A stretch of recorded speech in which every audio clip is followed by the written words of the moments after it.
What is up, everybody? I'm NoLucksGiven, and this is the Candylar Community Cup, a quick tournament I threw together last minute because Mythbound is about to release in Once Upon a Galaxy, so I wanted to have a final day of live competition. We're going to do some live lobbies here. I've gathered 24 players. Hello, hello, and I'm about to generate some pairings. We're going to do 3 rounds, and then we're going to cut down to 12 players. And then we are going to do 3 more rounds and cut down to the top 6. And our first captain options are, it's just going to be double dealer. That is an easy pick for me. We're going to potentially do some butchering. The way that the format works, you are incentivized to get first places, but also we really want to be in like the top half of the lobby. Yeah, I think that all of this is reasonable. I got concerned for a second because I don't remember having Wink in the deck, but it seems fun. I mean, you pump it up and do some cool fairy things. So all of that seems cool. Wink is a little bit more likely to be able to hunt when you have the other stuff going on, Thorn more so. But I will definitely start off with a Rose. And we find more recruit cards even. I'll take a 2-4. I think that is solid. Here is our lobby. We've got a Goatee, so potentially an easy first round. A Romeo. We got some good captains here, for sure. All right, we're going to wind up tying, which is beautiful. So we don't even give them our double dealing. Peachy Queen. Ooh, baby. Ooh, baby. Okay. Let's grab a Slappy after this. I mean, I also like Daughter of Athena when we've already friendly spirited. This is cool, though. It looks like everything is going well, and the tournament is happening. So I don't see any other messages about issues and things. Good to know. Yeah, I'll refrain from locking in. I've noticed that in the past. You're right. Yeah, let's just grab a Slappy. Sorry, everybody else. And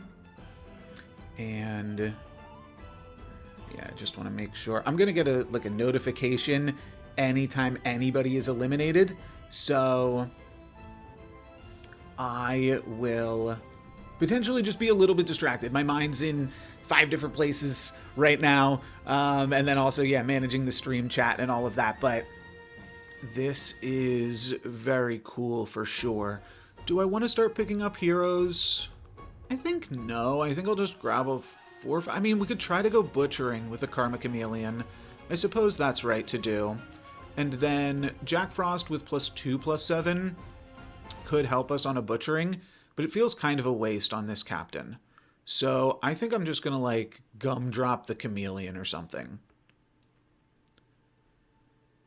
You know what? I'll take a Pyrat. That could also help us hunt with Karma Chameleon next turn. And I think that that's a good thing to do as well. Okay. If you're watching this game and you're in my lobby, don't. Gentle Giant might take us down a peg. Wait. Bummer. We didn't get this to fruition.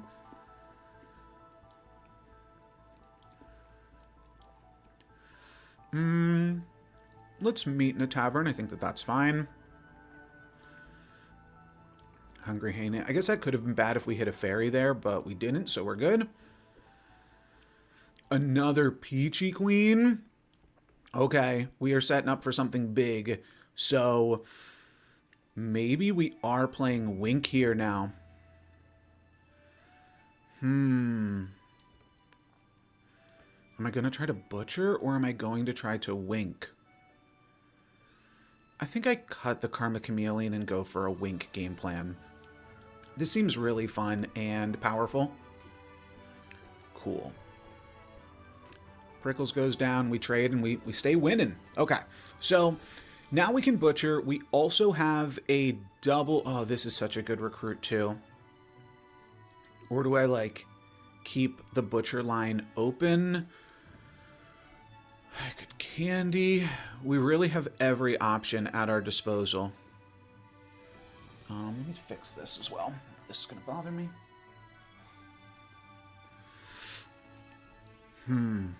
Okay. I think that Phil is never bad here.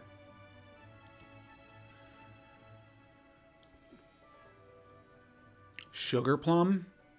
Give my whole shot +8/+8? I mean, at that point, I'm butchering, right? Yeah. This is already just good enough. And I'll keep Hungry Hyena to put my ship in top shape.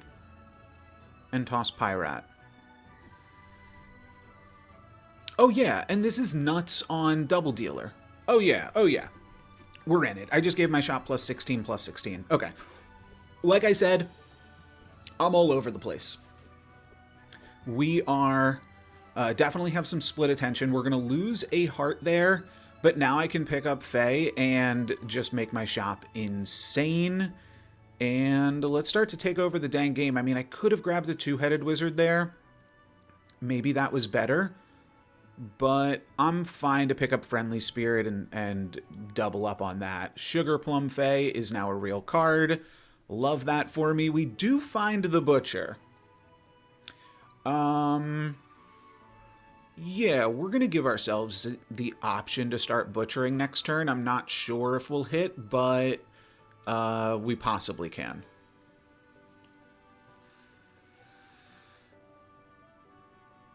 Can I change my board after I've already submitted? That I'm not sure about, but this is like a slightly better ordering. Oh, looks like I can. Cool. Because it means that Phil can get attacked into just slightly easier. Small optimization there. Will we have the stats for this fight? Looks like it. Very cool. Okay, so we give them a double dealer now. And ship is in top shape, and we could move towards a butchering. I mean, I like the Pisces +6/+6 on this. Really seems good. It's like a different version of butchering, and there's no guarantee that I'm going to hit on the butchering anyways. But this gives me a treasure. Let's just pick up the Pisces. I think I'm never upset if I pick this up. And now I'm just going to pick up a Fae and give the shot +11. I mean, I could push for Scarecrow here. But am I going to try to butcher next turn? Oh, I should just replace Phil, right? Let me just pay attention to my own lobby chat. Ooh, somebody is already out. Okay, fair enough. Oh, the Zeng player, yeah. Zeng can definitely low roll. And, I mean, to be fair, like, maybe I shouldn't be butchering. Maybe I should just be trying to out-tempo the lobby here. This gives my shop +28/+28. Yeah, I don't think we're butchering at this point. I mean, I'll keep... No, you know what? I'm cutting it. We're going... I can cut Pisces. We're going for Fae, though. Like, clearly. And now I'm just going to reposition my board so that way it is best tempo.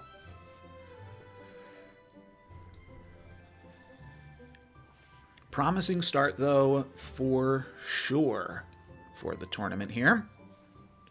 I've not been paying attention to Twitch chat at all.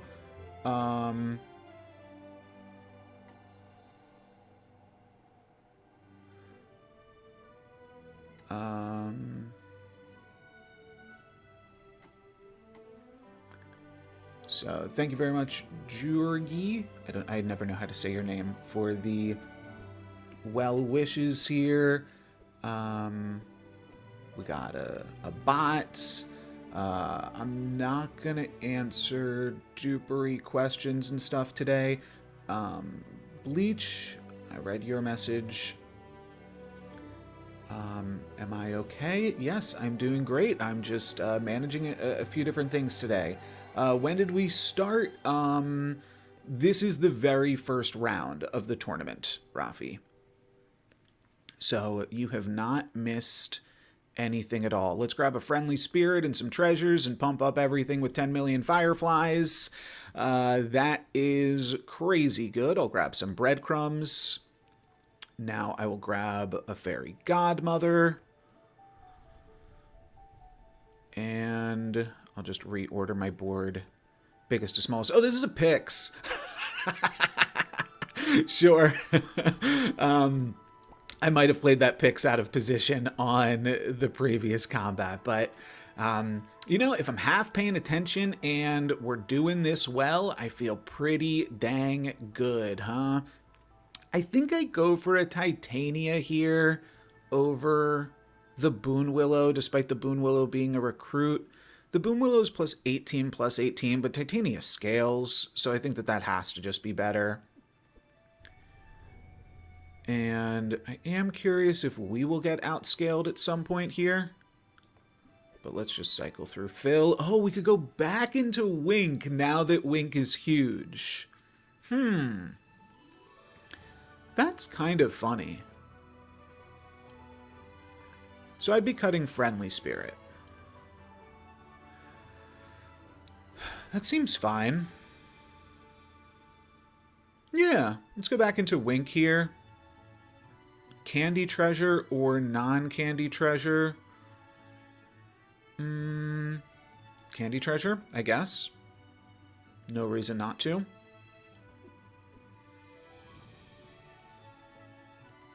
Yeah, this is looking like a good fairies board. It looks like... So, some of this is a little confusing to me, why this goat tea is showing up as an evil twin with 2 hearts. Oh, I think it's because there's 3 players left in the lobby. So what that's telling me is that if I win this fight, I don't actually damage the goat tea. The other 2 players have to knock each other out first. So that's like a ghost goat tea. Let's just cycle through the butcher. Do I want to go back into butchering? Yes, thank you, Jim. Jim will be... Oh, this is crazy. Jim will be joining me later for some live commentary if I'm eliminated from the competition. Though, I hate to say it, we're doing good so far. So we'll see how that goes. This is super sweet, but the buffs on this aren't because it's candy. It's because it is a fae. So I guess I'll just take the treasure, huh? Both of those are pretty fine options, though. And Energizer, Timeline Duplicator is insane, actually. What? Jeez. Okay, now I'm Timeline Duplicator Double Dealer. We both have 2 hearts, but we have made the top 2. We just beat this opponent.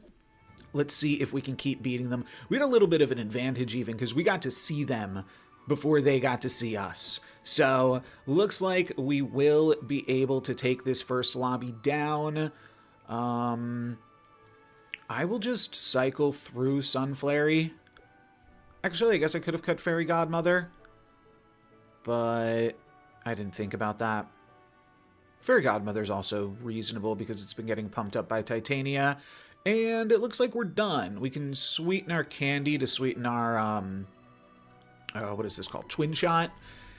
But as long as this goodie bag doesn't get anything crazy, it looks like we have taken down the first lobby. Beautiful. This is going like nearly as good as it... Well, okay, it's going great, obviously.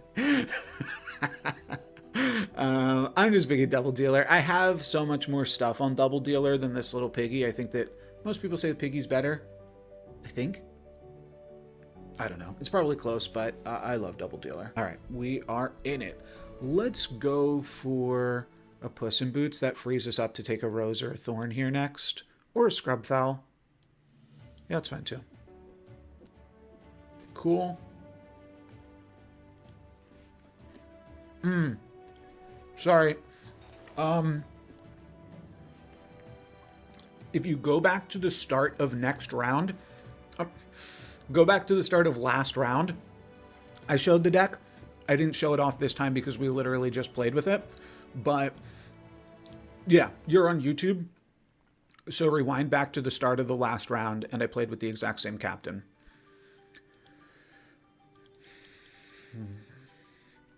I don't hate Dragonling, but I'm just going to Scrub Fowl again. This is interesting. What are we doing here? I'll take a Stepmother. Nice. No hunts, but I mean, this gives us a crazy big first slot and a treasure. This gives me 2 spells. Do I want to... this is fine. I mean, it's +8 attack on the first slot. That's really, really insane. And then I think I just go Worn Shield. I would love any type of summons, but in lieu of that, I think I'll take a 5/9. Peachy's a little late. I will just cycle through Chaos for the spell. And then I'm going to throw Chaos in this first slot and do this. A 15/1. Nice. Friendly Spirit holds it down. And we stay winning.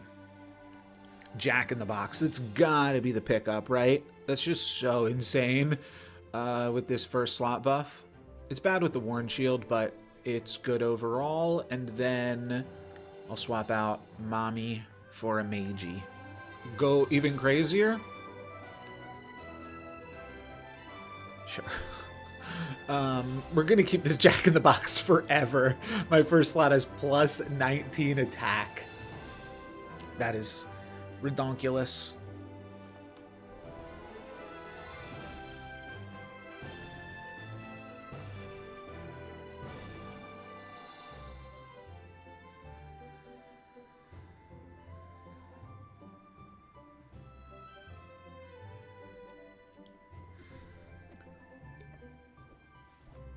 Remember, if you are...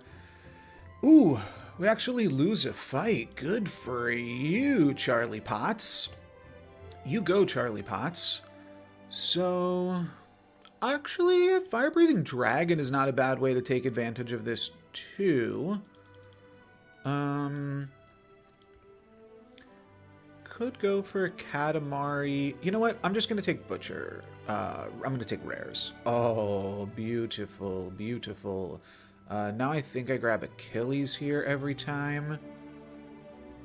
And potentially we can have like a turn 7 Butchering.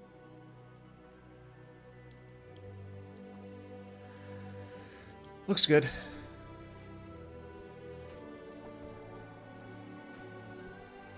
Yeah, surprisingly not completely just getting it done here. We do manage to tie this fight though, so that's good enough. And I think we just, I mean, I love a Worn Shield on Blackjack, so yeah, I guess that's fairly straightforward actually. I could Dreamer or I could roll. I mean, both of these stink, so I'm just going to roll for the Butcher here. Beautiful. So next turn we'll be butchering. We have full health right now. I mean, Sugar Plum Fairy also obviously good, but let's just grab Butcher first, right? And that we should have plenty of time to be able to, like, if we lose a full heart this turn, we lose a full heart next turn. I don't even think that's going to happen because of Jack. But say we lose full hearts back to back, we will be able to have enough time to... Okay, we do actually lose a full heart here. And if we lose a full heart again, then the idea is we still have 1 heart to go butchering. And that's just enough. We also get to move Fire-Breathing Dragon into this slot. And now I'm just going to cycle through Thorn. We could also take a Happily Ever After, just a little bit more stats for this turn specifically. But what am I doing that on? Blackjack? Or Fire-Breathing Dragon? I think this is already fine. I'm just going to lose a heart and trigger my Sugar Plum Fairy.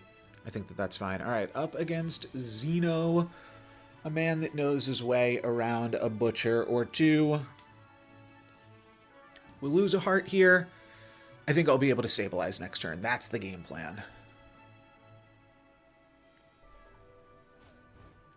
They are not quite butchering, but they're still plenty strong. We only lose a half a heart, though. That is brilliant. It's kind of like losing a full heart when they get to heal up, I suppose.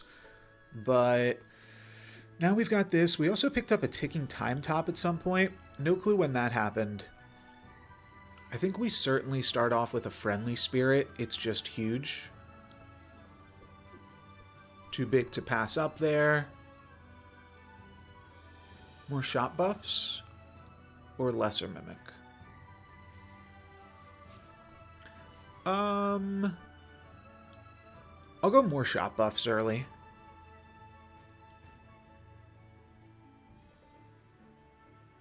We'll find another blackjack later. Start to replace all of this stuff. Well, let's just keep taking silvers.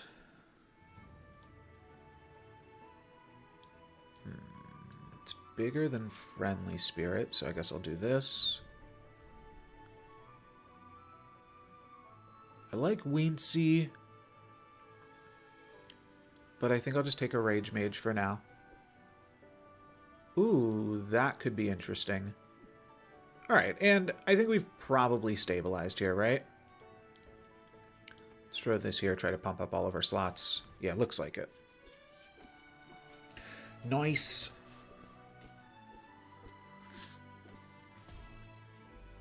Back up to 2 and feeling quite good. We can double on that first slot with a Rage Mage.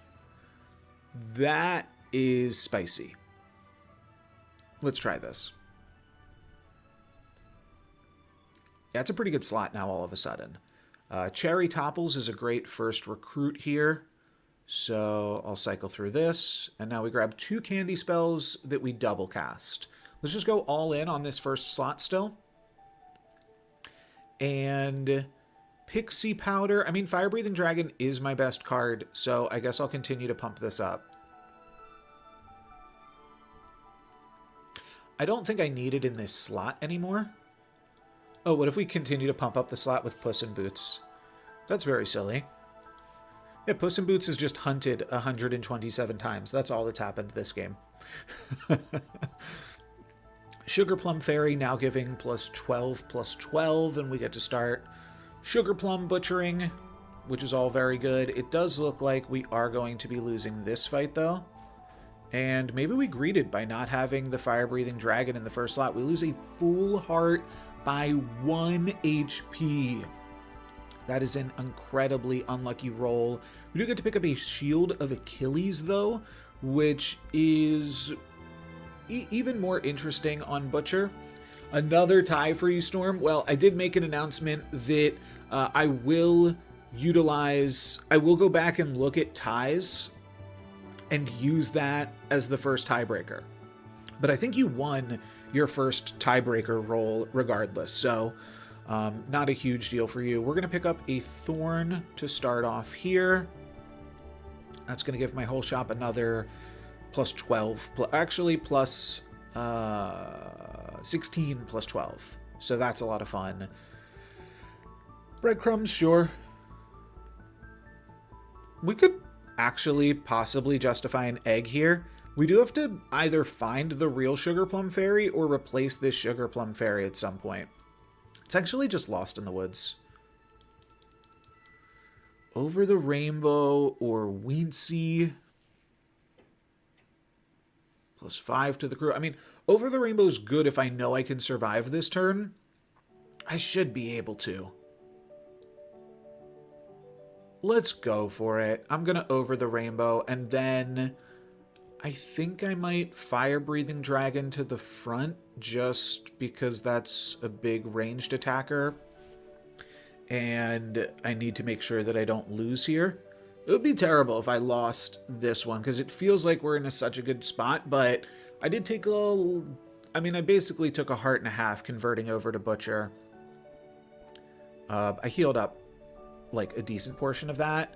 And are we going to be able to get through this? All right, we only lose half a heart, which is good. That's exactly what we were trying to do here. And now I get to pick up a card with double the stats on it. So I think this is just going to be Weensy.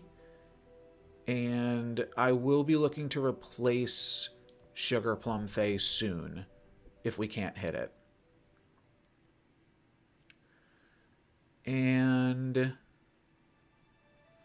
Yeah, I mean, so I guess I have to replace it here now. I'll just replace this because it's bigger. And now we have a Weensy spellbook. Not a super impressive turn, but we're up against a twin because there's an odd number of players in the lobby. Xeno beat us last time we played them, though, right? So we could definitely lose to this twin.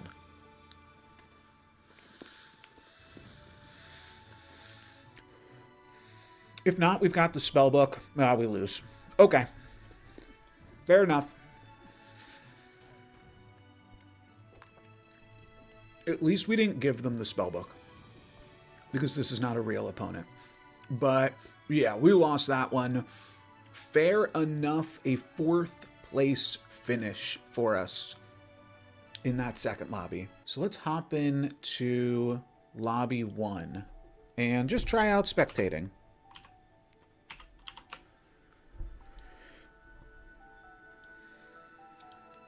Okay. So we are definitely in the end game. We are seeing a Gloria, and I believe this is AJ's perspective. Yeah, same page. And yeah, okay, so this is turn 9, I just realized. So we are hitting right as legendaries become available. I think we'll probably see this You Meet in a Tavern get utilized. You could also potentially go for the Huntsman. No, what did they... Oh, I can't see what they picked there, or I at least missed it. But, oh, I think I see what happens. When I click on something, then it, like, removes my ability to see. So, they are keeping in the Fairy Godmother because their Fae buffs are pumped up a little bit. And they've already completed the... Oh, I think they just completed the Scarecrow and got the Gloves of Thieving just now. Could take a Tin Man here for another treasure. I'm surprised that with a Pixie Dust, that's what's pumping up all of these Fae, they did not try to roll for a Wormscale Tinkerer. I'm imagining Wormscale Tinker is in the list here. But if not that, then what is the game plan here? Oh, Tin Man gives 2 treasures. I mean, it's weaker than the Scarecrow, to be sure. But they're going to go for a goodie bag. I mean, at 1 heart, wow, this was not a mistake. All 6 players are left in this lobby. This is just a super competitive lobby. And yeah, it makes sense why you'd just like try to grab any bit of tempo that you possibly can. And it winds up working out for AJ here because going down to just half a heart, they're going to get a bonus shop now. Next turn, they're going to pick up some constellation prizes. So I think I was wrong. I think that this was the right play. And now maybe is the time where you start to look for a Wormscale Tinkerer. That triple Lost in the Woods is going to be really, really tempting. And we find the Wormscale Tinker. I think we go for this, right? Because each fight, improve your treasure buffs by +5, +3. That's reasonable enough tempo when you are pumping up 4 constellation prizes plus a gravity well, and it's also your end game. So that's why I was saying I felt like we were looking for this, but we've found it now, and I think AJ is going to find himself in a good position if he just manages to play as strong of a board as he possibly can. And I think that that means cutting Rolo, which is more of like a perspective pickup, and then possibly cutting Fairy Godmother later on in the turn, and like just looking to cast some spells. The Fairy Godmother does pump up the goodie bag. Long John also pumps up the goodie bag. What other treasures do we have? Any wands? No. But fortifications and a twin shot plus 4 constellation prizes means that the team is going to get +30, +30 right now. That's going to double the power of the goodie bag. That is really good. Could you afford to take a Merlin, or are you just like through the looking glass on Rolo? I really don't think that you need Rolo at this point. I think you just have enough treasures to get you wherever you need to go. But I'm very curious. Okay, that was oh, that's why I missed the one thing. When you cycle through stuff, that's a little bit tricky to see. So they cycled through the long johns there, it looks like, because everything turned silver. So that makes sense. I think I just saw a Twitch chat message come in. Just make sure I saw that. Yeah, just, I mean, the Rolo can give you a treasure, so that way you can keep Jasmine Dragoning, but, like, I mean, I guess you could cycle through the Conan here, and then you get a legendary treasure, and maybe that means I was wrong, like, a free legendary treasure is probably worth it. Though this specific one, not going to be incredibly powerful just yet. We've got Sparkles as a villain, so maybe we'll see like a little bit of a reordering with Sparkles to be able to grab a hunt. But for right now, Sparkles is just in the back. Maybe Goodie Bag summons a hero or villain here, but we'll still see. This is a huge, huge come up. I even underestimated it, but it is a massive boost there from the Worm Scale Tinkerer, which is now going to be giving +10, +6, and we're knocking players out of the lobby. I think we are spectating from the correct perspective here. Do you... Oh yeah, Rolo gives you a treasure too. A Spellbook Punch card or a Flock of Mimics. You can't activate the Punch card this turn, probably.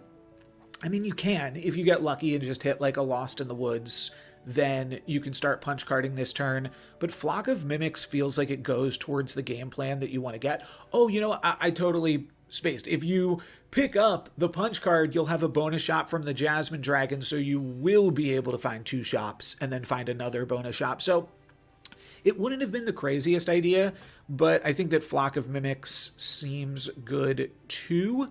And we also picked up a Galactic Rock from the Gloves of Thieving, and now from the Golden Rolo, we just picked up a Luckier Chest and a Dragon Dice. This will give us 2 epic treasures, and we can't grab a secret rare treasure from it, unfortunately, but 2 epic treasures probably is pretty great. No, we cycled through the to be able to pump up the Worm Scale Tinkerer. You know, yeah, I guess that's just better in almost every scenario. This scenario where the epic is better is if it gives you Trash Can Full of Strawberries, but that's probably not worth playing for. And we can just see that if we press on the stat, like, I think all AJ has to do here is press on the stats every single turn, and as long as you are not dying, you're probably winning.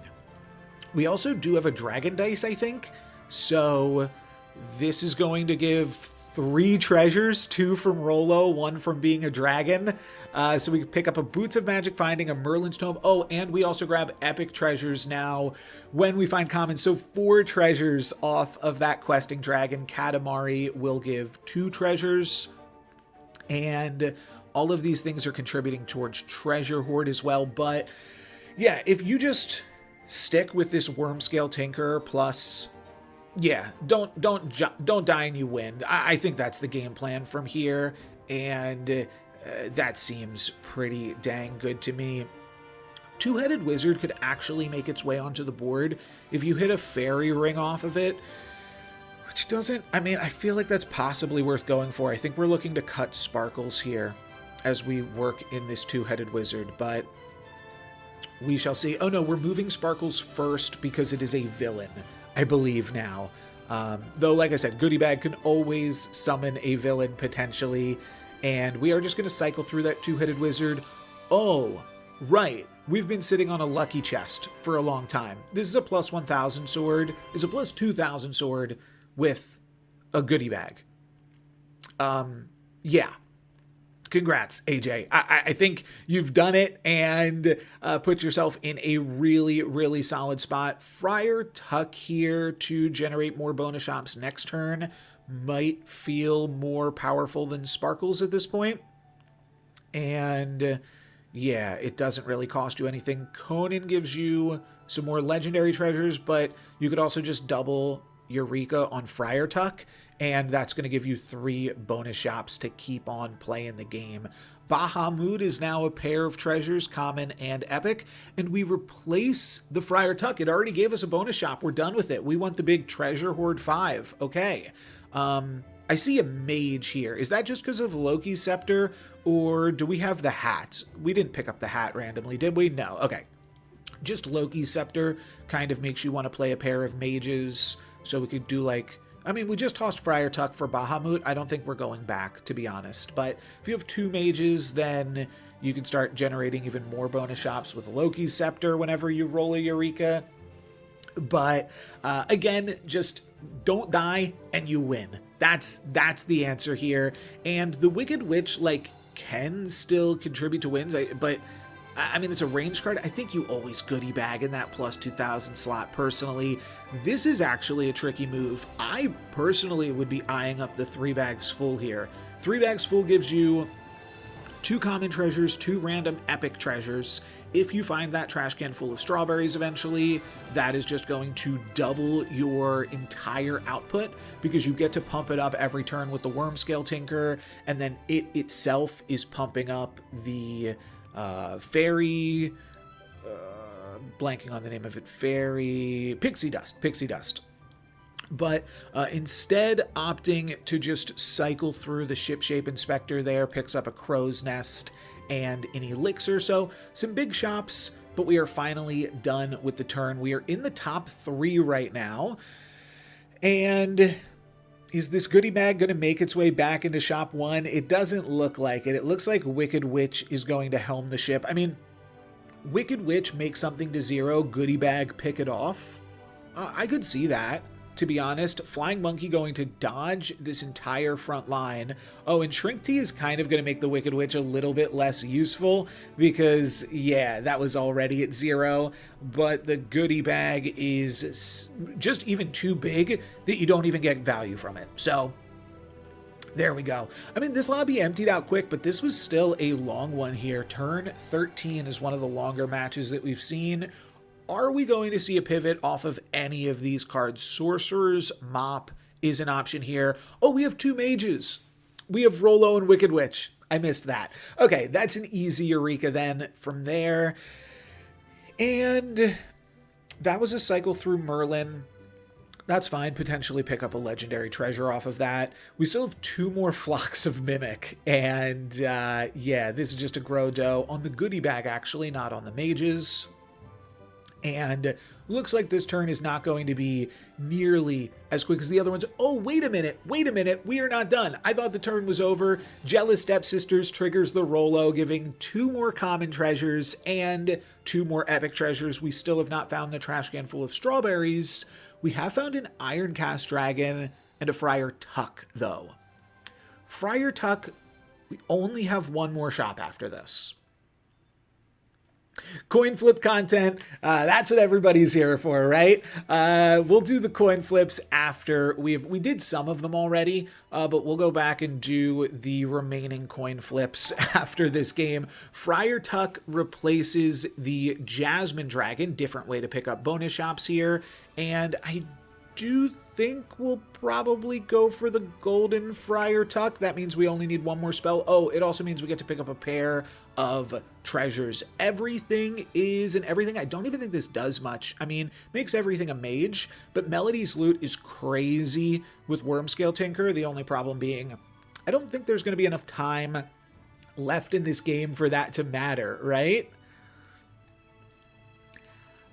I mean, you do get to go back, cast a spell, and then get a bonus shot, but I don't think that that helps with the chain. This certainly has the highest upside, right? Oh, I'm sorry. No, World Shrub Poison Apple. I just saw it at the very last second. World Shrub Poison Apple is an Exodia comp. Now all of your cards are villains, which does mean that this Sword of Light and Shadow that we've been scaling up the past few turns actually now has an ability, and now you could take something like Puxatawny Fill and it rips through the lobby, or just keep doing what you're doing. Honestly, Parting Gift Goodie Bag should be good enough as well. I think this is actually enough that you could consider backlining the Wicked Witch too. Reason being, a ranged card is going to... Oh, everything gets Treasure Hoard 6, or 4, rather, now. This was nerfed, I forgot. This was nerfed, right? But yeah, this is not going to be a close match regardless here. Everything is up to almost 2,000 after the Worm Scale Tinker sets in for the turn, because this is pumping up like 7 treasures. I think it's pumping up at least 6. I'm saying 7 because I'm sure I'm forgetting something, but that is pretty good, and a pretty fantastic finish there from AJ. You also get a Lich King's Heart. Wasn't even close. I think all of this has been running like pretty smoothly, I have to say. I mean, all things considered, right? The fact that I'm like playing in the event too and solo hosting, but let's see if we can make this a triple dealer as we head into round 3. And I want to play for third. But I'm playing Lady of the Lake. This is one of my favorite captains, and I don't really like either of these ones. Chucky has some tempo, but Lady of the Lake, I'd say it could be Feast or Famine, but I don't know. I find that it's mostly Feast. I love this captain, and I'm going for first, baby. Who am I kidding? I'm going to eat a little bit more of my candy here. I was thinking it could be fun, like, I don't know if I have any candy-looking outfits. Could put on something with, like, stripes or whatever. I'm just going to wear this, though.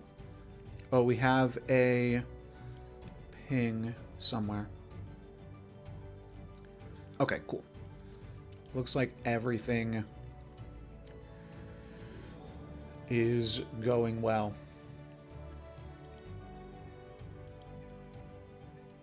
I've already, oh yeah, I'll show off my deck list here. Just waiting on the place mat. He's got to get his stuff together.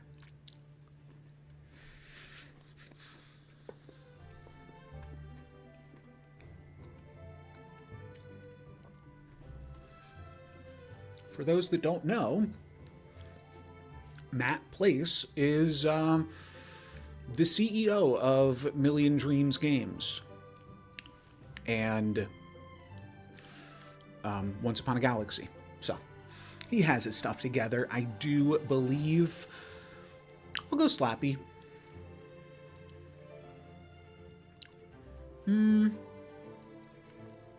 Jack in the Box to delay our Slappy attack.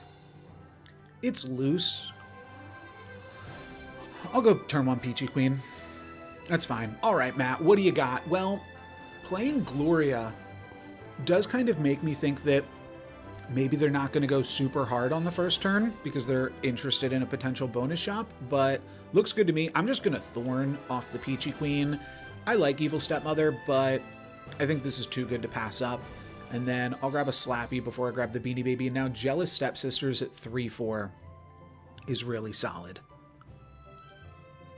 I think this is a very good start here. We didn't pick up the daughter or the mommy, but we've got the sisters, and that's something too.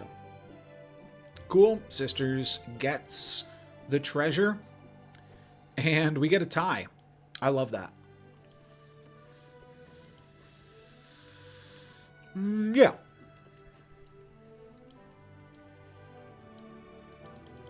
Dragonling a little late, but I think I'm always interested in it on this captain. I could see Laser Shark with the Cutlass, though, too. But this is fine, and then I'll go Rage Mage for stats. 1 out of 5 treasures. Definitely a little slow, but, like, if we can stay... I try to, like, play tempo as much as I can on this captain until you find the Miseria. And then once you've hit the Miseria, then you can kind of get a little sillier and looser with it. All right. Dragonling potentially has 2 attacks here. No, never. Never. But a tie's a tie. Beanie Baby's a treasure. Captain Ahab, probably not actually a treasure in this lobby. Let's just take Beanie Baby. It's just always a treasure. Mysterious Egg is a legendary, but very, very slow. I think I just pump up my first slot or the Slappy slot with Rage Mage. Yeah, I mean, the other option is Baby Bear and try to get my ship in top shape.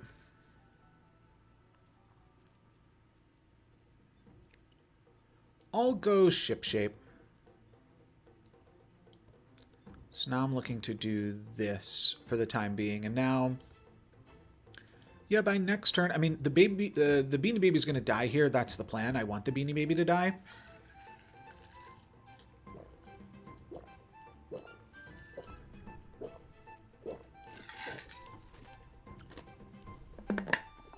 That also pumps up the Dragonling, which is cool. We got to win. True Love's Kiss, Captain Ahab. I mean, it's never True Love's Kiss here, right? But Goodie Bag in the Cutlass slot is fine. Oh, we find Miseria. Beautiful, beautiful. Okay, definitely was interested in finding that. So we cut Rage Mage here now. This slot still needs some sprucing up. Oh, this opponent's going to be big too. Well, we're going to lose, and we're going to grab our Constellation prize. So there's that. I got that going for me, which is nice. We also took... sorry, just reading the chat. We managed to get exactly 24 players in this event, which is cool, because we get to play lobbies of 6 the entire day. You're cheering for Matt.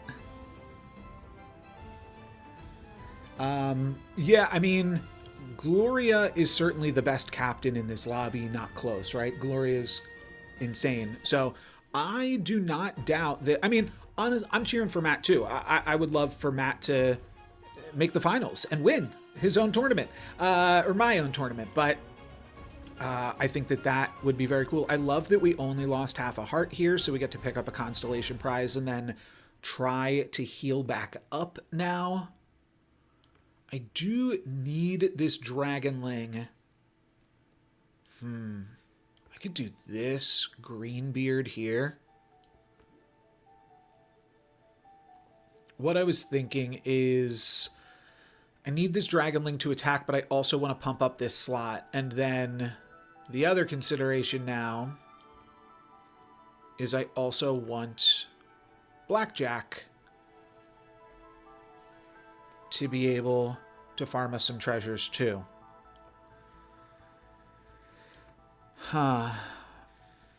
This is tough, because I can't cut the Dragonling when it's on 1.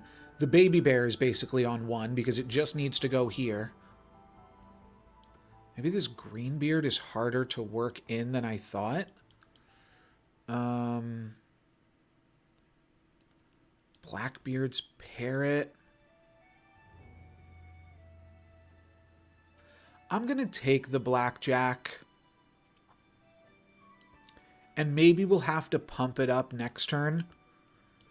Maybe I just do this. Okay. This is a very weird ordering, but Greenbeard's going to try to pump Blackjack. We're just going to lose to Matt here. And, I mean, I only need to get 3rd. I don't need a 1st place finish. But I think that this also sets me up for some cool things. I'm trying to get the treasure next turn. Well, you know what? Not the treasure, the legendary. If I'm really just trying to get the legendary next turn, then I should order my board like this. Okay. Dragonling needs to attack, Baby Bear needs to pump up this slot, and maybe Blackjack can do something. I think this is the best option. We get the first attack. Blackjack is not going to do anything for us. Neither is this Goodie Bag.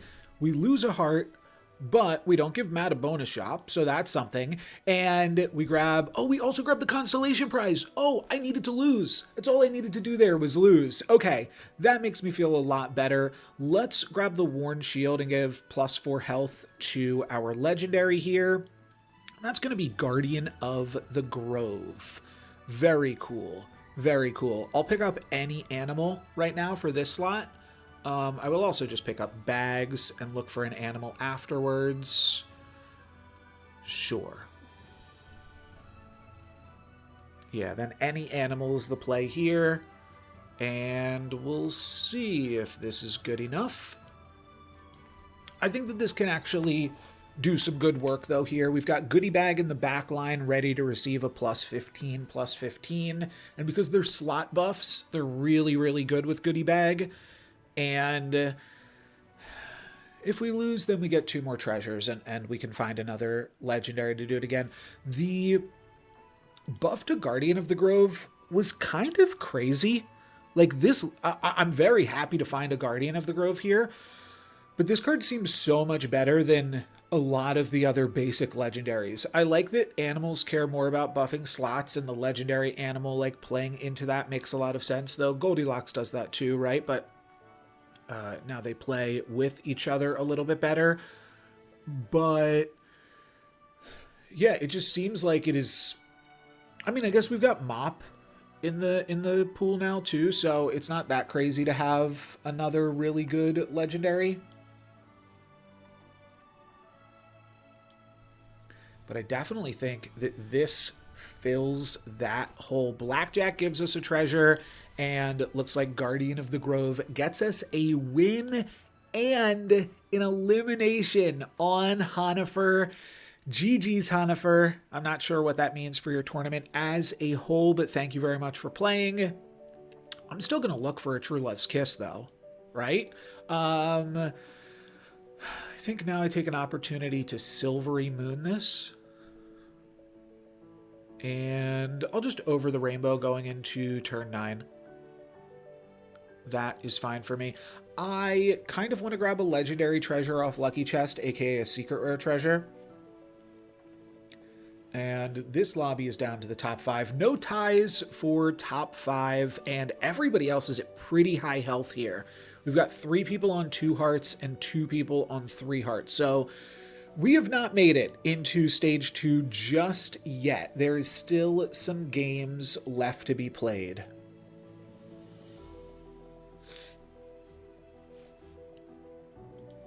But definitely, this is a dramatic moment of the tournament. Round 3.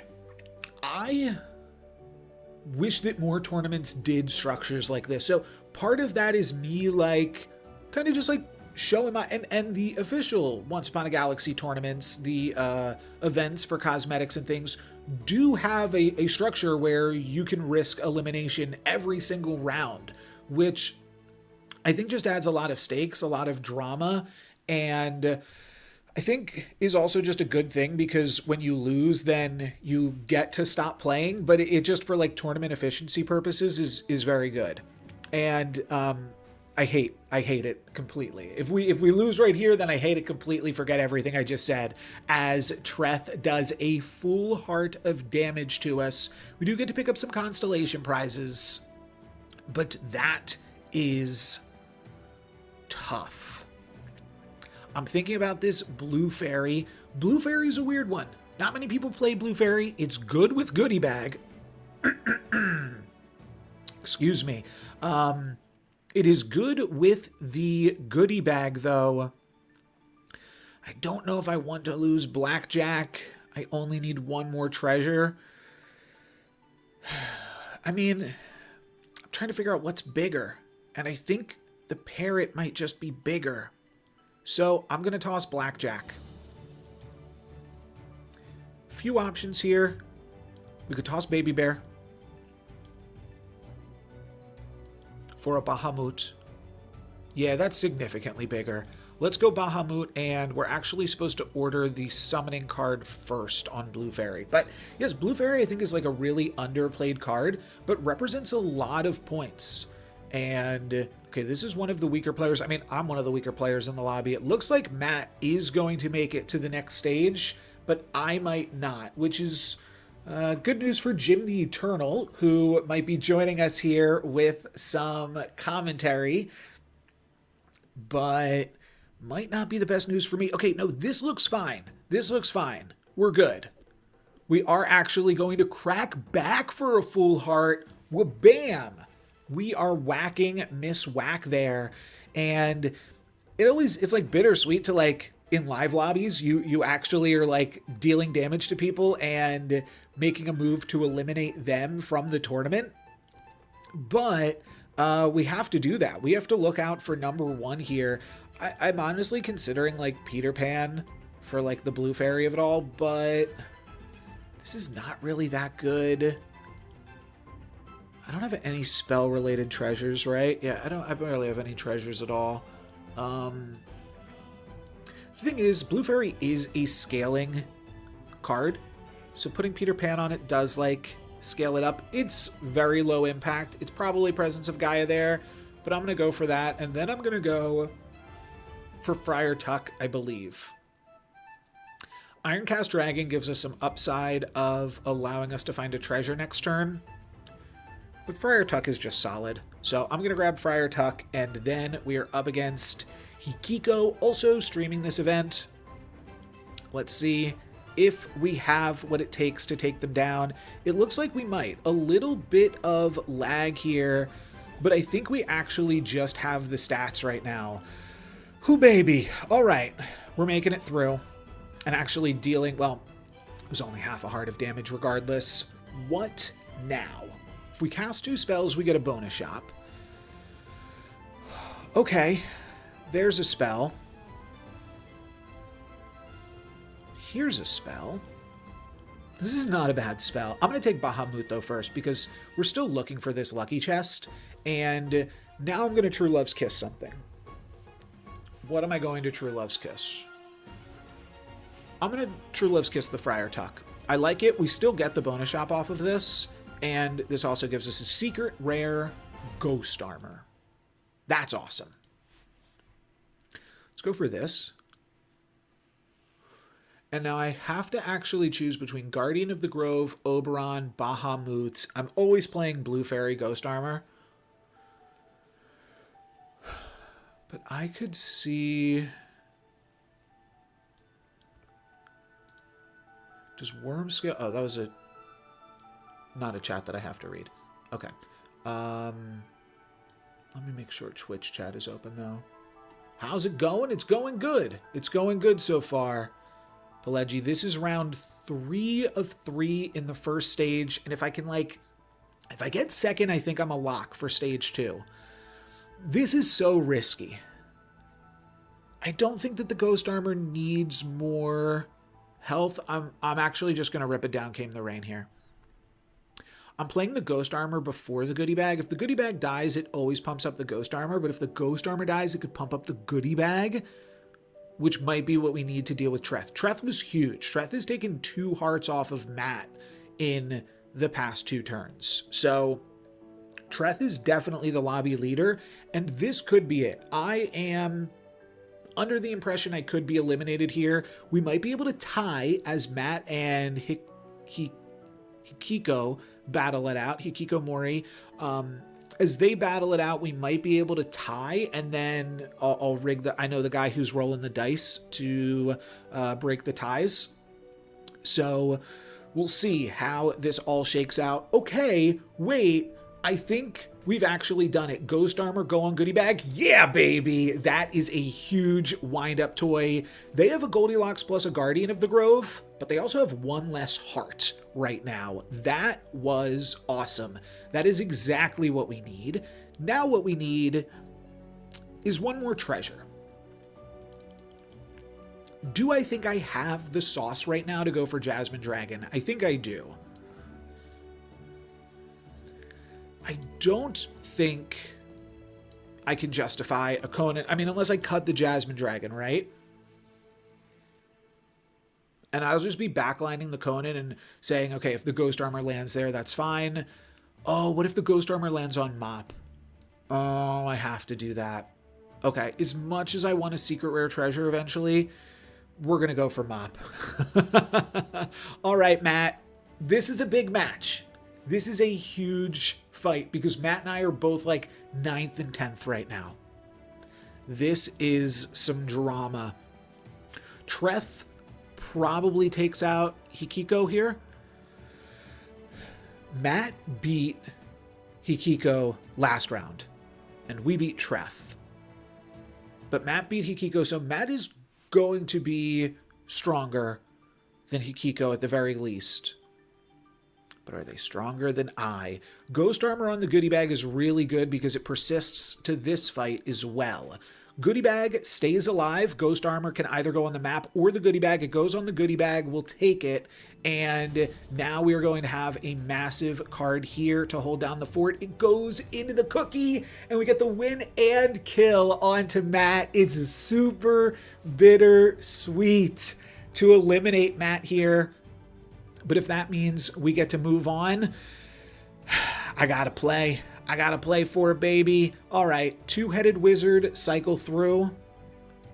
Worm-scaled tinkerer this late? I mean, it pumps up. Doesn't pump up this. Gives us +4/+4. Oh, if I ever lose a fight, I get a legendary treasure. Gosh. I don't think that this does enough for me until I have Ironcast Dragon in. This is tough. I could also Silvery Moon the Ghost Armor, and that would allow us to Midas's Touch it later. Sure. I hate this, but it's something. It's something. Okay.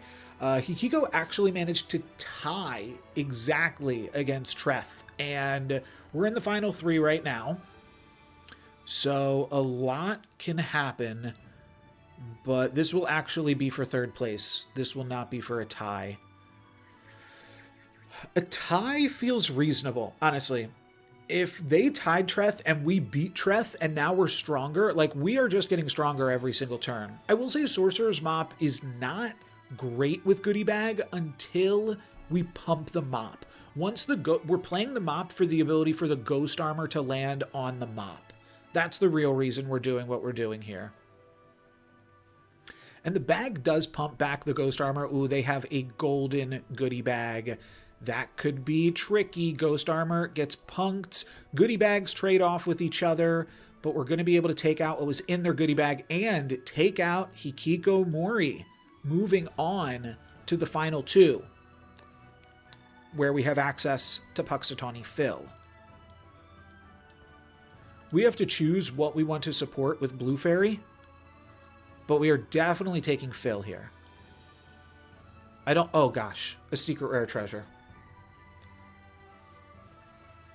All right, I don't think I'm playing Guardian of the Grove anymore. I think I'm playing these cards. I don't know the order. Let's see what we find. I'm looking for the +1000 sword. I will...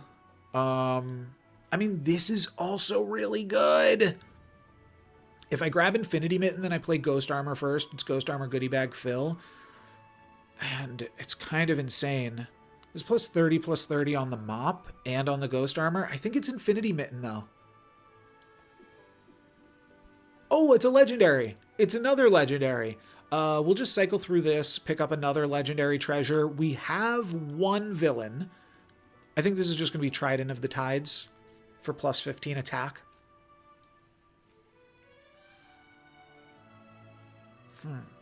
Is that what I want? Or do I want +20/+20 on my doubled up Ghost Armor? I could also see going like this. Nah, I have to play for Ghost Armor.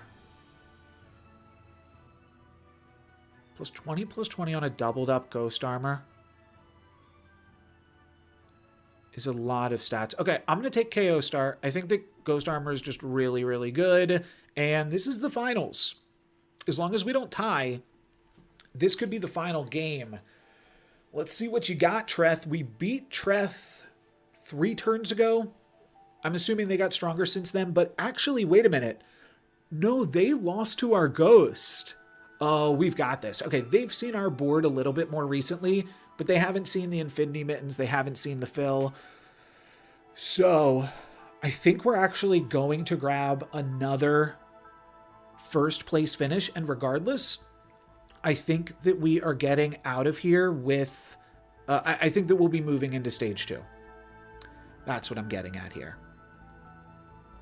Okay, looks like some of the other lobbies are wrapping up. I will see if we'll do some coverage, but yeah, if I'm making it to the finals, then I'm probably not needing to do coverage of the other lobbies, right? Okay, Treth is on some big stuff. They've got a big turn here. So I don't remember what they had last time we saw them, if they had a goodie bag or exactly what they had. But what do they have this time? Oh, a Blackbeard. That's crazy. We're going to grab 2 huge fills. The Ghost Armor landed on Sorcerer's Mop. And that'll do it. Nicely done. Another first place finish, and honestly a fairly tame Lady of the Lake game, but I hit Guardian of the Grove and then didn't have to do anything else. So, cool. Cool. Lady of the Lake is going to propel me into the top 12. Wonderful. Let's see if there are any other matches outstanding. Lobby 2 was my lobby, I believe. Lobby 3 is complete, and Lobby 4 seems to still be going. So I'm going to grab their lobby code here.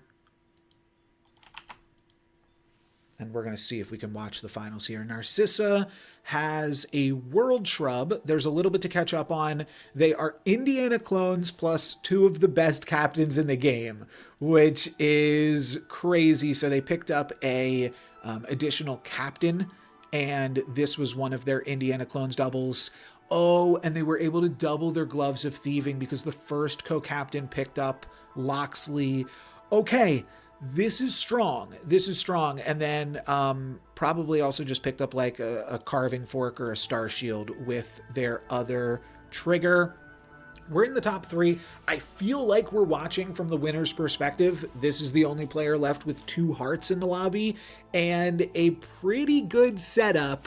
Scalatar is just going to keep on scaling. It's also candy, but yeah, I don't imagine that there actually is any candy.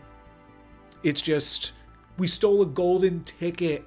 Oh, if you stole a golden ticket, does that... so I don't see how sweet they are. Maybe that will refresh in a moment. But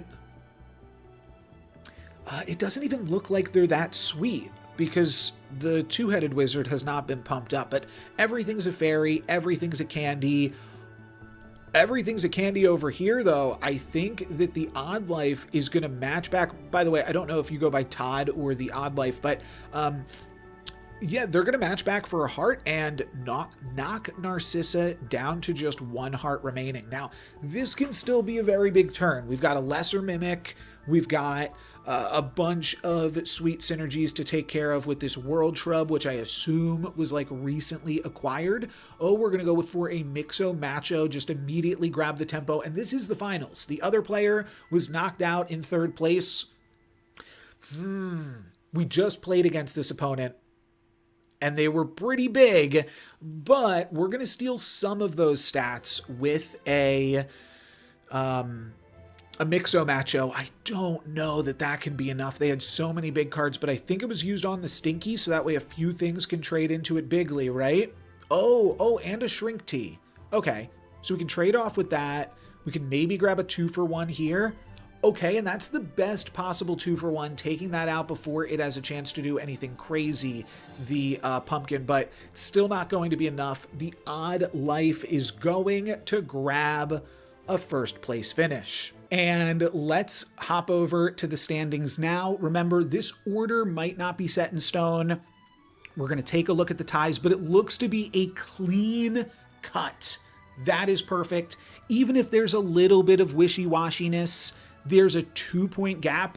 I could not have asked for a better result here with this then. I am just going to take a screenshot before advancing over to the next stage. But congratulations. And where am I at? I am 5th. Okay. Well, everything that we've done so far, out the window. not exactly. It can still be used for tiebreakers. For the most part, the tiebreakers are going to handle themselves, but now we are going to cut down to the top 12. So this is the first of 3 rounds. We can skip the time skipper. No way I've got Butcher on Luna Girl. Oh, I do. All right. Wait, this Luna Girl deck is cracked. I've got Butcher and Worm Scale. I mean, there's other things missing for sure. I'm going to play Luna Girl.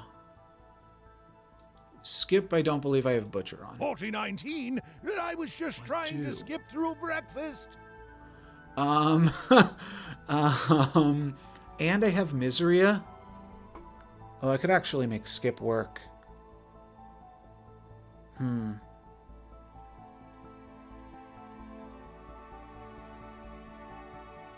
Shoot. I think that Skip is good. I think I'm going to go Skip. With Miseria. I have Pisces, that's good. I want Mr. Fox in here too.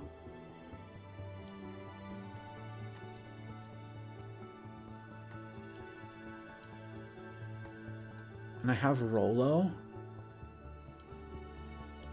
Oh, this is really aggressive. But we could try this. Yeah, let's go for it. I think that this is a little bit spooky in live lobbies. Do I want to cut the Wicked Witch for anything? No, because Miseria or Mysterio into Wicked Witch just seems good. All right. Let's roll with this and see what we can make happen. Cool, cool. I was trying to be fast just so that I wasn't the last person. I do wish there was a way to like see who you're waiting on before you do that, because I probably would have made some more changes. But I think that this is good enough. Okay. And we've already completed our first turn. So they're definitely not waiting on me this turn. So yeah, love the dog girl, kind of like the +1/+1 hero recruit. Friendly Spirit. Yeah, I don't know that I have Friendly Spirit because it's a Candylar card, but I could definitely see that, especially with the Glory Seeker and all that. That's also why I tend to play, actually Nutcracker on Skip, because it's just like a good solid tempo card. And I think that might be better than, that might actually be better than Glory Seeker if I had played the Nutcracker. But now I can Glory Seeker into Ace on turn 2, which I think is pretty good. Nobody knows who's going to be playing up against me on the first round. That's kind of cute. Like, they do get a little bit of information if they're watching the stream to know that there's a skip in the lobby, and they could potentially take more risks or something with that. Nutcracker is in the deck? Oh, I thought I cut the Nutcracker last second. I must have just cut some other stuff. But I know I have Rolo, Mr. Fox. I don't really have anything for Wormscale Tinker other than Pisces, but like I didn't put in... Oh, I've got Miseria, but I don't have... Yeah, Miseria is good enough. Who am I kidding? All right. So we take half a heart of damage. Narcissa does not, and you actually do want the odd turn Mysterious Egg on Skip, don't you? Yeah, you want the odd turn Mysterious Egg, right. Okay, well, I like Katamari. I think that Katamari is totally fine, and Navi is totally great. Beautiful. Okay, and maybe we hit a Glory... Well, no, we're going to hit a 5-card Glory Seeker. We're going to get Wholehearted here. Oh, no. Oh, that is terrible. Okay. Reasonably strong lobby. Glory Seeker, Dorothy, Trash Panda. But this Glory Seeker is going to have 5 cards, and there's a chance we get Wholehearted unless we win the 50-50 and attack with Katamari and get a 2-for-1. There's also a chance that they're like very weak because they're Glory Seeker and they were intentionally losing, and they're still weak because they like didn't hit comeback cards. But obviously they're going to be trying to win this turn to heal back up their heart, right? Though, I mean, yeah, they can't really get too punished for it either way. AJ is on Dorothy. He's going to be a scary opponent. Okay, Katamari gets the 2-for-1. That is huge. That's going to allow us to only lose half a heart. And, oh, decisions. What do I do? I think I go Na'vi. Man, I love all of these. Wow. Let's grab Mecha Man next. Then let's grab our bonus heart. Love that. Absolutely love that. Tiger's Paw also seems pretty good. If we can, like, hunt with the Na'vi, then we can Mecha Man in Tiger's Paw slot next turn. Now, I will say, decent chance we lose a full heart here, right? But wow, a Na'vi to have 4 hearts on skip is kind of ridiculous. I recognize the situation that we're in. If we happen to go down to 3 hearts, you know, definitely still feeling good about this position. Hikiko, Battle of the Streamers here. Hikiko also streaming their position. I believe that Hikiko is the only other competitor streaming this event. Yeah, looks like it. Okay, we get the hunt. That's really good. And Mecha Man also grabs the hunt. So we only lose half a heart. I love that. I think this is very good. I think that is very, very good for us. Fire-breathing dragon now. Butcher. Rolo. Continue to play down. Oh, Tritherio is also streaming. Nice. Very cool. I mean, do I want to Rolo? We have the health. Yeah, if you're not picking up Rolo, like, what you doing? This is cool. This is cool. Mecha Man, not super likely to hunt here, I will say. Mecha Man, reasonably tiny. We could switch it with Na'vi again for a turn, but the slot is pumped, so the toy is big. Oh, wait, the card that we summon still has this hunt ability. Oh, yeah, this is busted.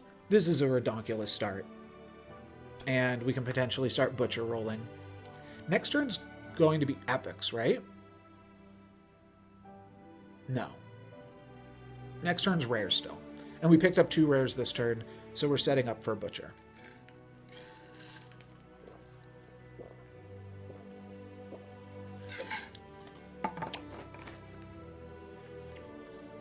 We could actually Butcher with Mecha Man here. Next turn. That would be really, really insane. Chekhov's Gum, thank you very much for the follow. Wonder if I should put that right here.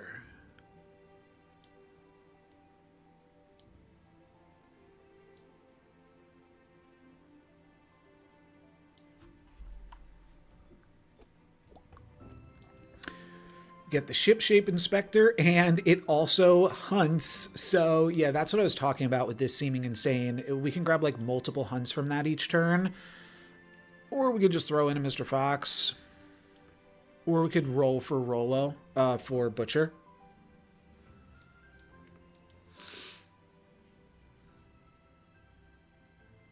Let's grab the Mr. Fox. I think I never feel bad about this. Now we can cut Na'vi for Achilles just to keep Butcher ideas live. Achilles is actually much, much worse in live lobbies than it typically is. but I'll play it here still. I don't know how likely my opponents are to even have treasures. I mean, Dorothy is likely to have treasures, right? But this is such good tempo. I'm just going to keep the tempo going. I could see either way here. But they've been taking long turns. They're at 3 health. I'm going to assume that they have treasures, but that's something I want to be paying attention to going forward. I haven't been, but I'm just going to assume, like, next round of combats that my opponents have treasures. I would not mind stealing the golden ticket, but for now, let's pump up our paw, I think. I think that's good game here up against AJ. All of these lobbies are going to be stacked, too, going forward. I'm playing like a very, very weak board, but I've got 4 hearts. If I can use these 4 hearts to transition into a Butcher, and maybe I should have gotten lost in the woods to roll for Butcher. We do have other game plans, though. If we can just pick up a bunch of treasures with Mr. Fox, then... And Mr. Fox is like a pretty good hunter, too. Kind of talking myself into it.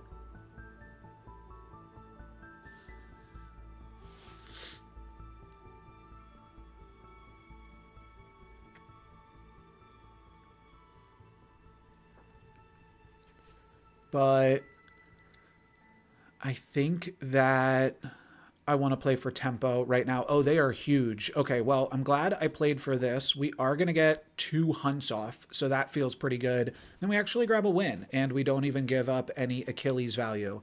They did have some treasures that I would have liked to steal, especially that first attack. We can blind mouse in this slot. We cut anything, we kind of want to cut the Mecha Man, like if the plan is to Butcher. So let's just do this for a second. And then we don't find the Butcher. Do we start to go for Mr. Fox and look for other cool things? Yeah, maybe this is it. I think that this is fine to go for the Mr. Fox. Like, what if we steal a golden ticket off of this? That'd be awesome. Yeah, thanks for checking out the stream, Chekhovs. Hopefully we can have some fun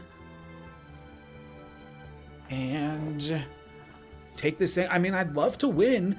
It's a tournament that I set all of the stakes here myself. Oh, they don't have the lucky ticket, unfortunately, and we're going to lose a full heart here. That's also kind of a bummer. Oh, but we picked up a ticking time top just in time. Now we're butchering. Okay. Butcher is kind of weird because we are like, oh, we're Roloing too. Let's look for Scarecrow, I suppose. It's kind of weird because we're throwing away our captain power, but we got to this point because of our captain power, and let's just see how far we can take it from here. I think that this is still a good setup. We get to pick up a Butcher with an Energizer. Next turn, we will also grab a legendary treasure. And there's some good ones for sure. And then hopefully we could just Butcher roll, and we still have 3 hearts. We have the most health out of anybody in the lobby after AJ. I'm probably going to take a full heart this turn and next turn because we are pretty weak right now. But then hopefully we can pivot this out. That's the plan. That's the idea. I will say the game that I have done the worst with this tournament was my Butcher game. I went... Wait, did I have 2 Butcher games? No. Yeah, I had 1 Butcher game where I got 5th. And then I got 1st place in both of my other games. So we'll see if I just wind up getting 5th place again. Or if we are able to actually find a Butcher win this time. We've got the Rolo and the Mr. Fox. So this is like premium Butcher stuff here, really. And now we should just be able to like pick up a bunch of treasures and a bunch of stats from here. So we'll see how this goes. And eventually we can maybe still steal the golden ticket. I'm really not interested in the golden ticket at this point.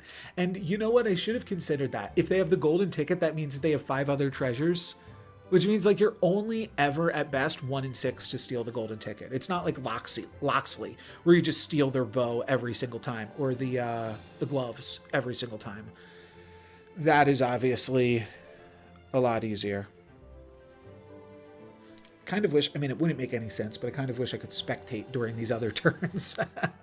They need, you know, some clickables on the screen like Hearthstone, just so that way there's something to do. I did not put any timer on the tournament because it's like really tough to enforce,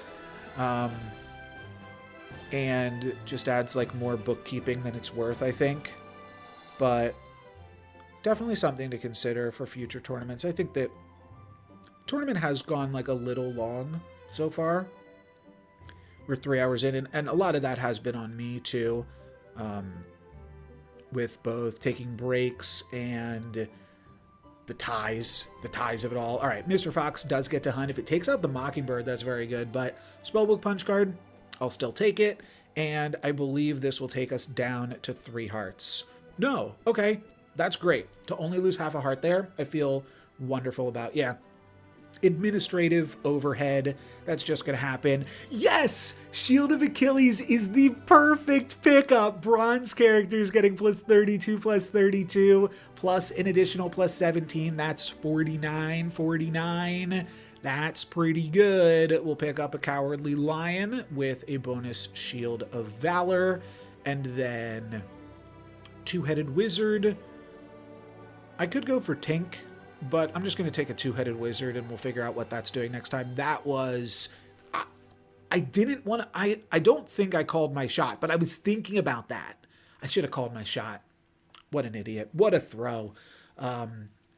2 players in the lobby now on 3 hearts. We might be joining them. This is a big turn.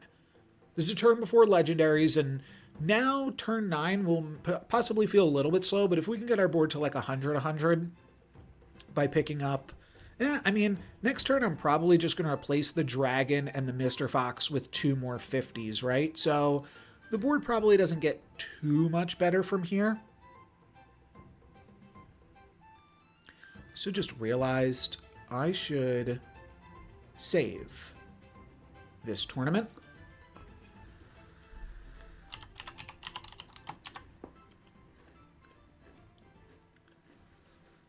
Just in case something bad happens.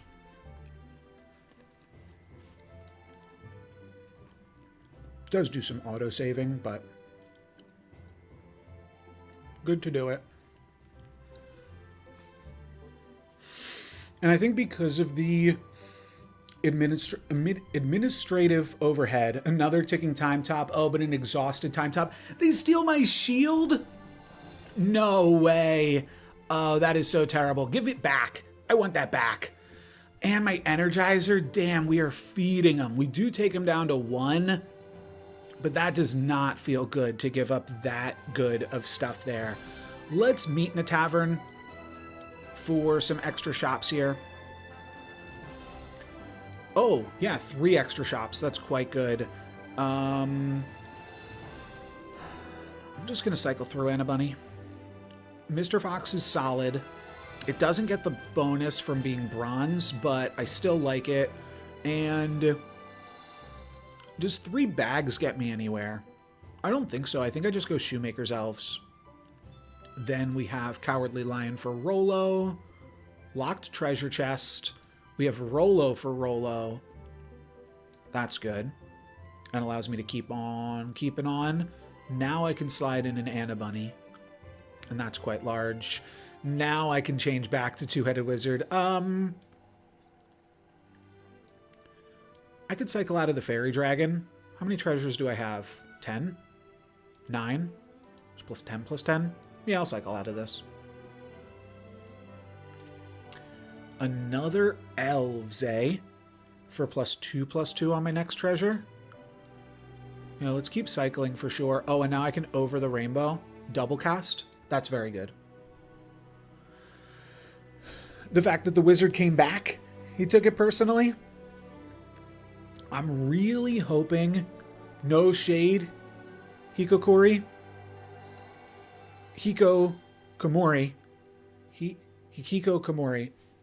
I need to hear you say it. Hikokomori, no shade, but I hope AJ or Iris, no, this is Iris. I hope that AJ or Wasert takes you out here because you just stole my really good treasure. And I don't want that. Yeah, Hercules in a live lobby, that's tough. I think that Jay Sparrow loses a lot of stock in a live lobby that players might not initially anticipate. We steal a Shield of Athena. That seems fair. No. And we also get to grab a Dwarven Cart plus 2 more treasures to get half the progress on that. And we're going to immediately complete it. Oh, we have to go Blackjack here. Because we've got the double and double and double right now. So let's cycle out of Cowardly Lion. I don't hate the Cowardly Lion. There's maybe cute stuff that can be done with it. Like Mr. Fox gets to attack more. We're done here now, though. But I like the Blackjack. It works with and for the Dwarven Cart, I mean. We could throw Blackjack into this first slot, but I think I'm going to keep the first slot going. However, it is that... Oh, it's because it's my first slot. That's right. It's Tiger's Paw. Sure.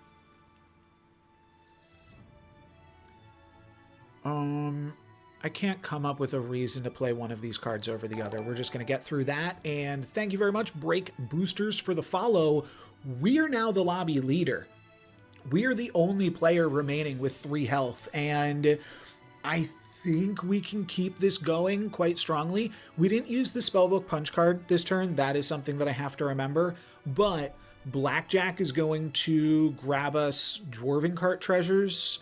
And yeah, we just have big shops that should be able to keep getting bigger. This might start to fall off a little bit at some point, so we do need to be like somewhat aggressive with it. Hikokomori seems to have stabilized though with my Shield of Achilles at their side protecting them. And we will potentially be able to snowball a little bit with Mr. Fox. I'm sure Charlie is going to start to snowball now too. So I could actually see this lobby getting like 3rd place or something. Oh, we have so many hearts though. That's going to be tough. I think 3rd's going to be tough. I think we can get to 2nd. But I just have to imagine that this Blackjack is going to grab a 3-for-1 trade right now. Especially with Mr. Fox taking out supports.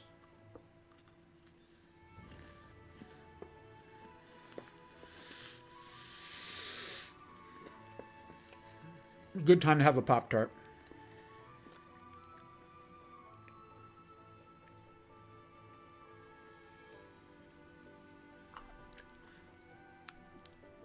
Okay. Yeah, it'll grab a 3-for-1. It's good enough. And we'll grab the win. And we don't give them any Blackjack value. That's also important. But the most important thing there is hitting them for a full heart. I'll take the printing press. Oh, it's whenever you discover an epic treasure. I don't know.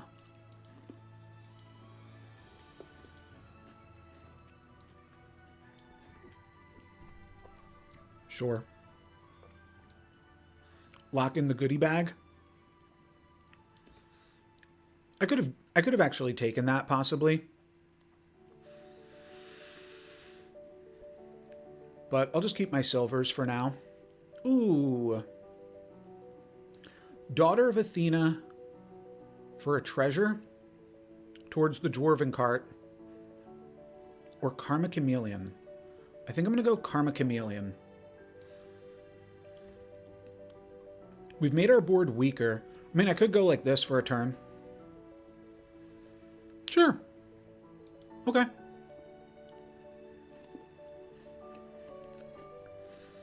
I don't hate that.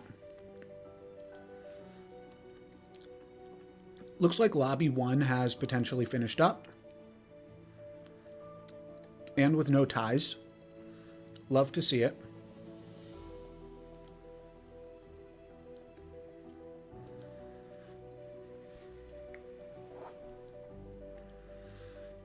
I will just let them know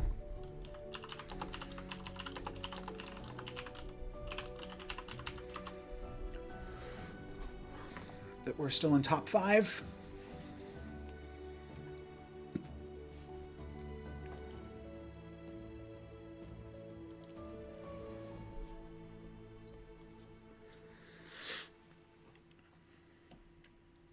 What's more important, stealing the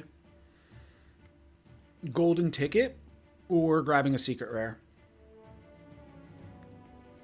We could also try to golden the Karma Chameleon before we hit, but I think just like grabbing any secret rare could have a lot of upside. Ghost armor. Oh, we miss. Bummer. Bummer. All right. Well, Blackjack is going to give us a potion of treasure finding. And then they have an Anubis, a candy Anubis. Wow. We get full-hearted. Nice. Okay. Yes, so many constellation prizes. We could golden ticket. The pumpkin's actually really interesting with the golden ticket because it means he could set up before he even found it. This is a great spell to cast. If I lucky chest, this will give me epic treasures, which they tend to be pretty good.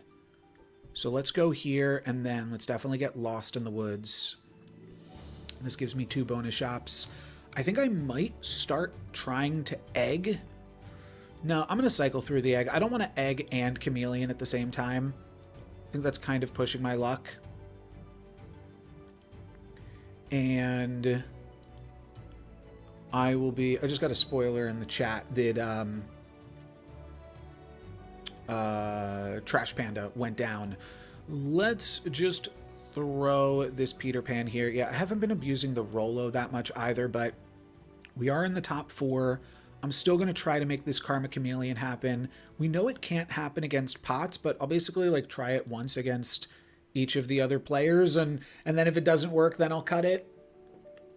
But I think it has a higher upside for me right now than Mr. Fox. There is actually a legitimate chance that I take 4th now in this lobby with that half heart loss and Blackjack only getting like a 2-for-1 trade. Plus my backline is very weak because both of these cards were picked up before I had the Shield of Achilles. So even though they're silver, not that strong.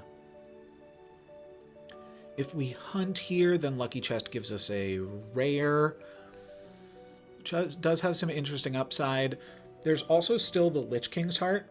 We got this from, oh, I forget the name of the card that Recruit heals your heart. Not at the top of my mind.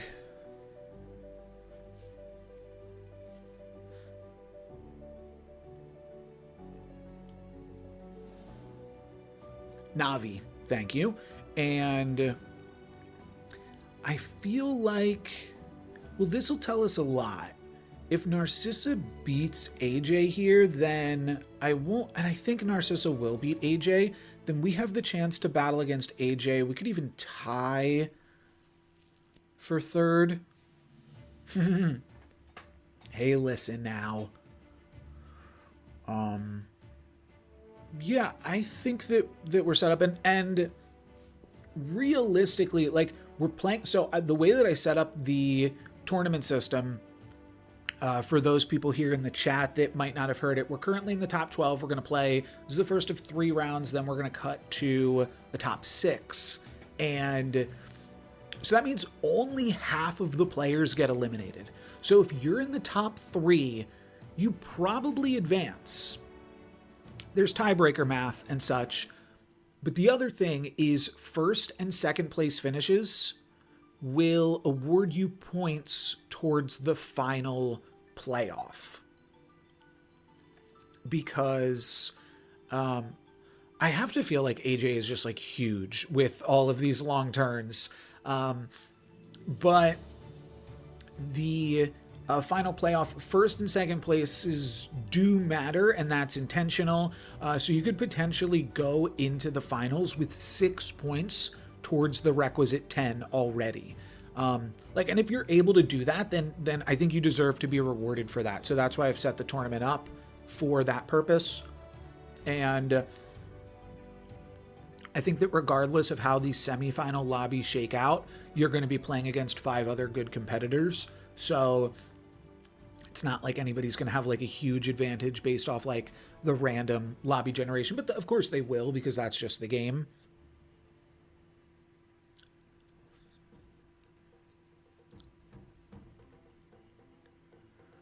Let's finish off our Pop-Tart here.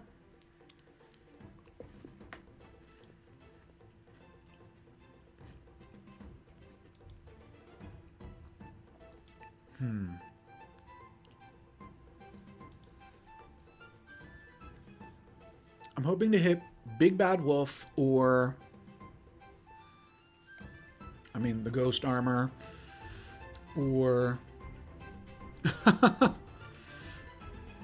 we do get the hunt. That's beautiful. Blackjack is going to grab a 2-for-1.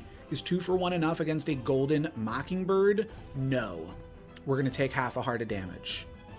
But I feel fine about that. We hit a Doppelganger, and we can Mushroom Ring. Mushroom Ring is really, really good. Okay. We're going to grab the Blackjack. We're going to heal up. Healing up, I think, is more important than Dragonling.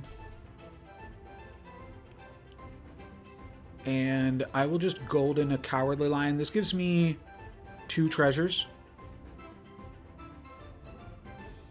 Okay, it doesn't end the turn yet either. All 3 of those were options though, right? Nice. Enjoy your karaoke. I suppose we take Merlin's pointy hat. It's fine because we have the Energizer pumping it up here too. Oh, I lost. Oh, wait, all of a sudden we are now, what's-her-face? Yeah, I'm tossing Cowardly Lion for an Ace of Hearts. Oh, this is good too. Am I tossing Mr. Fox for a Shoemaker's Elves? I can't Midas touch the Doppelganger. That would be good. I want this. It's good with the Dwarven cart, because we can get random treasures. Okay, I'm going to replace... Do I replace Rolo? Do I replace Ace? I'm going to replace Rolo. Maybe that's wrong.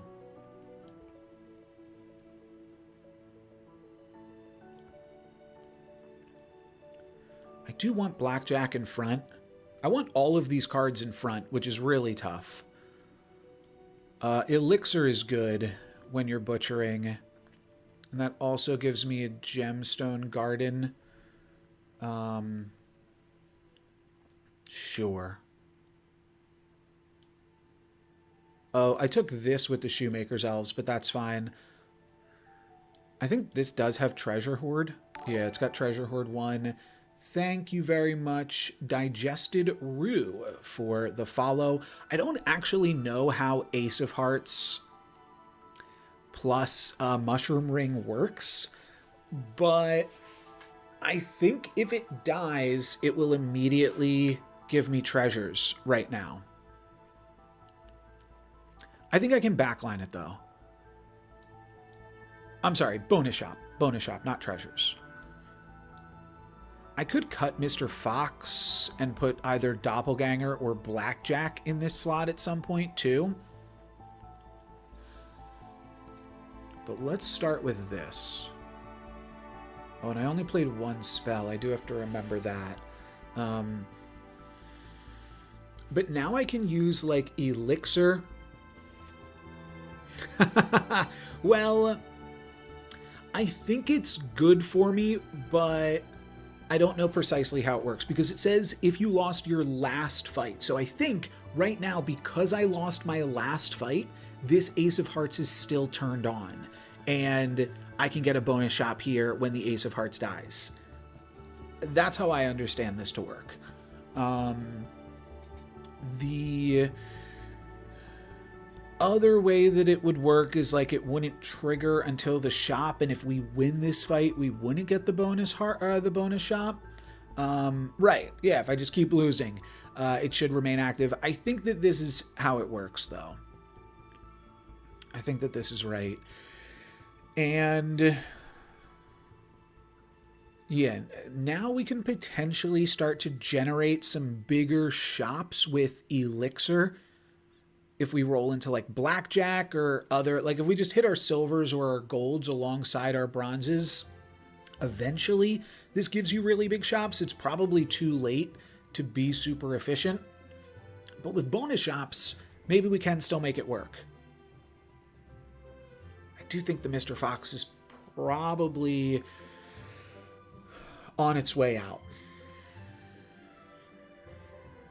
I'm a little bit nervous, but I think this also gets us to third place just by the fact that Narcissa and Wassert are going to take each other out here.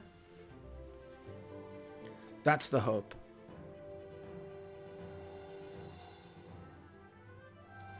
I'm curious if I'd ever want to do like Doppelganger in this plus 64 slot. It's certainly better. But I said I was going to try Mr. Fox against AJ. I know it can't hunt against Narcissa, although I will say the sneak is good against the pumpkin. They frontlined their pumpkin last time, and I'm not sure if that was to play around the Mr. Fox or, you know, how all of that works. I think maybe that is why they did it. I think they frontlined their pumpkin to play around Mr. Fox. Which is definitely, that's some next level stuff. That's a storybook brawl player right there. Oh, okay. Well, turns out AJ is indeed high rolling. So, this is great news. We will be getting our bonus shop with Ace of Hearts. Couldn't have asked for anything more. We will get to Doppelganger something here. And then that can trade immediately right back into the Rolo. All right. So, looks like we have our lobby winner. I am going to grab the two-headed wizard because this is great. And we do have a bonus shop here, you'll note, up in the top. I think we always go for hidden treasure room. Yeah. And now we 3 bags full double cast for some epic treasures. Excuse me, for some epic treasures, for some bonus shops, and for a bunch of other treasures here too. This is only for discovering, so none of these really do anything. I mean, Doppelganger's a toy. Okay, lesser mimic after that. And now Rolo. I mean, I can't really afford to lose too many more shops, so I guess I'll take Rolo here.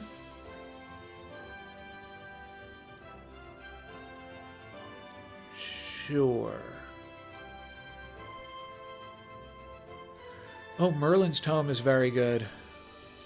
This could actually do something for me because it allows me to double and double. That's exactly what why I picked that up there. Now we play this. It's actually quite nice. And the slot buffs are big. Our spell buffs are big. So we have a legitimate claim to play for this game right now. I don't think it's going to happen. But winner of this fight, we have to full heart them too. We're never full-hearting them. Oh, well. We maybe can. Maybe Doppelganger can grab a 3-for-1, but they have the pumpkin, too, so I'm not expecting huge things out of this one. Hold on. hold on now. But the pumpkin plus Anubis, all of this is crazy. Yeah, no, we've lost. We get a pumpkin. That's cool. Do I get to do anything with that? Their Anubis also gets to get a pumpkin. So, oh, it doesn't. They get scammed. But we still lose. AJ is fighting one of our evil twins. Yes, AJ wins the lobby. We're going to go wait, can I spectate a lobby that I was eliminated from? So, yes, now we are to the 7th power. We've got some big stuff going on. And probably doesn't matter too much which decisions get made at this point, but we can watch it because, yeah, these are some absolutely ridiculous shops. Everything's, you guys can see everything, right? Okay, perfect. Yeah, if Narcissa found some scam, this could still be a game. I mean, we know that they have scam. It's just about how well can they scam. Like, AJ has Captain Hook plus Goodie Bag, both on gold. Those are not... Well, actually, the Captain Hook, that's going to be tough. Maybe they'll... I don't know if they'll backline the Captain Hook. I don't know why. Oh, they're moving everything to the front line now with Goldilocks. Oh, because Gold... Okay, so AJ has 3 hearts that he can play with. So if AJ uses this turn to pump up that 5th slot, then they can throw the Goodie Bag there next turn. So that's the idea. That's why Goldilocks and Goodie Bag have switched. Goodie Bag does go down. It's not going to get that much value because it only summons one thing. A Stinky comes back, and first we're going to see the Pumpkin replace some of this board, and then Anubis is going to come and potentially put some of the scam back on the board. The tricky thing... Oh. Okay. Yeah. Interesting. So I guess that, oh gosh, is it just simply a tie for first?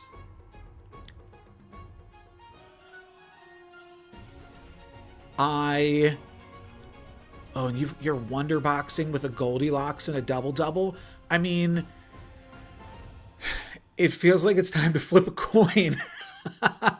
I mean, here's the thing. Like, this is a different circumstance than it actually being a tie. It feels to me like AJ has won this lobby. Let's see what happens off this one. But AJ has to the 9th exponent, which means every single one of their cards has to get scammed. I think that the lobby is simply timing out, but there's no universe where... Yeah, I mean, I feel like there's no universe where Narcissa actually wins this game, and I think I am just going to make an executive decision here and roll the die in favor of AJ. So I'm going to tell these 2 players to stop.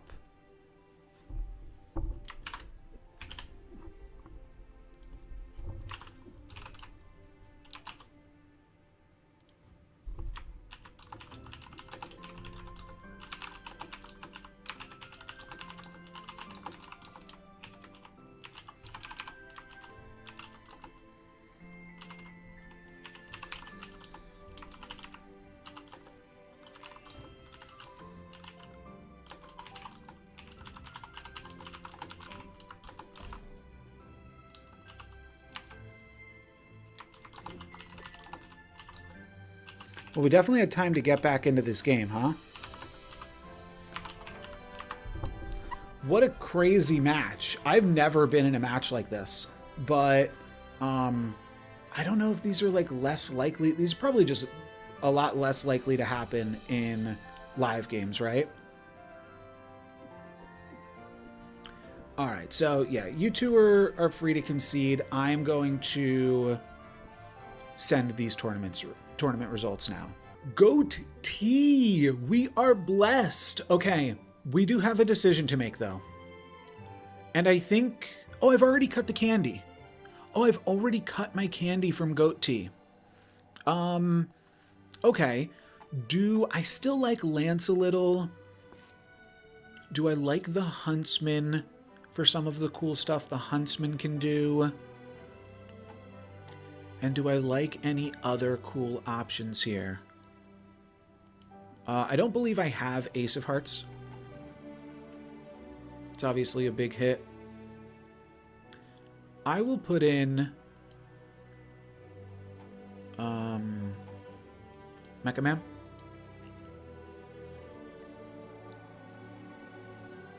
Got all of the hunters here.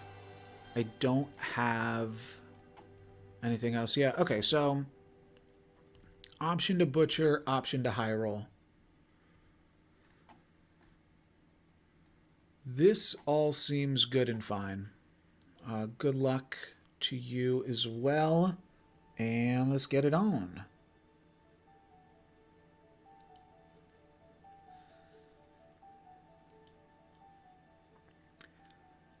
Looks like Lobby 2 is off to the races as well. Oops. As a reminder for anybody just joining us right now, this is Lobby basically 5 of 6, and then we're going to cut to the top 6, but it's Lobby 2 out of 3 in the second stage of the competition, in the top 12.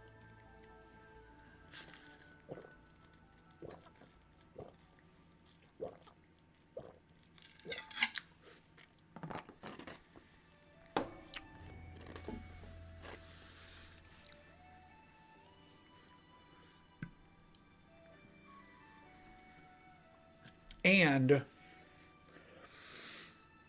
we are getting an opportunity to play with one of the best captains in the game.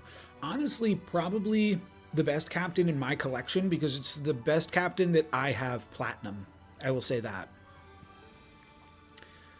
Let's just steal a captain power here. Oh, that's great. Okay, so yes, full platinum lobby. That's going to happen in these later stages. So I believe it is like 4, 2, 1, 3, 5. Something like that. 4, 2, 1, 3, 5. Let me just write this down myself right here. So, Pig, Mira, Rump, Egg, and Bean. I don't care about the Beanstalk. I obviously care about Rumple.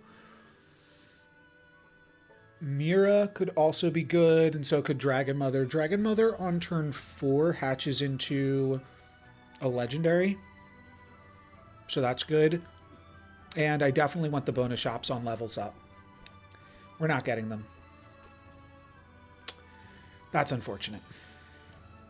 I will still try to grab that later, but that's definitely a bummer. Let's go picks and picks again. And this is Mira. I am interested in Mira here too. I think we play it like this. And that gives Dragonling a chance to attack twice here. The big one is Rump. We need to make sure that we are stealing Rump. And Rump, it's kind of out of our control whether or not Rump is strong, right? It seems like they could be. Looks like we will manage to lose this fight, though. So that's good. So now we also have Mira's Captain Power. Puck completes the Stepsisters. Ember is just fine because of Peachy Queen. Oh, this also completes the Stepsisters? Okay, yeah, this has to be Ember. And then we could Peachy Queen. We could Navi. Oh, gosh. Tink, like, this is... What a shop is this? No, there's also what big teeth. I think let's go Navi for right now. That way we can lose this fight again and potentially grab a Rumpelstiltskin. This could be a really insane game. Oh yeah, this Rumple just doesn't have characters, but they're all so big. We're gonna lose. We get to Rumple. Perfect. Perfect. Wow. So we are Rumpelmira. I think we cut our losses. I mean, we're Rumpelmira with Tink's torches. I think we just try to win out from here. Twin shot to heal back up. This would be the turn where we could pick up an egg. I don't think I care about it. I think I'm just grabbing a... Oh, Masterwork Scrolls is... No, it's always twin shot. Let's heal up, though. I mean, I'm not going to not heal up. That's crazy good. Dragonling's a 7/7. This is not that good yet. I guess I'll Minotaur. Okay. I think this is not the best. Oh, I did the math wrong too. Apparently this is Beanstalk. Next turn is Egg. Well, I really don't care about Beanstalk, I don't think. Oh, wait. We need picks to be attacking.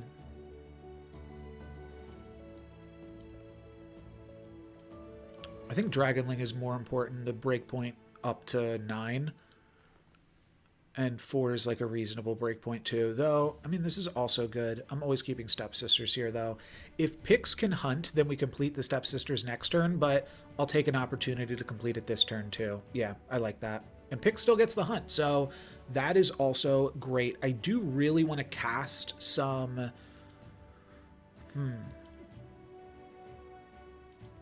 Oh, Dwarven Cart with Rumpel is insane. Yeah, okay. I forgot what that was a treasure for. Now I can Breadcrumbs or Lesser Mimic. Lesser Mimic potentially next turn with Rumpel. Feels wild. I could Rolo. I really want to cast some targeted spells at some point, though, so maybe I just take this Rage Mage. I guess Rumpel Mira is not the best combo. But hey, if we lose, we get an egg. It'll be a turn 6 egg, which is actually a secret rare if we can manage to hang on to it for 3 turns. Honestly, I'm very into that. Their egg hatches right now into an epic. So, oh, the order doesn't work for live lobbies. Okay, well, I was just slightly off. But, yeah. That is good to know for sure. I think somebody told me that before, but I just forgot. But I do know the order will be consistent. So next fight, we will be playing up against Fishing Enjoyer again. And we could, I mean, we can lose to them to get 1 bonus shop on turn 9. I don't think that that's worth it, probably. But if we can lose to Sparkles here... Oh, we definitely lose to Goodie Bag, right? Don't tell me we lose a full heart. Okay, I didn't want to lose a full heart, but we do get a turn 6 Dragon Egg. And maybe that's good. I also grab a pair of Tiger's Paws. Yeah, sure. And now I get the bonus shop with the Mysterious Egg. We're gonna claim this. Oh, this is actually my biggest card still. Yeah, let's grab the egg, and I'm looking for shops, but I'm not, or spells, but I'm not finding them. I mean, this is actually quite good, isn't it? Yeah, it is. Okay, it ends my turn. But I'm grabbing so many treasures here. It's only +6/+6 right now. This is +2/+2, and I get to keep playing. Alright, I'm going to keep playing instead. Miseria, huh? Miseria on Goat Tea. We lose. We pick up the bonus shop from the pig. Here's the thing, all I have to do is survive, and I already have a secret rare that I think we can probably manage. If I pick up the 3 bags full, I get a bonus treasure next turn. I think I'm not Mira-ing, but I might be if I find Worm Scale. It's just slow, but I think I can maybe get there. It's awkward because Rumpel is making it so that I only see 1 spell each turn.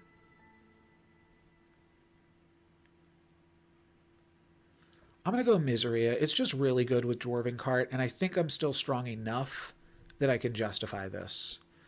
Okay. Bad hits for me. I'm going to lose a full heart here. All right. Nothing I can do. Now I'm pigging. I'm definitely, you know, pigs get fed, hogs get slaughtered, and I definitely feel like I'm being a bit of a hog right now, going for every single treasure. Let's take the Gilded Lily. I do get a bonus shop this turn. Oh, that is really nice. Okay, so let's take the Gilded Lily, let's take the Constellation Prize and take another treasure. That's going to be Lich King's Heart. I'm back in the game. I'm back in the game, baby. And now I go 10 million Fireflies and try to cast some spells on it.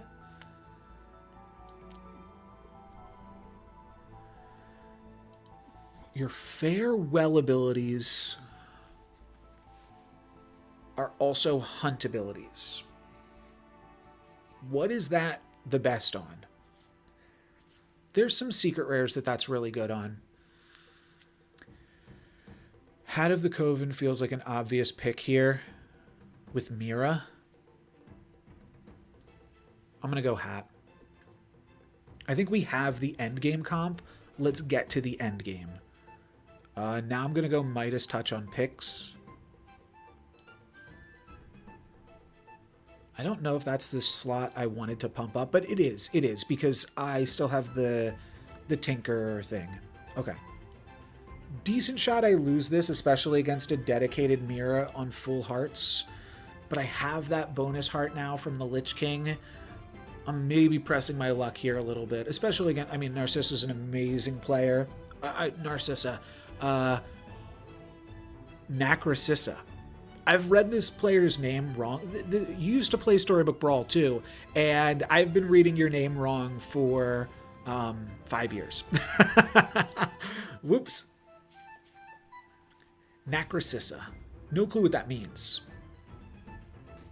But how are we going to do in this combat? We get the hunt there, and you know what? This Pix is still large. We only lose half a heart.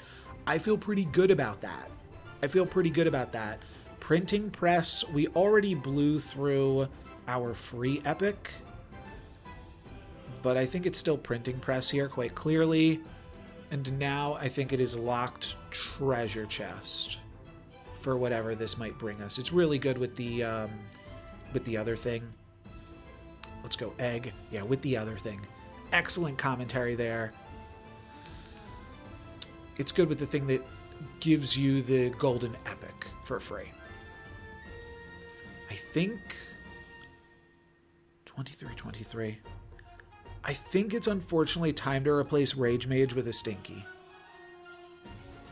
I think that the Dragonling is simply too much bigger than the Rage Mage, and this is an important fight to not lose. If we can tie or win this fight, we're in a really insane position. I mean, against Xeno, I don't love my chances here, but we do get a bonus shop next turn, which helps because we're rumpling. And then we also grab 3 treasures next turn, which means we grab 4 treasures because of the Dwarven Cart. So there is a lot of potential upside happening next turn. I'll be honest, I don't really know how Rumple works because I don't own the Captain yet. So I don't know like what levels of treasures you wind up seeing. But I think we're going to see enough stuff next turn. We also grab our secret rare. We've made it to turn 9. That's the important thing. Turn 9 gets to be a big turn for us. Okay, that's a hunt. Little bit of little framey here, but we get the hunt there too, and we actually managed to win and heal up. I'll take it. I will also take Dravina the Devourer. One of these 3 treasures. No, I'm sorry, all 3 of these treasures. So there's nothing to consider here. I will take all 3 of these treasures. Okay, just double checking. We grab a Captain now. So I could grab Gloves of... I mean, it has to be Gloves of Thieving. Also gives me that. And then Royal Invitation. Oh, that feels important. That's also really good with Dravina. And I immediately hit the worm scale. Holy moly, we're back in the game. I will... Oh, that pumps up Dravina, something fierce. I will be casting spells. Oh, I don't have a mage. I lost my rage mage. That is such a bummer. Do I take a mage? Nah, certainly not, right? I think what I actually do here is check my treasures to see if any of them scale. Honestly, none of them really do, but I think I just cast a Eureka on one of my Fae. It's silly, but I think this is just the play. Now Wormscale's giving +3/+3 a turn, and with 2 hearts, I think I can turn this into a first. That's the goal. AJ down to 1 heart. We might give them a little bit of breathing room here. I could actually move Dravina right here, so that way I can pump up this first slot and just be massive for us. That seems like it's the correct call. And yeah, we're going to be able to give my board like +10/+10 here, right? Because I've got 2 Tiger's Paw doesn't do anything. Oh, I've got 2 Constellation Prizes and a Twin Shot, right. So I get to give my board +9/+9 each turn. I'm farming treasures. I'm picking up spells. Oh, okay, my mages are good. Wait, so is frontlining my dragon. Okay. Lot of things to consider happening right now. Attacking into Stinky, them hitting my Stinky is all a little terrible, but I think we still have the stats, and I think Pix even gets to hunt here. That feels good. That's a full heart of damage on to AJ, and we get to move along here. My heroes, I have 1 hero. I'm not really summoning. I'm not really doing this either. I like that all of these have stats.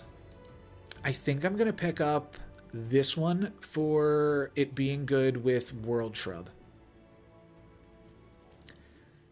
Then, I mean, this is the best one. Okay. Sure. Wormscale is free, but so is pumping up this slot. Wormscale pumps up Dravina. That's a lot of tempo. But the double and double, like finding some targeted spells right now, is still really solid. I think I want... no, I want legendary treasures too. There's also mages. Let's take this so we can keep playing for a moment.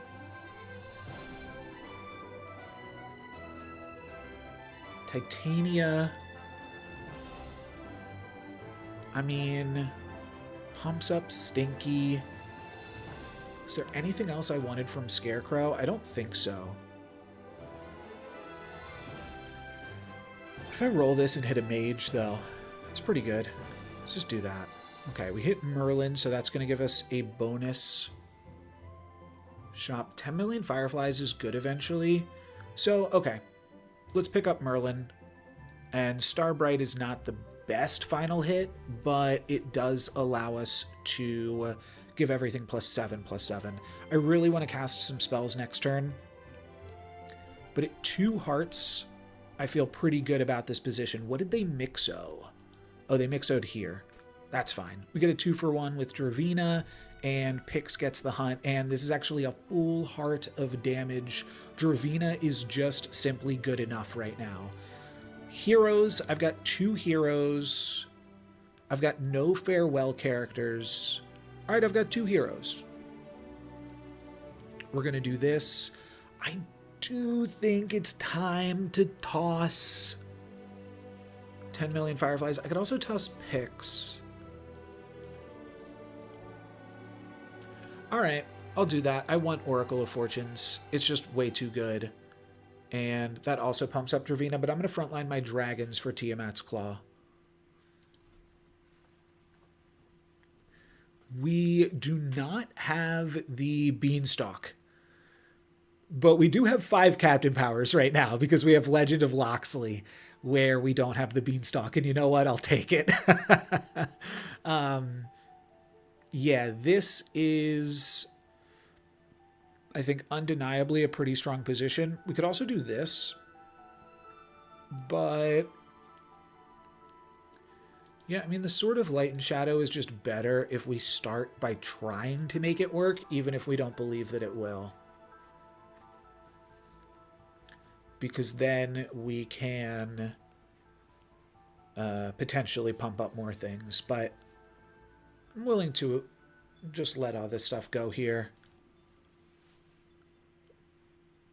Anytime we grab a mage, we can grab a spell. I really need to start casting spells 5 turns ago, I think.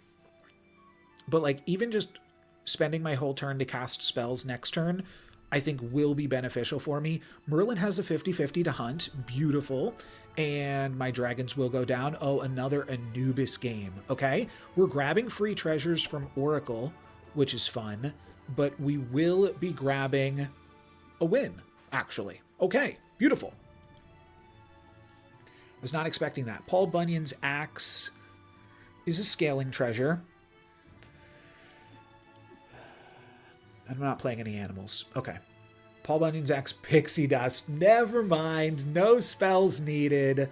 Let's go. Yeah, this is the only one that I think will be relevant. Do I take a mage or just grab this? I just grab Oracle of Fortunes here, I think. No spell. Oh, these are all mages because they're animals. That's fun.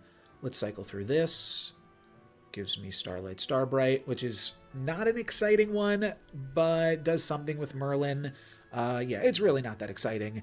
But what is exciting is Pixie Dust, Wormscale Tinkerer. Will we have enough stats to outscale the rest of the lobby? I think that there's a chance that Narcissa has been playing a better Mira game than us and just has a bigger Wormscale and is off to the races faster. We have Rumple, so we potentially hit the Pixie Dust before they did, and there's a chance that we lose to them this time, but catch them on the flip side with a scaled up Wormscale. But I'm imagining that they have like a Wormscale that's giving like +10/+10 right now, and ours is only giving +5/+5. I guess then it also comes down to how many treasures are we each pumping. And that is curious. We have a lot of treasures. We've already grabbed the Lich King's Heart. But I think, I don't know, I feel good about this game still. And yeah, we're about the same size. We get even bigger. Their Medusa can scam my backline Dravina, which is a bummer. Nope, it's going to trade with the Oracle, and then Dravina gets to grab the win. So, yeah, it's just about making sure that we don't get our Dravina scammed, and then we'll be able to get into the late game, and then we'll be unstoppable, I think. This allows us to cast more spells. I don't need the drafty window yet. I'll pick it up later. I want to pick up the scaling things first. Okay, spells, spells, spells. Spells. I think this is actually spells. We can pick up the Golden Oracle of Fortunes later. Maybe that's crazy. I want spells. I don't want that spell. I do want Ironcast Dragon. Spells. Spells. Spells. Okay, this is quite good.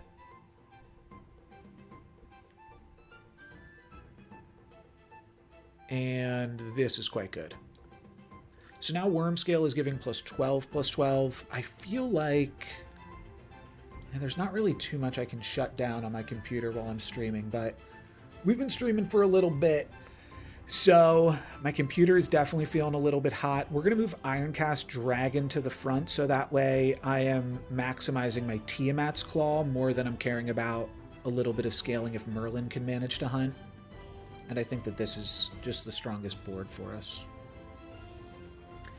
5th for you, Fishing Enjoyer.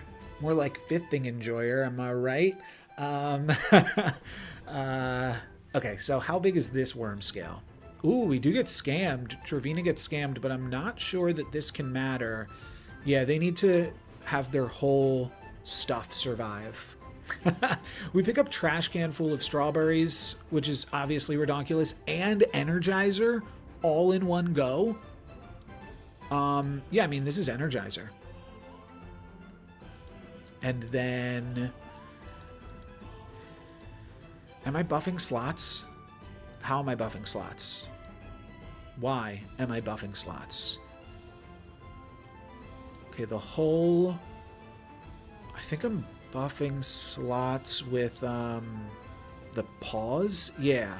Then how am I buffing other slots? Just relic? Each turn give a random slot a whole bunch of stats? Okay, I guess this is good then.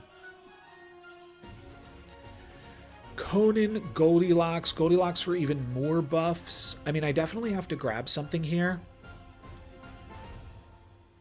And I think it's just Conan. Do I have the questing bauble yet? I don't have the questing bauble. Is anything in the shop a mage? No. Burnator, Conan. I mean, all of these are so good with Dravina. I will take Burnator, because I think I'm likely to hit the golden copy of one of these two next turn. And... is Xeno going to... like, how are people going to match up against my Dravina? Let's make them kill my frontline first. And then you can go for my Dravina. I think that makes it really tough for people. Oh no, Xeno is huge. Okay. And they do manage to scam my Dravina. Oh wait, I'm huge. Oh, my worm scale procced. Okay. We're good. We've won. Worm scale giving plus 200 each turn. They do grab a ton of treasures there. But we get to grab a ton of treasures here. We got all three. Because of the Burnator. Wow. Yeah, Burnator just letting us choose all of these is nuts. I can pick up a huge Flopsy so that way Dravina gets even more insane. Sure, I don't need Ironcast Dragon anymore. Alright, and then it's done. We're up against Narcissa's evil twin, and then we've got to beat Xeno twice. Well, actually, Narcissa's still in the lobby is what this means, but what's my biggest slot? I believe this is my biggest slot. Yeah. I don't know that I'll be able to really utilize the cards that I'm taking off Flopsy, but the important thing is I will get to... pump up my Dravina even more. I get to give my Dravina plus 40,000 a turn, which is obviously wild. Okay. Hopefully they took each other out in some capacity. I get all of these, which is crazy. Okay, now am I interested in Goldilocks? Yeah, we can toss the Burnator. I'll take Warp Drive Engine, I think. Nah, I'll take this. Oh, I get all of them. And I can pick up a Tribble Trouble, or... so there's two really insane options here. I can either pick up the Tribble Trouble, or I can just, like, let the Tribble Trouble hit Dravina. I'm just going to take Goldilocks, though. I said Goldilocks was good, and it is. Oh, wait. I'm sorry. That is not what I meant to do at all. Whoops. No, that was just a mistake, I think. Yeah, there is no reason for me to do that. That was silly. Okay. Well, hopefully I don't get scammed. And let's see, I got some pings on my server. I think that that's just about lobbies being over.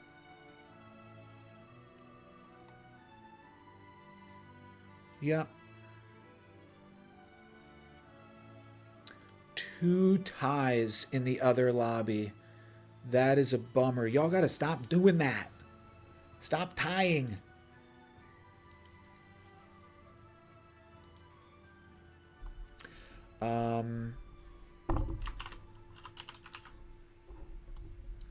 Okay.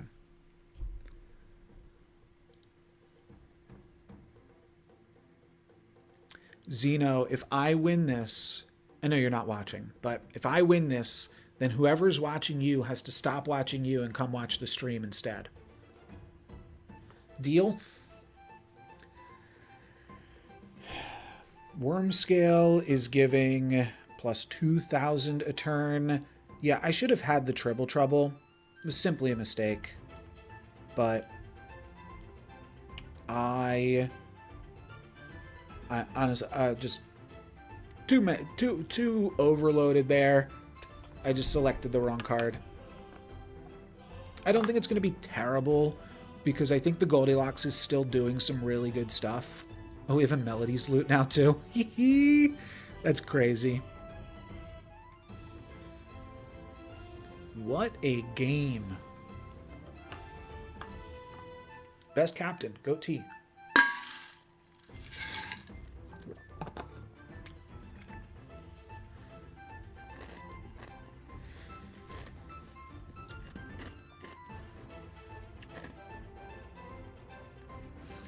Overloaded from managing the tournament, and unless you're like making a Hearthstone joke, which I feel like might be what you're making, but just, yeah, running the tournament, running the stream, balancing between a bunch of chats, and having 40 treasures, and just like I can't pay attention to every interaction that's going on right now.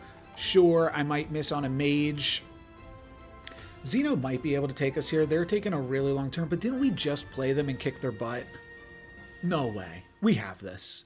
We have this. Let's see it. Yeah, come on, man. We got him. We got him beat by 2 digits. How big is their worm scale? Plus 100. Try plus 100,000. Okay? Then you can talk to me. Just farming treasures here off of Oracle, I think. No, I don't even know what's happening. Oh, they're farming treasures off Tiamat. Oh, okay. So this could go poorly, but my cards are bigger than their Paul Bunyan. Oh, I just hit secret rares because Paul attacked into my Oracle. That is awesome. So I no longer need the Burnator. We just have that for free. And we get to choose all 3 of these. Great. Flopsy should start to do... Wait a second. Before I pick this up, what's my biggest slot? I can't tell. That looks like 28, but it's not. It's 200. But this is bigger. So I will move Flopsy into the Goldilocks slot, and then I will take Elixir. And now my Dravina gets to go absolutely crazy. Well, what am I talking about? It's done been absolutely crazy. This pumps up Dravina. This pumps up Flopsy. I haven't even cast that much spells this game. Let's take Spiked Shield. Okay, so for some reason my Captain Hook is the biggest card, but now I just like don't take this, and I take the Burnator, and that pumps up Dravina the most. This is a mage because it's an animal, but I'm just going to cycle through this.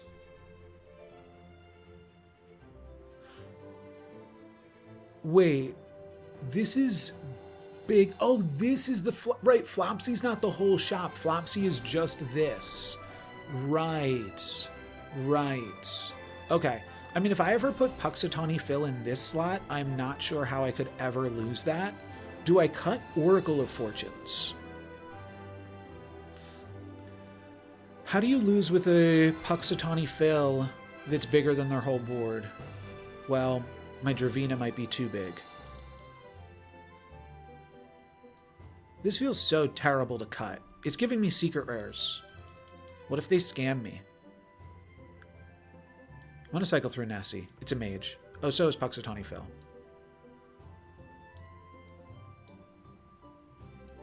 We're going to do this. It moves Flopsy out of this slot awkwardly.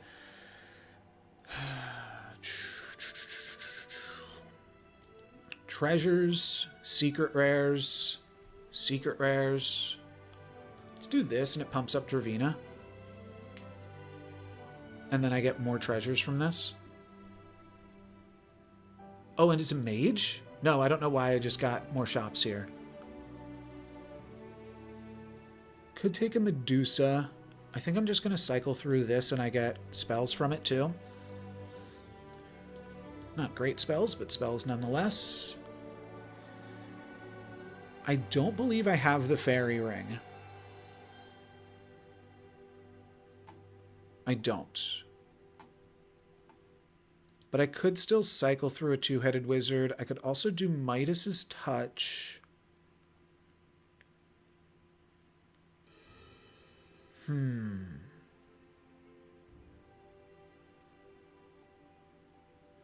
am going to have to move this here, by the way.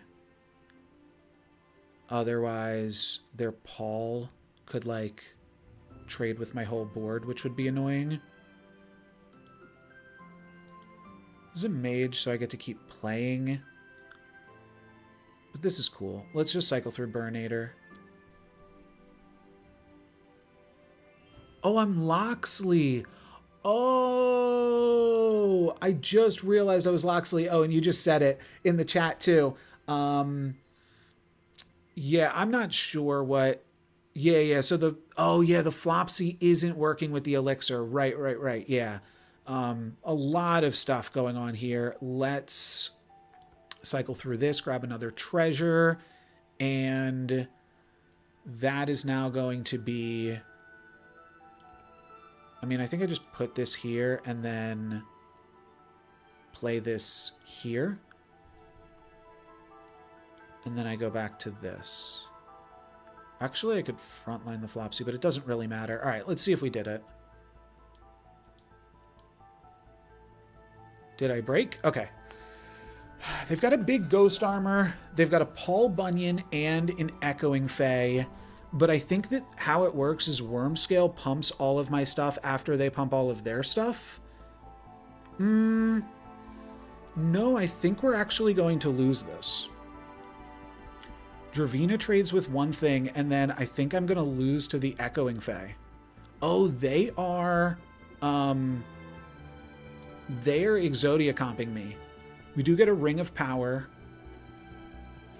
We trade there, and then, yeah, I don't think I can take out the Echoing Fae. Wait, we trade? Wow. Okay, so we now know what their comp is and how they are trying to mess with this.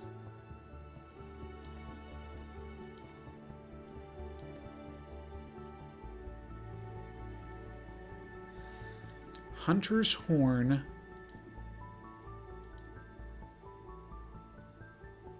We're not going to lose a fight, but this might just not be enough stats. This doesn't do anything yet, so I'm just going to take the card with stats on it. Yeah, we can like make a big Dravina. I think I need to start to pick up my own scam in whatever capacity that turns out to be. This gives me secret rare treasure, right? Or no, I already blew the lucky chest. Okay. I do like the idea of Phil, but it's not enough. So I do like the idea of Goldilocks, but that's, I mean, we're not grabbing treasures off of these things anyways because of Loxley, right?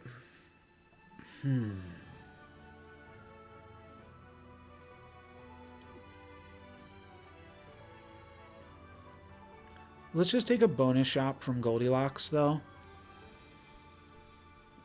Oh, wow. Okay.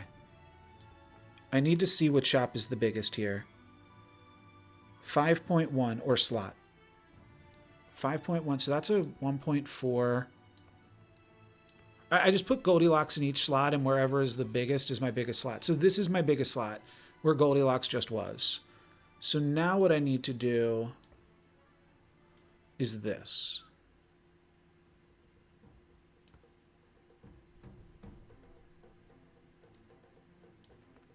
Okay. Now I can Midas touch the Dravina. But I think making my Dravina bigger is potentially a trap. Making Wormscale bigger also doesn't feel like it helps that much. I'm going to grab another spell. Okay, Stroke does help. Oh, my Flopsy's in the wrong spot. That's a bummer. I think it's time for Oracle of Fortunes to go. I mean, I know it's giving me stuff, though. I mean, a plus 1,000 sword doesn't help. Doubling cube does help, but I already have that. What other secret rares am I looking for? I mean, it's just treasures, and just hitting treasures is good. Sure, that's fair. Let's cycle through Shadowmancer. Okay, that is a big hit as well. That was definitely something I was looking for. It's awkward the slot that it's in.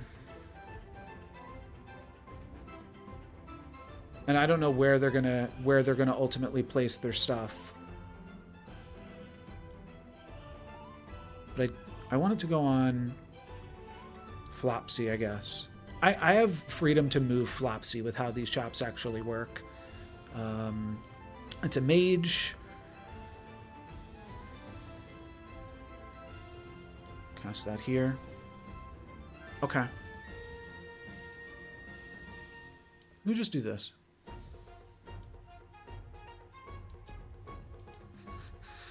I have to hit this battle button multiple times, which is crazy. Okay, here we go. Do we have it? They moved Echoing Fae to the front, but my Flopsy gets to copy Paul. And is that good enough? We trade Echoing Phase. Oh, my Dravina actually survives that. Okay, that's cool. And then Flopsy gets to trade with Paul or Goldilocks, right? Oracle goes down. I get the Bottled Starlight. I'll take that. And then I believe, as long as they don't get a bonus heart here, we are able to best the Paul. Crazy, crazy lobby. Amazing game. GG Xeno. Some options here. Lightning Thief. Very good captain. Not a very good captain for me. I always lose when I play the Lightning Thief. I'm going to go Witches 3. I think that Witches 3 is a really, really good captain. And importantly, I think it's a captain I can easily top 3 with. And then just figure out where we're going from there. I am going to change around some things, though. I'm going to give myself the potential to get first place.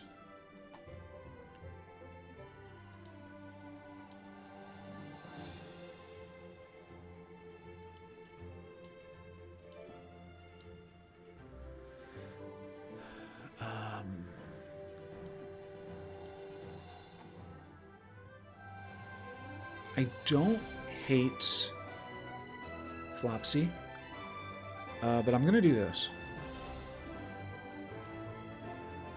See you on the other side, fishing enjoyer. So, why am I doing this stuff? Oh, because they're villains. Right. This is summons. I just don't think we need Miseria on Witches 3. I think I'd rather plan for what I'm going to do when I get to the finals and just expect that I can do that.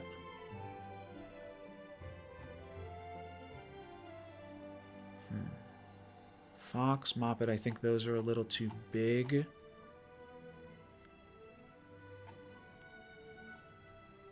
Let's throw in Flopsy. I think that Flopsy has a lot of upside. And then I think I actually will go for the summon. Raggedy Ann. Do I want Busted Bot, though? I don't think I need that. I could take a Miseria just in case I really fall behind. Oh no, Huntsman. Okay. There's the deck. Let's see. Oh, let me just double check. I'm getting pinged over here. Okay, great. I'll take Scrub Fowl. I don't love this as a start, but it's fine. And then I'll go Flying Monkey.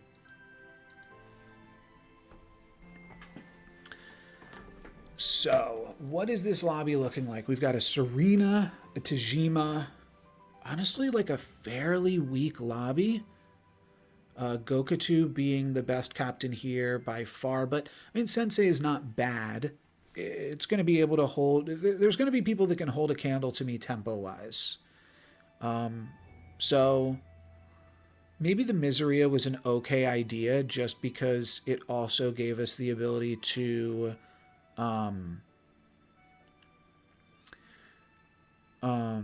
have treasures for Wormscale Tinkerer.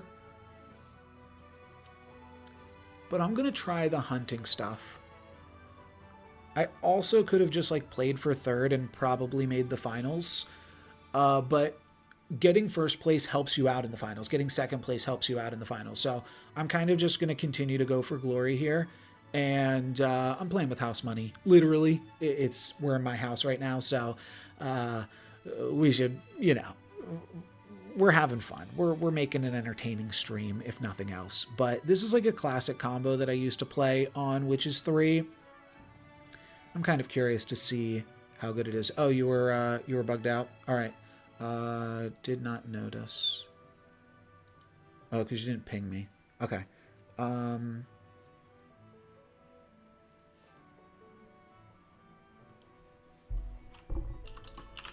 You good? True. Well, you're watching here now, but...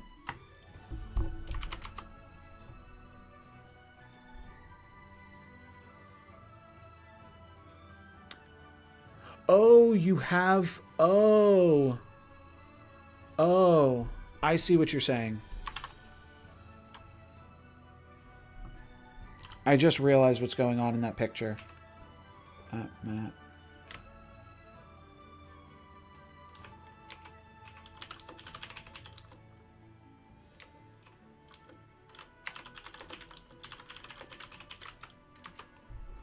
So yeah, True Believer has like a weird display bug issue right now that they can technically play through, but I'm not sure if they're allowed to like concede and still get back into all of this. I'm just not sure how that works. But we get to pick up a Jealous Stepsisters here, which is very good, and then an Evil Stepmother, which is also very good. I'm gonna only frontline one or two cards so that way Stepsisters can complete.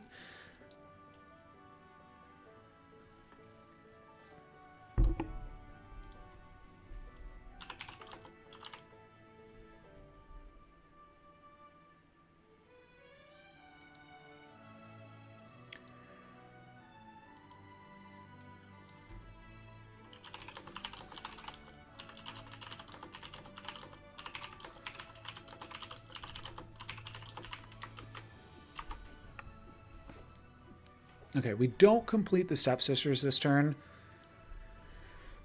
which is, you know, whatever. But we will continue to pick up villains here. Probably make a move to get the Huntsman in. But this is another trigger. I like the Huntsman here.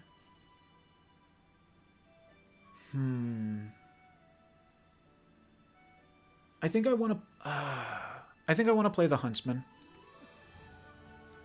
That's really tough to know what the right play is there, though.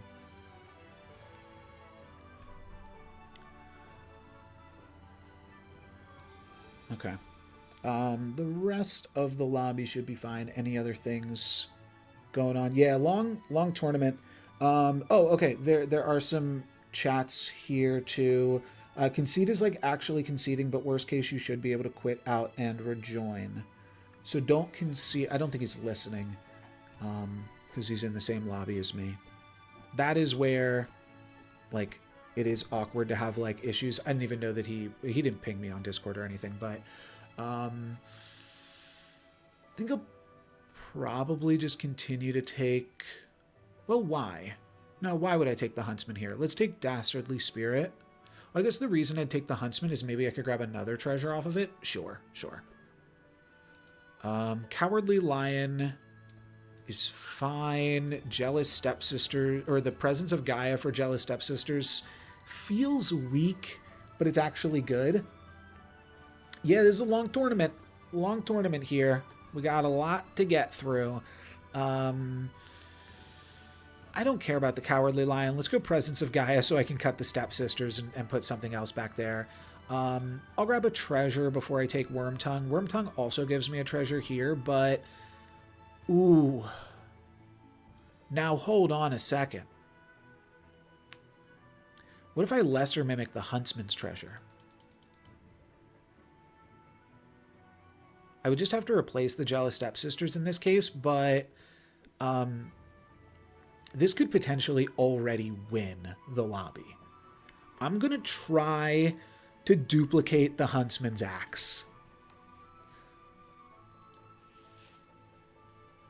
I mean, it's not crazy, but it's really good still. And I'm just going all in on my backline here. I mean, my Flying Monkey's doing some work, but next turn I'm replacing Jealous Stepsisters, and we're going to find it again later. And then I'm going to, like, look for a Mr. Fox for the Huntsman. And, I mean, we're not getting punished at all. We're still winning these fights. Cool. Okay, I can't complete the Evil Stepmother this turn. That's one awkward thing. I also probably can't complete Captain Ahab, but I don't know that I will. Yeah, I just want to make sure I don't do that. I do want Greenbeard. Okay. I'm going to do Captain Ahab later.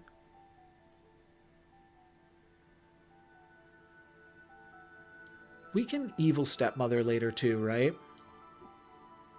Let's just go tempo. This is fun. If nothing else, this is a really silly idea. Flying Monkey is potentially interesting against Sharon. Sharon is likely to play summons in slot 1. And it might be too big for Greenbeard, but I don't imagine Sharon's off the ground yet, is the issue. Like, I don't think they've found many gold cards. But if I can double Huntsman's Axe, we can do some crazy stuff. To be fair, Huntsman's Axe is not the best on witches. The reason I like Hunt on witches is because you hunt in your back slots anyways. But it is very good for... Oh, the epic. Oh, what's the epic called? It is called... No, not Athena. Something like that, though. We're doing good. Oh, I can't remember. Okay, so there is the slot 1 summons. Greenbeard just going to go off. Huntsman will complete its treasure, which is awesome. And it will complete its treasure again. And will it complete its treasure one more time? No, we're done. Okay, but now we can frontline that and grab 2 copies of Huntsman's Axe. And now I just play my biggest card right here, which is the Huntsman. And that way we can, like, pump up the Greenbeard, pump up the Captain Ahab. There's a lot of options. Davy Jones is also really cool in this first slot. It's also really cool in this slot. And it's a villain. Okay. I'm not going to go for Raggedy Ann just yet. I'm going to take Davy Jones. Oh, and then I think I'll have to take Goodie Bag. Oh, Anna Bunny's also insane. But next turn is when we find the big hits. Let's just go for Goodie Bag. And feel pretty goody about that.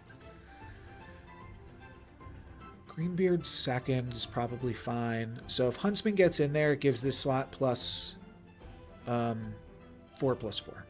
That's cool. I don't know. I don't know exactly how we're supposed to play this necessarily, but I don't really care about this. It's just a 6/3. Probably cut it eventually. No, the Sour Patch Kid. Oh, bummer. We get foolhardy here. Unlucky. Okay. Well, we immediately find the Ogre Magi after that, so I don't feel too terribly. Now we play Ogre Magi, and here is where we start to try to do some crazy thing. I'm not willing to answer questions about other games right now. You can always message me on my channels on Discord, but I don't want to get too distracted from everything else I got going on today, bud. Let's go for a Twinkle Twinkle.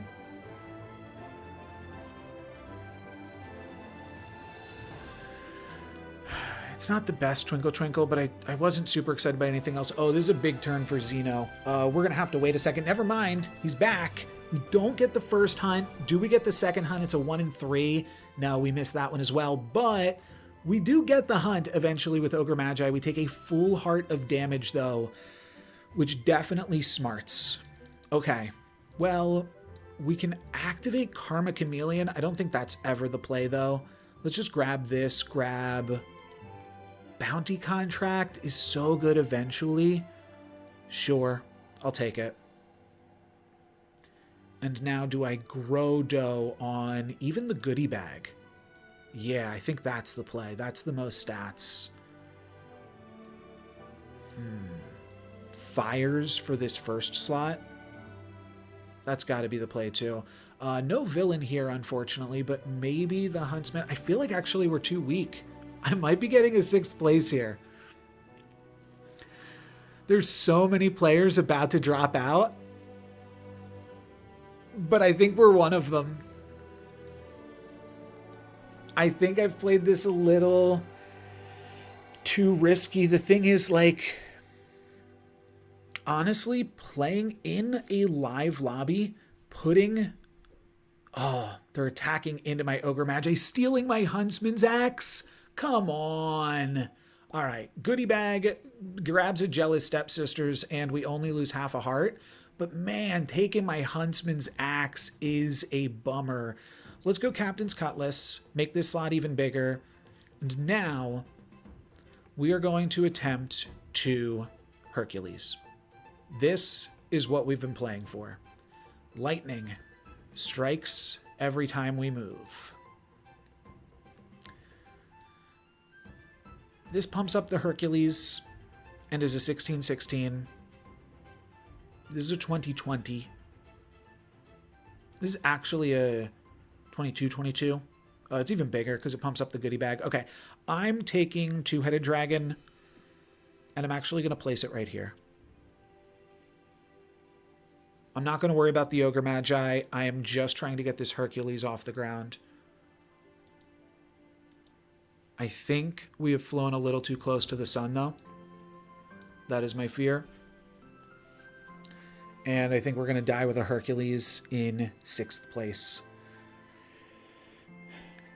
Very, very low lobby. The entire lobby, except for the bugged out True Believer, is down to 1 or less hearts. But if we can get some hunts, we cannot. We cannot get some hunts. 6th place, unfortunately. Ties will round up if other players die here. There's a chance we actually grab 4th place if 2 other players die right now. Let's see. 4th! Okay. So, yes, everybody, 3 of us just got 4th place right now, and we will all be getting placement based off of if we got 4th place. So let's head back, and I'm going to go spectate the other lobby.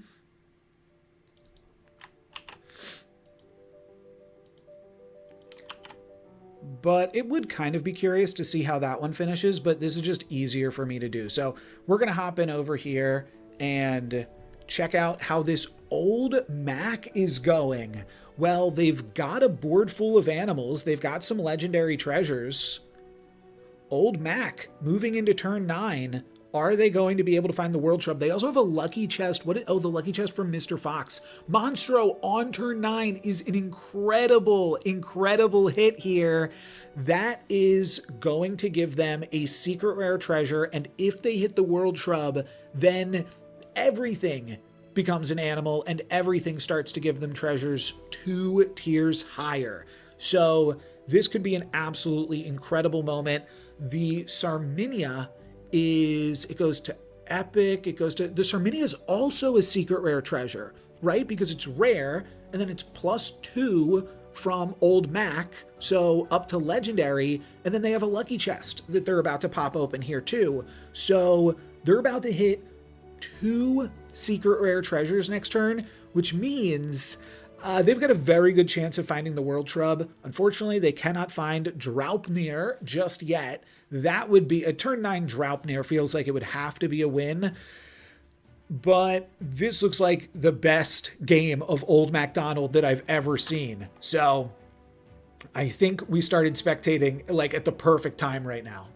I guess, Jim, I'm calling you on Discord if you wanted to hop in and do some commentary on this lobby with me. I might even take a back seat and let you get first fiddle, but we are back in the action. A Wicked Witch is going to be able to take out Monstro, but I don't think it's going to really move the needle here against Wysert as a whole. Yeah, that is a full heart of damage, and now here we are for 2 secret rare treasures. First an Infinity Mitten, then a Trifork. So now, this is a choose 3. There's that World Shrub. We also get a Wanderbucks and a Bottled Starlight, but now everything is an animal, which means every treasure that Wysert sees will be 2 tiers higher. Guardian of the Grove, also insane right now, but they go for a Leapfrog. Okay. And then a Monstro, we see a Candy Kiss. Are we going to Candy Kiss that Monstro? Everything is also candy. That's going to go on, it's going to go on everything. Right. Now, all of these cards are still animals. That's important to know. Sorcerer's Mop going to pump up Miss Muffet. A lot of interactions going on right now. Definitely being rewarded for picking a cool captain. This is a big one. Oh, Jim has joined us. Hey, Hello, Jim. Lux, how's it going? Going good. Can you, you know what? You can either spectate with me or I can share my screen with you right now. What is better for you?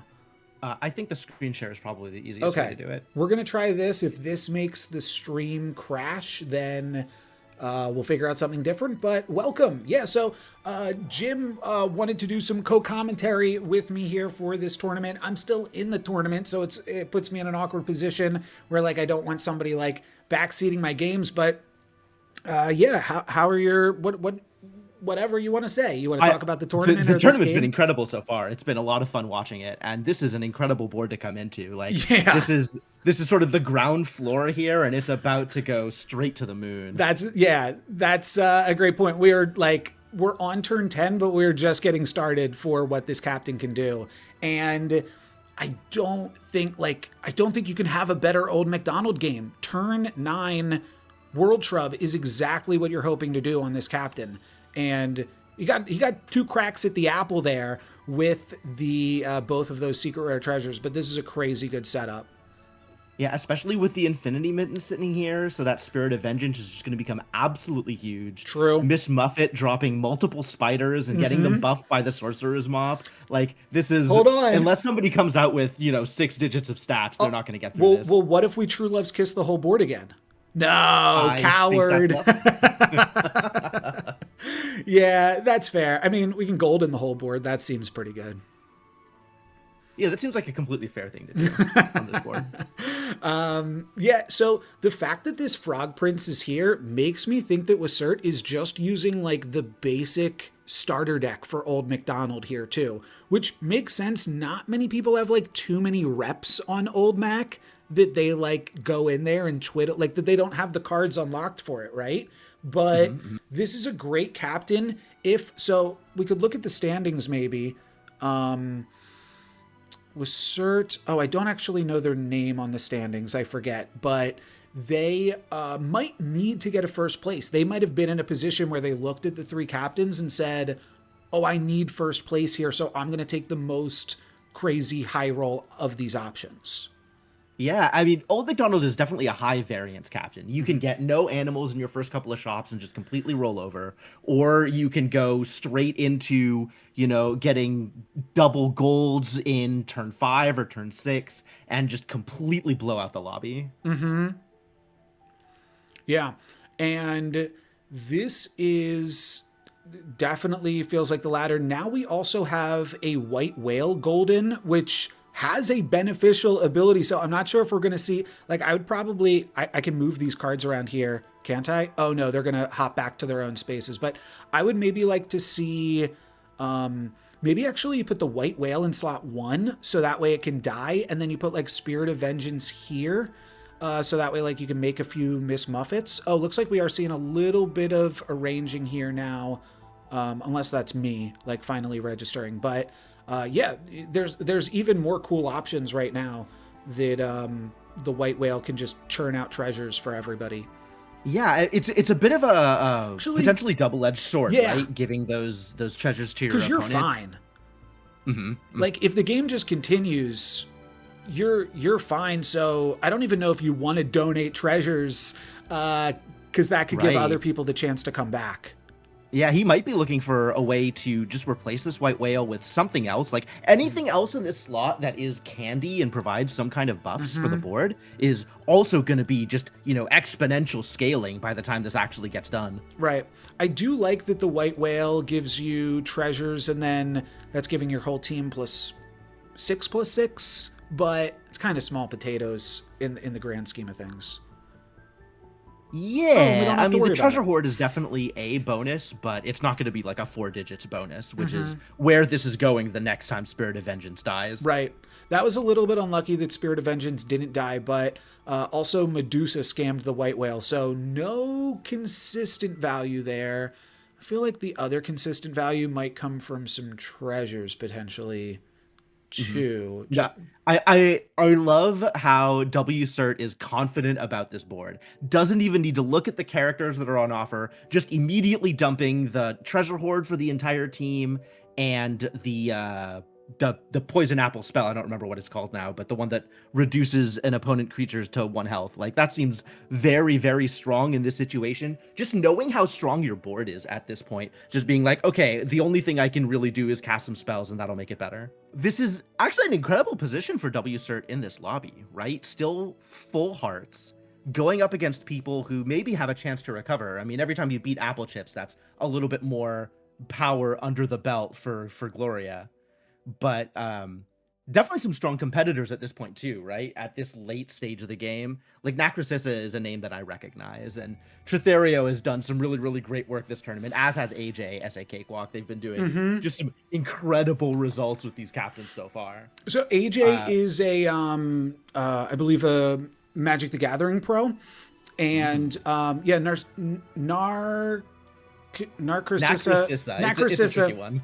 Is a name that I recognize back from Storybook Brawl, I believe. So, yeah, definitely some players with some reps on their belt for sure. Yeah, I haven't been paying quite enough attention to this lobby to know exactly what WCert is up against here, but I haven't seen anything in the couple of rounds that we've been here that looks like it's posing any kind of real threat to this board. Like, maybe if his opponent starts going for some scam, if we start seeing some Black Hole Anubis from one of these players, then there's a bit more of a shot. But especially with the Farewell on Miss Muffet teaming up with the Infinity Gauntlet, there's very, very little that can get through this other than just something massively, massively overpowered if somebody gets like a really, really big Wormscale Tinkerer board or something like that. I'm going to bring on the standings here on the side of the screen. Can you see this, or did I not send this through Discord? If you're bringing it up on the stream, I can see it. It'll just be a little bit, Yeah, you can see it on the stream, but I just wanted to show off the current standings while we wait right here. Going to be a cut to top 6 after this round. Some of these standings are a little bit wrong. Decree and Leela both have 2 more points than registers on this board, just because I'm resolving tiebreakers differently now. And I believe that W cert might be Leela. So we can see that, yeah, they are feeling, now again, they've got 6 points, not 4, but they are potentially feeling the heat of needing some good finishes to have a chance at getting back into this top 6. Yeah, with that previous record, I'm not even sure that a first place here will actually keep them in the top 6. That's really, really dangerous for them. Yeah, I think that's but they could true. definitely play spoiler, you know? They can ruin Applechips' first place, and that's great. Yeah. Let me know on the stream as well if how the audio balancing works. I think I've got Gemini balanced here, but the Spirit of Vengeance just went down. That was But it's huge. so big. That's great. Yeah. Any big slots here too? I don't think that we saw much in the way of slot buffs, but the spiders it's did every come out slot. and got buffed by the mob. So yeah. Oh yeah, and the double is real good here too. Yeah, I was thinking just the pumping up the mop spiders slot is good, but let's pump up everyone. Yeah, these stats are like not even the whole story here, right? Because we have the 4-digit Spirit of Vengeance, which are obviously very powerful. But Miss Muffet dropping out 2 spiders, both of which are getting buffed by the mop. They were already 4 digits in the previous round. Which means that right. This We board is can't even actually scarier than see it the looks. spider size. Yeah. Yeah. So we have how big did you say the spider was? At least 4 digits. One of them was like 1,000 something. Yeah, I mean think it's one of them getting was it's 500, getting the plus other was 1,000. 500. Right. And the way that it works, I think that might actually just be from one summon, because I think you summon a spider, it gets plus 500 and then it gets plus 500 again. So like Oh it yeah, I'm adds... not exactly sure if the second summon is sort of a token equivalent. Right. Like because there is already a spider on the board, the second one is not a real spider. But I don't remember exactly how that works. Yeah, there's some definitely like complicated super endgame interactions. We haven't played with Mop for a little bit. It was out of the game, but now it's back, so we'll have to remember exactly how all of these things work. Yeah, Mop is definitely one of my favorite units here. I was a big Geppetto fan, and I know Geppetto's not great, but he's stood by me through thick and thin, so I'm happy to see the Mop come back. For sure. All right, I should be sharing my whole screen with you now. So, Okay. yeah, now you'll be able to see now I can see it. the standings easier. Okay, so Applechips with double first place. I feel like that's pretty clinched at this point. Yeah, you know? yeah. Even with a 6th place finish here, which he's already guaranteed at least 3rd, I don't think Applechips is not going to make it into the finals. NoLux, I think you're also in a pretty good place here. It seems like it, yeah. Yeah, what was your finish this round? You said you tied for 4th? Yes, it was a 3-way tie for 4th.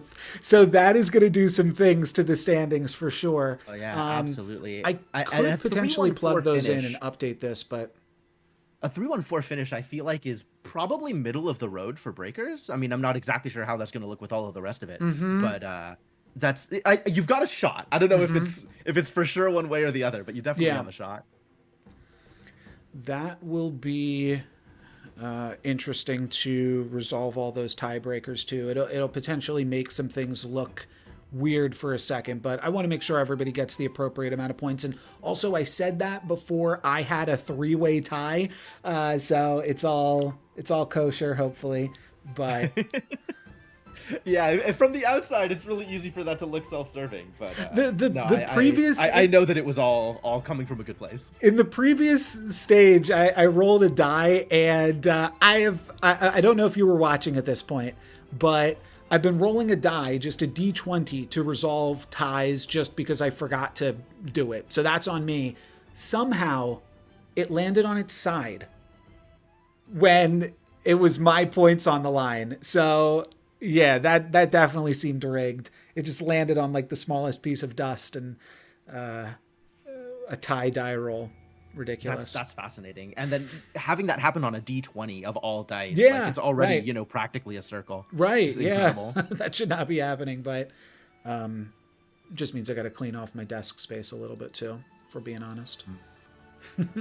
So AJ continuing to make some difficult decisions. I feel like AJ has Yeah. obviously been doing well, but also like been very thoughtful about their decision making throughout this tournament. So some of these rounds definitely going a little long, but you can't say he's not producing results as a result. Right. Yeah. And yeah, I intentionally like didn't put any time limit or anything on it. And I think the tournament's been on like a little bit longer than I expected, just because you're always going to play as long as the last round. Oh, you know what we could do? You know, switch perspectives here. We could switch over to AJ and just default watch him. I do feel like we're already watching from the... You know what? No, let's stay on this, because if we're spectating AJ and he dies, then it messes up our ability to continue to spectate. So let's just continue watching from this perspective. This is not actually to take AJ out of the lobby, but we might be moving into the finals after this if one of those other two players kicked each other out. And just an absolute no contest of a fight here. Yeah, for sure. Great point. Snapping Hydra is an interesting card. It's kind of late, but gonna go for Captain Hook instead. Okay. I mean, you're also Captain doubling Hook, your also an hunts. animal, so that's important. Sure. Yeah, it's a candy animal and everything else. And everything else. Oh, it also summons too. Yeah. Oh wow, I didn't even think of that. Yeah, that's incredible. And mean, it's not too much of a power deficit from whatever it was replacing. Like the Right. power level, the amount of stats on the Captain Hook really isn't that bad for this situation. Yeah, you might need a little bit more stats to get it to hunt in the finals, but... And also, want to point out, Applechips potentially going for a third first place finish here, which is absolutely incredible.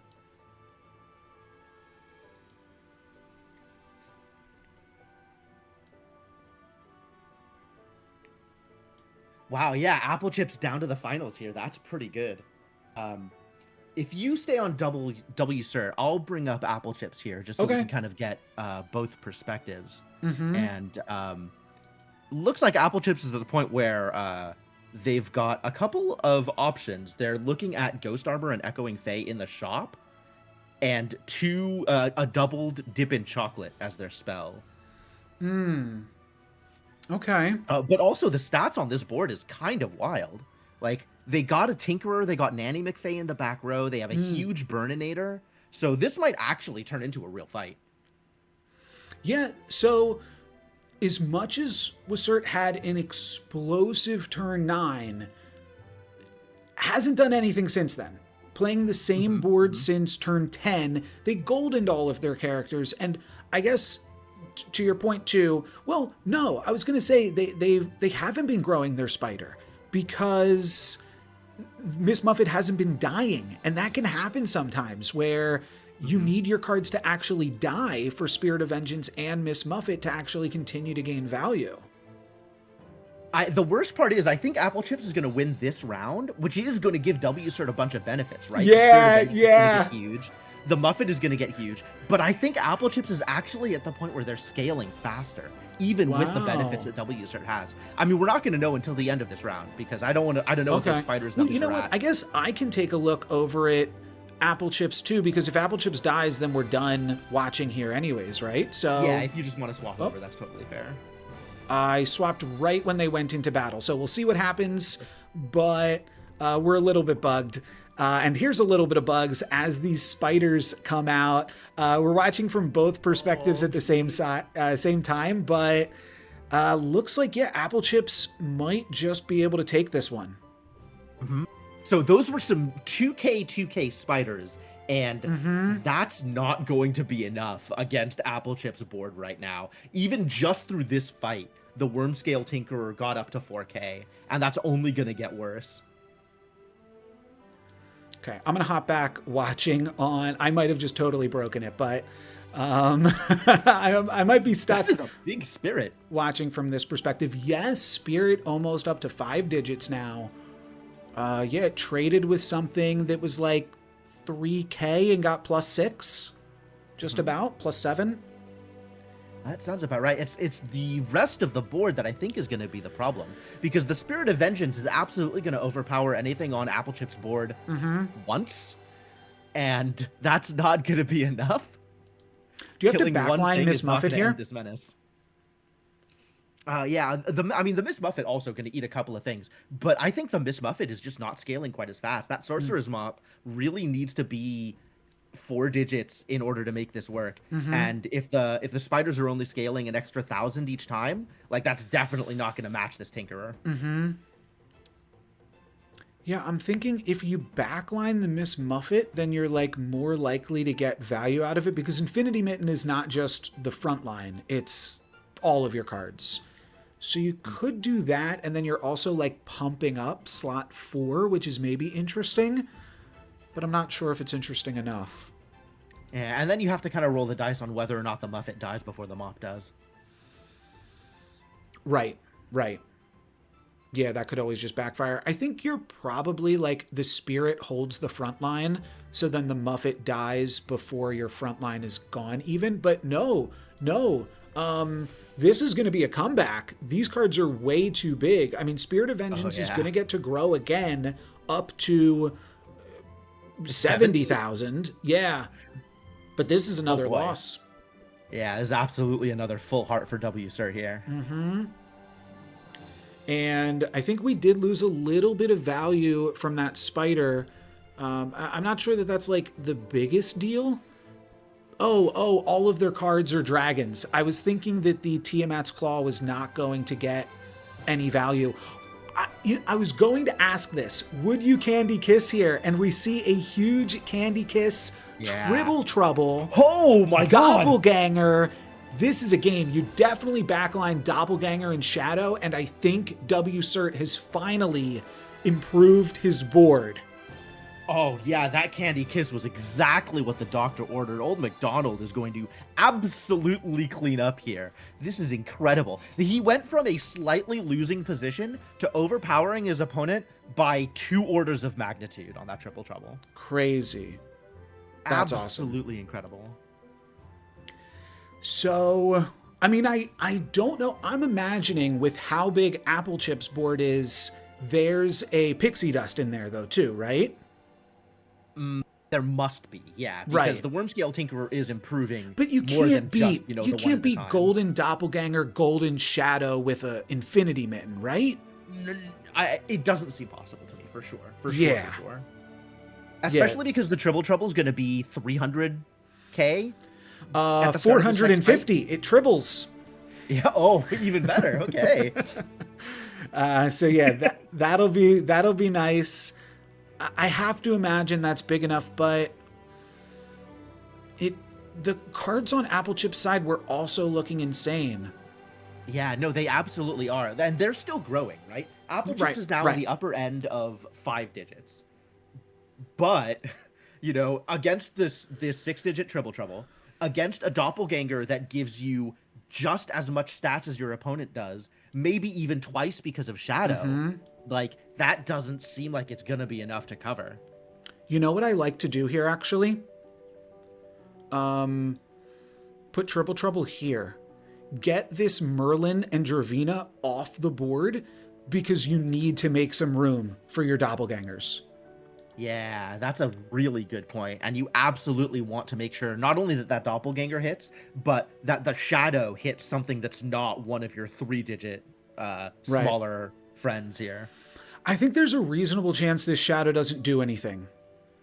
Because there's a good shot. It's a little tough to say one way or the other. I mean, I guess it always brings back something. It always brings back, oh, right. And by switching this, you make it more likely.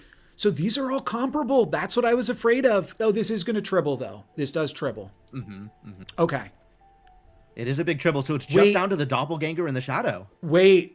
There's tech on the other side of the board, too. A Captain Hook to steal a Golden Shadow. With Cert's board is fully back, too. But this game is not close. I mean, this game is not yet over. Oh, no. I think this game is over. Yeah, for Applechips. Wow, that turned the corner really badly. The Golden Captain Hook able to take that Shadow is going to ultimately take the match. Excellently played by both of these competitors. That marks a 3rd first place finish here for Applechips going into the finals. that is really fantastic too. I mean, Applechips definitely a front runner for the event going into it, but yeah, great performance there by, that was Leela WCert. So let's get in here and figure out these these results. I'm very excited about what these sort of final round is going to look like, because all of the players have been showing off just a real excellent mastery of the decision making and skills necessary to really have these big boards, to really not only turn those corners at the end. It's so interesting the kind of skill that goes into this game, right? Because you're trying to stay alive long enough to find something that gives you a bigger board than all of your opponents. And so there's those tempo plays in the beginning of the game, and then there's figuring out when you can sort of start changing your board to focus on something that gives you that kind of late game advantage. And every single player in this tournament so far has really shown off that ability, like knowing sort of intuitively when to turn that corner and when to start taking the other options that are available. I mean, that's always like the question when it comes to auto battlers, is when do you pursue the tempo and when do you go for the big stuff? And I think that players also have different amounts of experience in live lobbies. There's almost a little bit of it that could be like bad practice if you're just used to asynchronous lobbies, because those are not nearly going to work out the same as these live lobbies. Did we have a tie for second as well in this lobby? Oh, geez Louise. Okay. This lobby is all ties. All right. It sounds like you've got some more math to do. For sure. Okay. So let me do... Yeah, the nature of the async lobbies is actually really, really interesting compared to the live lobbies. You make a really good point, right? Because you have stuff like Achilles, where is kind of a no-brainer in async. And in these live lobbies can very well be a detriment to your board. And you have stuff like the White Whale, which is just a really great tempo play, but you're not suffering from the disadvantage of it in the async boards. Yeah, those cards actually have a real downside in these games. Yeah. God, I'm just looking right behind you to the Captain Hook numbers, you know, plus 98, plus 53 to the summoned character. Yeah, I mean, and these numbers. Yeah. That's definitely one of the bigger Captain Hooks. I'm just going to mute myself for a second. Yeah, no worries. You got some math to do. So moving forward, this is the end of the third round of stage 2, which means that we are cutting from these 12 players, which is going to take the top 6, and move into the finals. So we'll have one final lobby, and the check format requires that any of the players reaches a certain number of points within that final lobby. Obviously, we want to be able to reward people who have done well earlier on in the tournament, so some number of points are going to carry over from this stage 2. I think Applechips will find themselves with a pretty big advantage. I believe it was 2 points for every first place, 1 point for every second place. Is that correct? So the math is a little bit confusing, but yes, but that's with a 5, 4, 3, 2, 1. This system was set up to do 10, 8, 6, 4, 2, and I just never changed it. Okay. So yeah, that might seem a little bit confusing, but only 5 points for, like, whichever way you want to talk about it. So 5 points for first place, but Applechips is starting off with 6 points, as if he, like, some people could win the first game in the finals and won't catch up to Applechips because he already has that much of a lead, and he could just win the first game in the finals as well. So this is the standings, but it's also not the standings.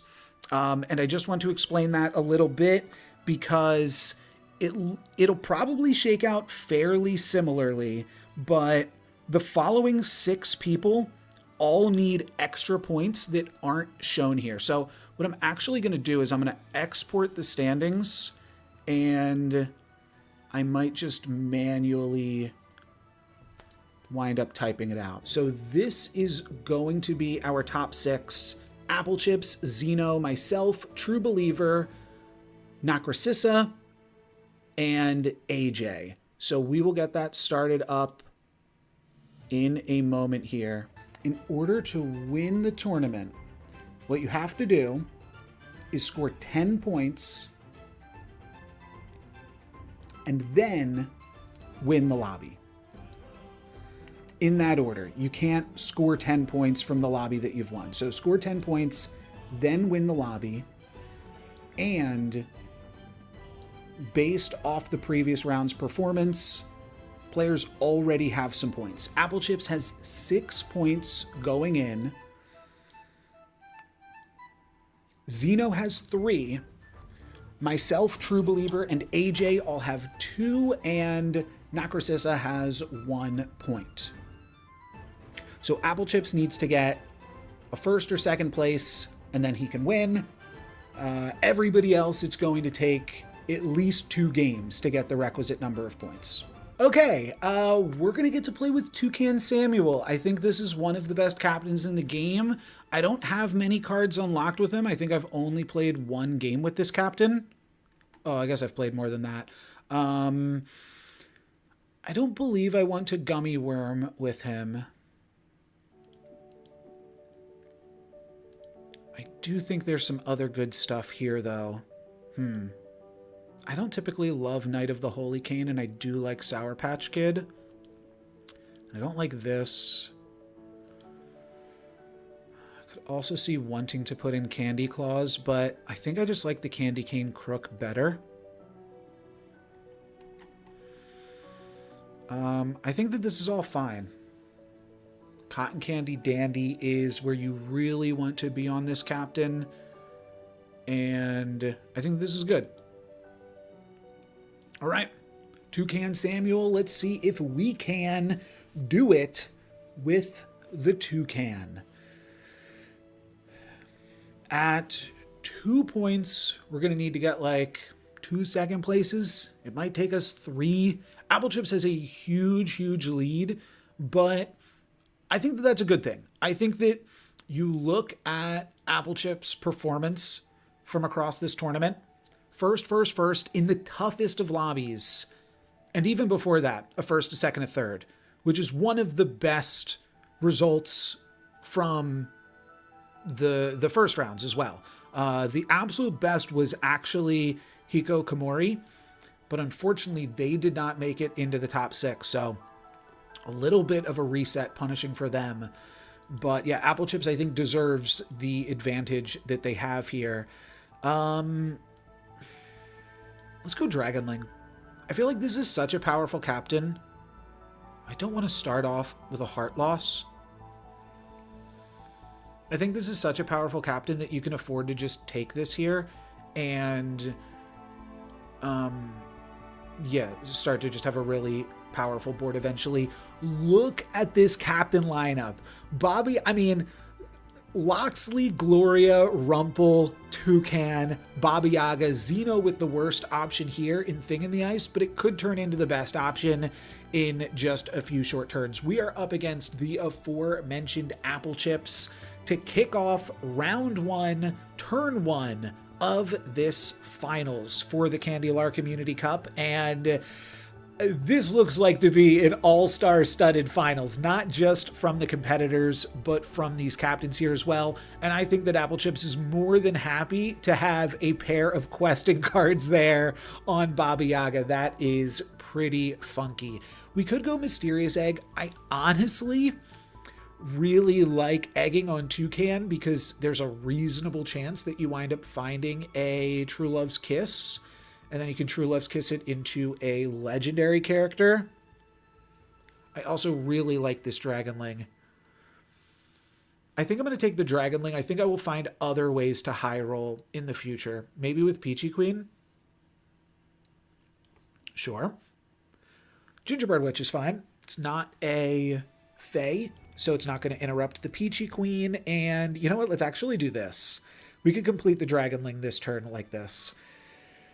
Rumpel not going to steal anything from anybody just yet, though they could also have a 2/4 Dragonling. They might be on par with us. Next turn is where we get to start really going for it, and I'm not sure that we'll be able to be too picky with Peachy, but hopefully we can find some cool candy stuff and start to take over the lobby with that.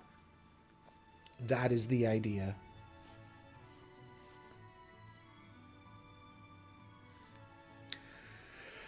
Xeno already down to half a heart, but they might want that. And Gloria still at full. Rumpel still at full as well. So all of those are interesting parts. And we are going to take a full heart. Oh, wow. Somebody gave Loxley a Gloves of Thieving.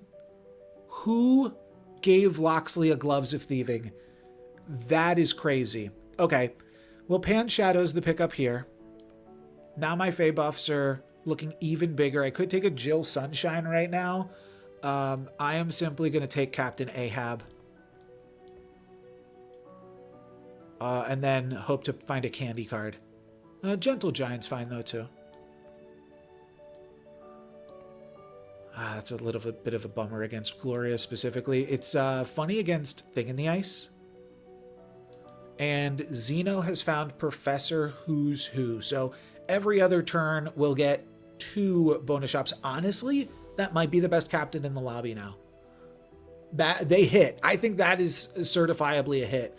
2 bonus shops every other turn is a bonus shop every turn. That's better than Gloria at that point. Yeah, I think Xeno has the best captain in the lobby.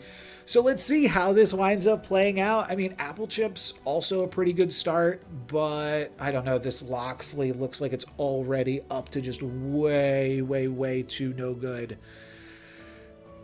Okay, yeah, Xeno might take a second with all of their bonus shops here.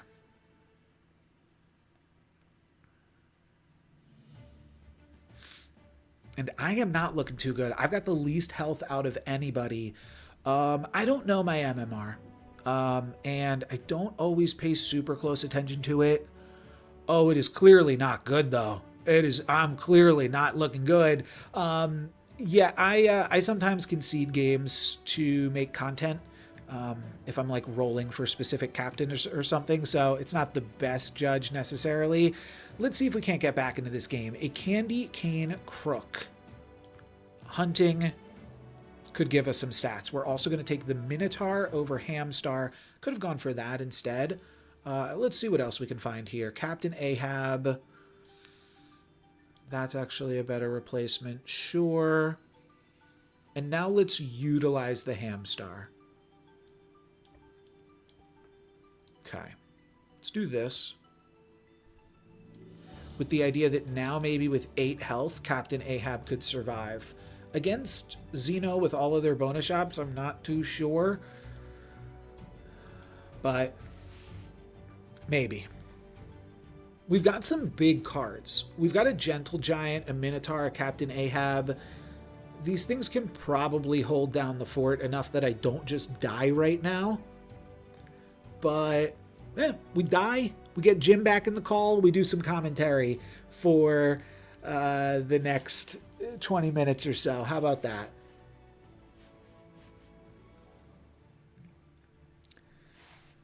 That sounds like a plan to me too.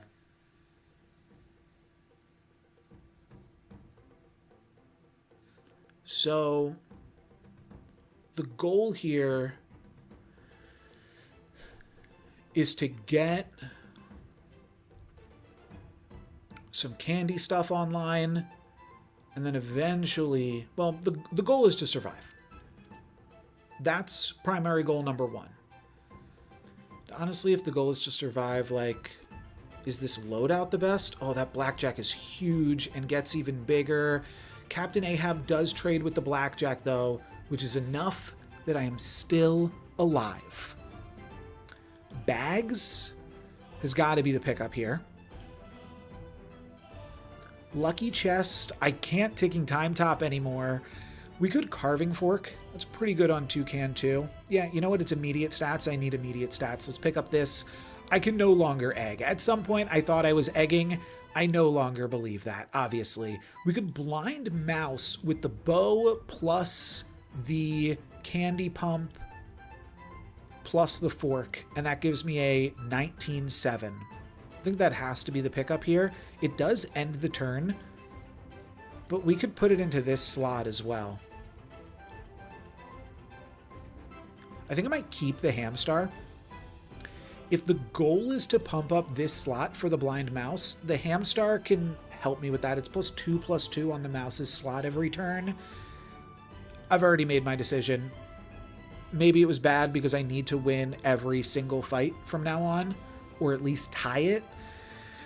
I think I might be going down in a blaze of glory. This is the most competitive Once Upon a Galaxy lobby that you can get. So just to have made it here, I'm happy. I'm happy.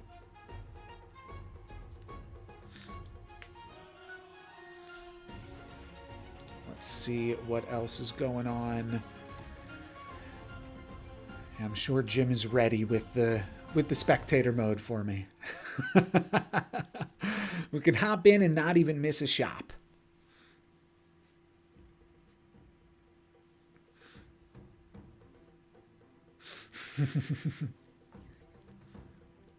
I do think that Toucan is very good. We hit like, I want to say like 2 somewhat unlucky rolls in those combats to lose full hearts, but like I was always losing those combats, to be totally fair. Toucan doesn't have a captain power till turn 3, which does not seem like it's that big of an ask. But of course, like Baba Yaga probably has not utilized a captain power yet, but 3 of the captains in this lobby have a captain power starting on turn 1, which is kind of crazy, just how good these captains are. I think that Loxley and potentially even Rumple shouldn't work till a little bit later. I don't think it's as big of a deal with Loxley, because all it really does initially is pump up your Dragonling, but it can still be a big deal sometimes.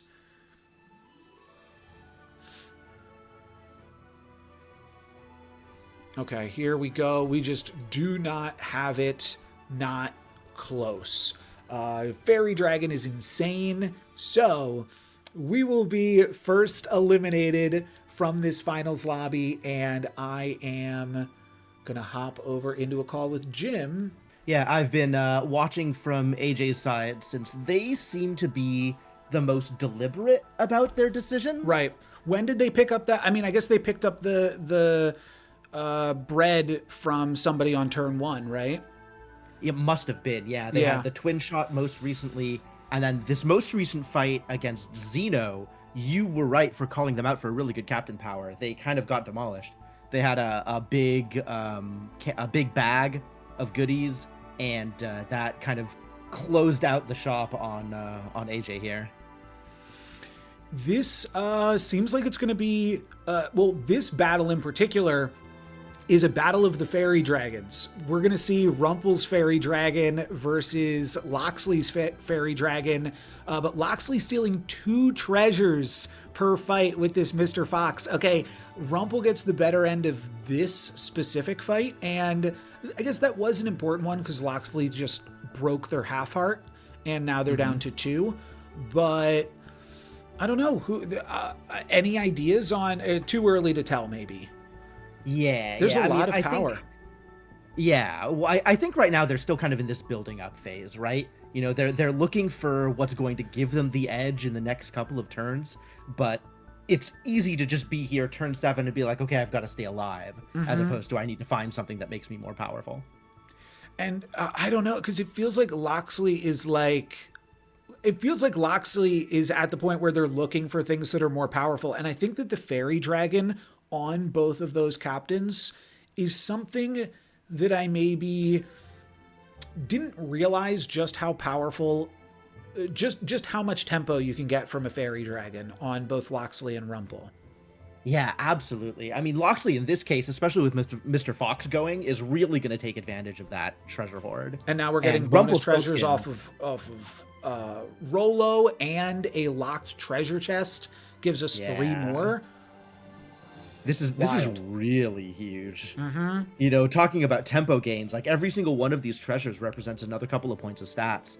And even beyond that, represents the ability to scale potentially by a lot within the next couple of turns. Yeah, that last treasure, Hunter's Horn, is going to complete the Huntsman.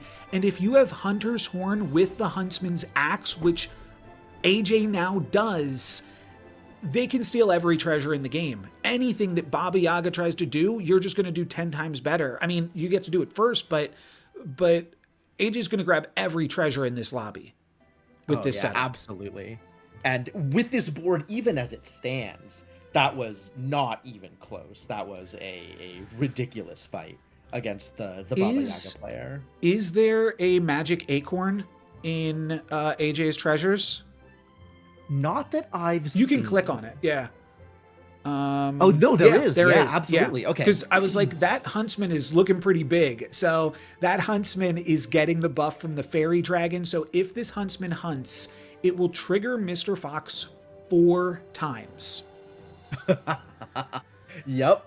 That is exactly what's happening. Oh, that's so good. Yeah, Loxley does feel like they are poised to potentially run away with this lobby. However, I don't think it's a good idea to count out Rumpelstiltskin. And you were not wrong when you were saying that Xeno is really scary with the hit they got off of Thing in the Ice. So this could still go pretty much in any direction. I think so, but I think no matter what anybody does, as long as AJ hangs on to these early hearts, AJ's going to be able to grab whatever anybody else does as well.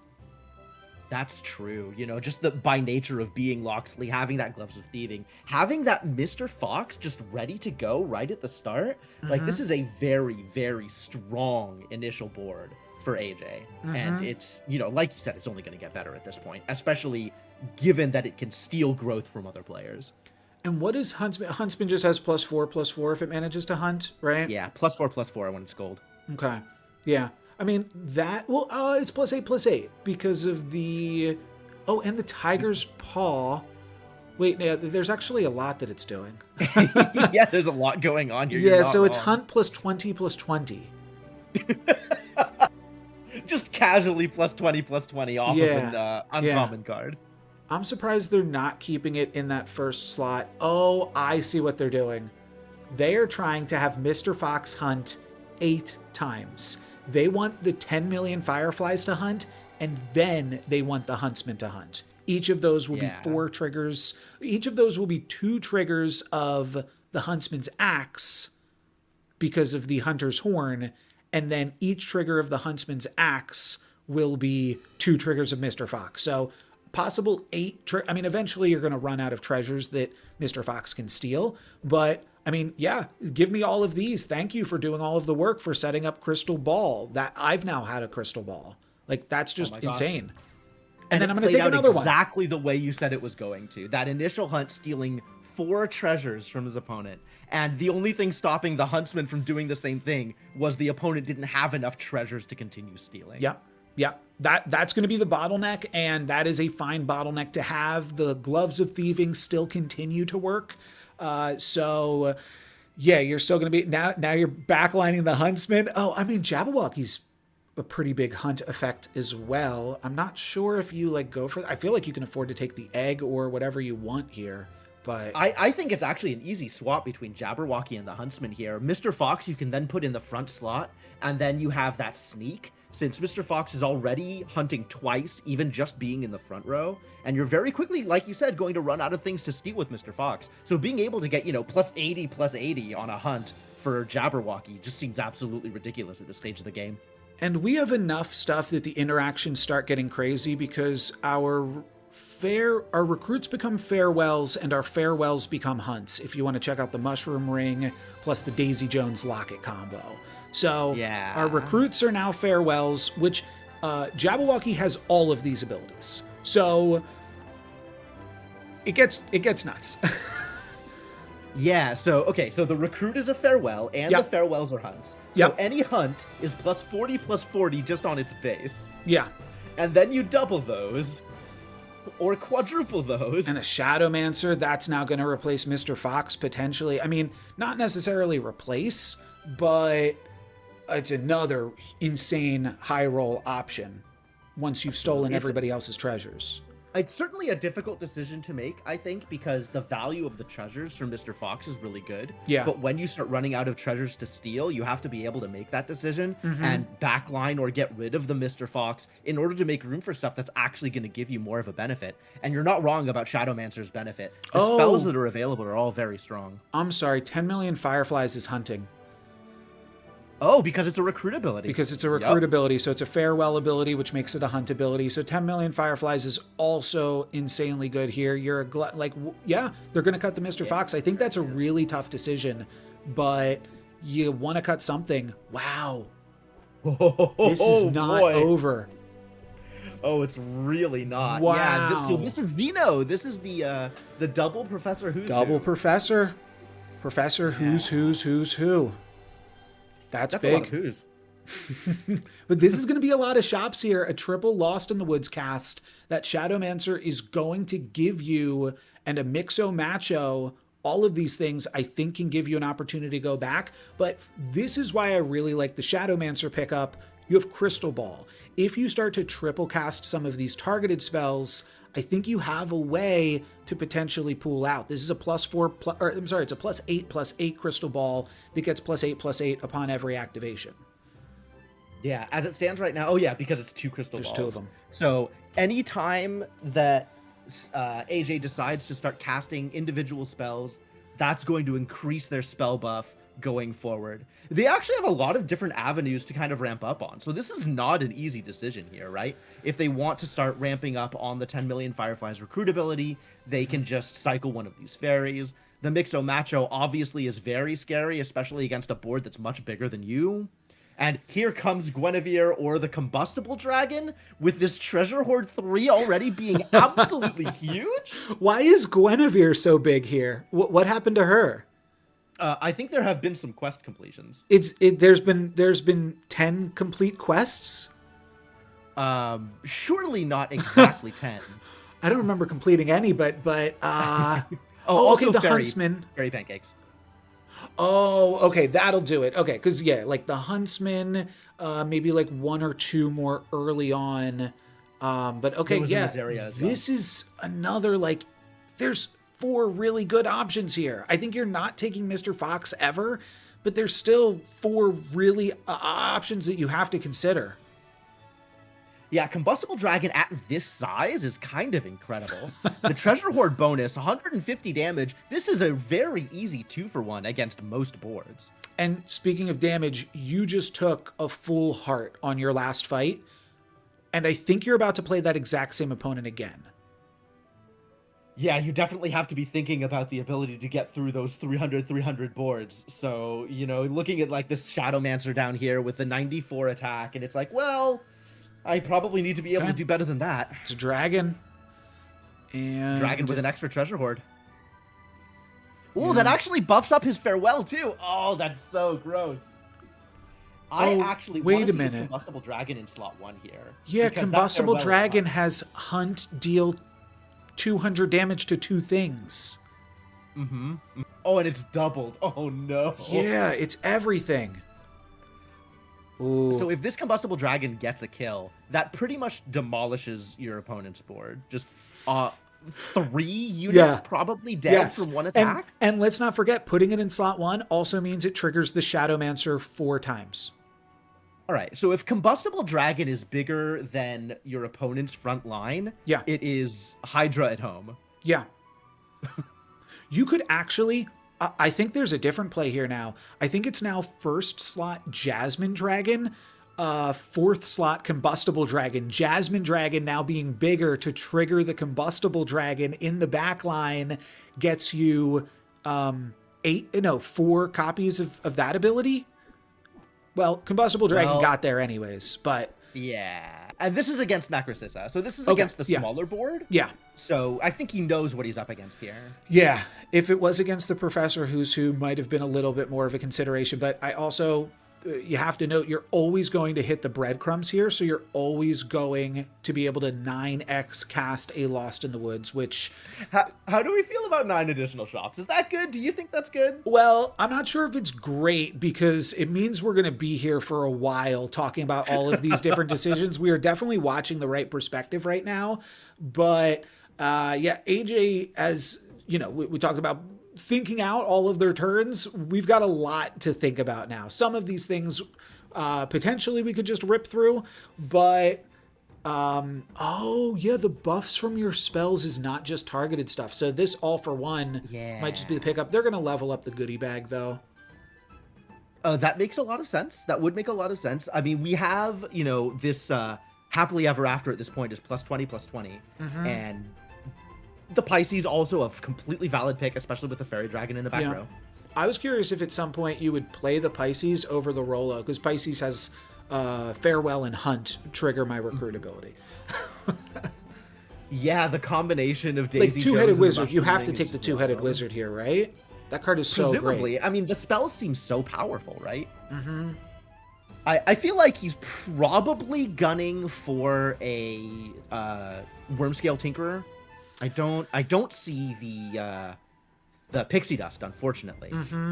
But Yeah, that nobody seems else had the like the Pixie easiest Dust way yet. to kind of scale up at this point. But yeah, I wonder if there's any other way, just like through bonus shops, like because you grab the two-headed wizard, you could. I mean, I guess like how many stats is on that fairy dragon right now? We'd have to count the treasures, right? It's probably like +30, +30. At minimum, I think Treasure Hoard for dragons right now is 50. Because if you look at the even more than that, right? Because it's 1/4 of this number, which I'm not doing that math. Okay, they decide to toss the Shadowmancer for the two-headed wizard, which is comparable. And then that's obviously crazy. Yeah. Yeah, we have a pretty big set of buffs in this front slot. So a doubled double that is giving this initial slot bonus and then doubling it and then doing it again. 80 to 90 to it's like 180, I think. Yeah, that seems like a reasonable Maybe call it 200. Cast. Yeah, like 280? 280. Yeah. Was that is there a Loki scepter? No. Okay, I'm just seeing Encyclopedia things then. Speltanica also. Oh, okay. That's There's some actually really kind good of crazy spell good. Yeah, I mean, here. it's not infinite, but it feels like we're doing everything. We also just pumped up the crystal ball a little bit more. Now we can move back into Pisces. Nope, we're gonna cycle through it. Guinevere is legendary treasures too, just because we're still Roloing. Yeah, I mean, my temptation is to like at some point we can cut the fairy dragon. I think it could have been slightly. I know it's a lot of stats, but I think we're good on stats. And if we had two-headed wizard and Shadowmancer in the back line, we'd be casting like you're infinite at that point. Yeah, I don't actually think this is necessarily the wrong decision, just getting the treasure out of the Guinevere from Rolo, but replacing the fairy dragon would also have been completely valid. You'd lose about 150 stats each on the combustible dragon and the jasmine dragon. Let's see if AJ, they're gonna see if they need that fairy dragon still and look to put that Shadowmancer back in. I mean, that is the one thing about having nearly infinite shops. You can change your mind when you see the cards later on in the turn. Yeah, absolutely. You know, it's actually funny because the two-headed wizard and the Shadowmancer effectively have the same hunt, but the two-headed wizard has it as a farewell. The two-headed wizard just scales, I guess is why he kept that one rather than the Shadowmancer. I'm not sure. Yeah. But yeah, they're the same card, really. Okay, gonna cycle through the Shadowmancer still for now.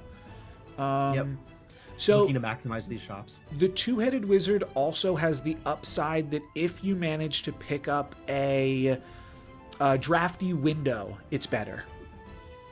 But sure, that's because it's a recruit. That's a very specific thing, but like eventually maybe Rumple will have a drafty window. We're not Mr. Foxing, so it's kind of just luck of the draw, though. Right, absolutely. And the Gloves of Thieving, notably different from the Mr. Fox, in that it doesn't take... the Mr. Fox will not take things that you have already possessed, whereas the Gloves of Thieving will just take whatever. So it's always random, and if they have a really large board of treasures, then, you know, you could get something great, or you could get twin shot. Like, you never know. But yeah, the Mr. Fox not being able to hit twin shot, like cycling back into it later on in the game has some... Oh, are we going to fry or tuck for a bonus shop? I wonder if they'll do that. It feels does like... not seem unreasonable. It feels like they might not want to be doing that at this point. There's also a Bahamut for 1K. It's a big number. Yeah. Like, that could easily just flat replace the dragon, and it would end up being like a 1200 something instead of the Jasmine Dragon because of the extra treasure hoard bonus. Yep. That makes a lot of sense. And now we are, I think just very, very likely. At this point, we could see what I was talking about, where you like frontline the Bahamut so that it triggers the combustible dragon. But yeah, again, it's like, are you at a risk of losing ever that you just want to farm your two-headed wizard as much as possible? And this seems the best route to do that. I mean, at this point, we do know how big Xeno was the last time we faced him, which is around the 300. And this is the finals. Oh, gosh. Okay. A lot more than the 300 mark. I'm afraid it might be over. Yep. Wow. All right. Xeno just had it. GG's. I am going to hop back into the lobby with the rest of the players and tally up some scores. I mean, Apple did not win, so we're playing another one, but I put Xeno very close. Xeno will now have 8 points, but I'm curious if Apple... What place did Apple get in?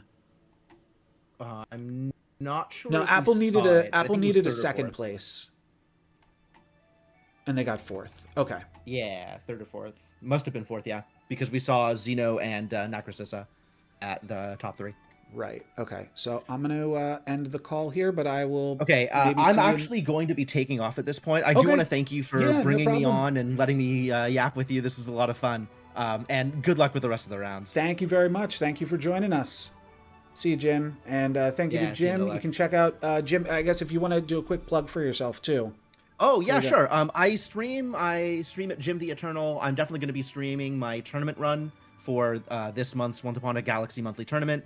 I do a lot of variety, indie games, strategy games, puzzle games, whole bunch of stuff. If any of that sounds like fun, then happy to have you all around. Awesome. Thank you very much, man. And I'll catch you later. You too. Have a good one. King Midas, Mr. Lamppost. I mean, this is another great captain for me to go 6th with.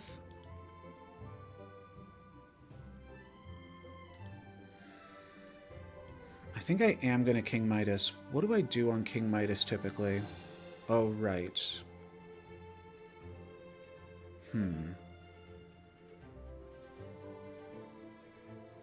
This is fine. I do want Miseria, though.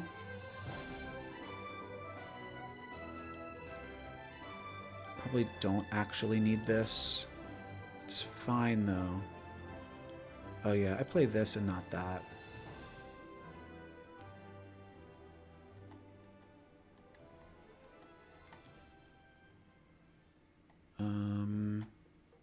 I lost it. It's a 3-5. Oh, Woody.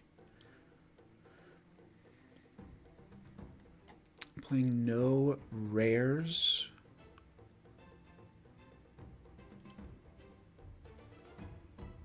My Sinbad's not good. Okay, let's try this. It's a great captain for me to get out first and go back to commentary. So we'll see.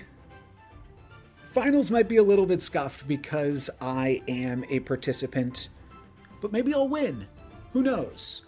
The current standings, just so everybody that is watching knows, the current standings are... Okay, this looks really fantastic. Applechips and Xeno both have 8 points. AJ has 6 points. True Believer and Nakrasissa have 4, and I have 2. You have to get 10 points, and then you have to win in order to qualify. We could talk about these captains here for a second, too. We've got a Beanstalk again. We saw AJ use the Beanstalk to get a 6th place earlier. It was AJ's worst performance, now that I think about it. We do not find the Beanie Baby. That is a bummer, baby. Flying Monkey, Hamstar. Do I just take the biggest card? Sure. And I find the Beanie Baby. Beautiful. Beautiful. Give me that gem mint baby. And I'll take a Robin's Bow, I think, after that. I could honestly see taking Sailor Spinach. I'm down a character. As long as I don't get foolhardy here, though, I think we'll have enough stuff. I'm going to take Robin's Bow. Yeah. Okay. Early Beanie Baby is why I play both Pied Piper and Woody on this captain. I think that this is a legitimate way to win games, or at least give you the tempo to, and like you get to play a 3-5 on your captain that starts with a cracked heart. So I think that this is just solid Midasing, and we're going to show it off here. We are going to grab a Gem Mint Beanie Baby and tie the fight, so we don't even take a damage from that. And now all of my characters have +4/+4. So from here, we could take a Cowardly Lion. I'm just going to take the biggest cards, I believe. And we'll also take a Jack Frost. Continuing to take the biggest cards. Yeah, let's do this so that way Cowardly Lion gets attacked into more. And now let's talk about the other captains in this lobby. So obviously, we've got a Loxley again. Loxley got second in the last lobby. Very good. I really, really like Romeo. I'm not sure. So I would probably... I'd go like Trash Panda, Goat Tea, Romeo in terms of like what I'm the most excited to take. That might be crazy. But I'm really excited to take a Romeo. In a lobby where I'm battling for first place, I think that it has so much upside. And it's just a lot of fun, really, if we're being honest. Now, we also have Lightning Thief. I know that a lot of people enjoy this captain. I don't personally, but I know that it is very good. I'm just not good at playing it because it came out while I was not really playing the game as much. So I don't have any cards unlocked on it, and I just never seem to do well with it because of that. Never got it off the ground. And then Candy Pandy. So we do have one Candy player in this lobby, and that'll be interesting to see how far they can get. There's definitely some big stuff that you can do with Candy Pandy. Specifically, I mean, the main one is just it's just a constellation prize. But that can be very, very good, of course.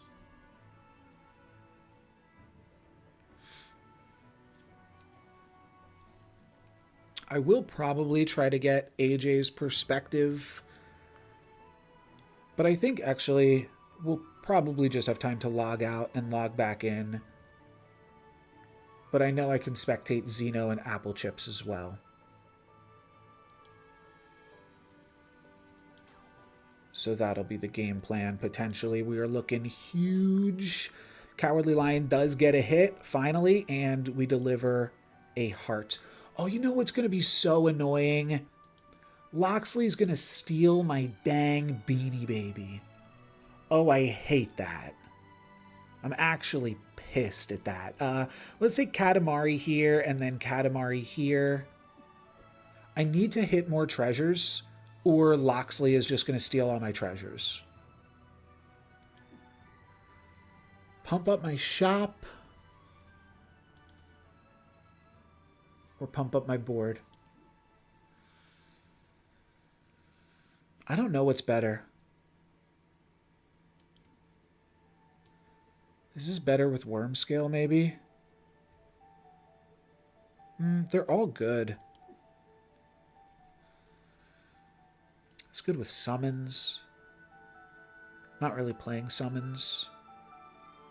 I don't even remember if I'm playing the summon that scales off of your missing health. I'll just grab Dracula's Fangs.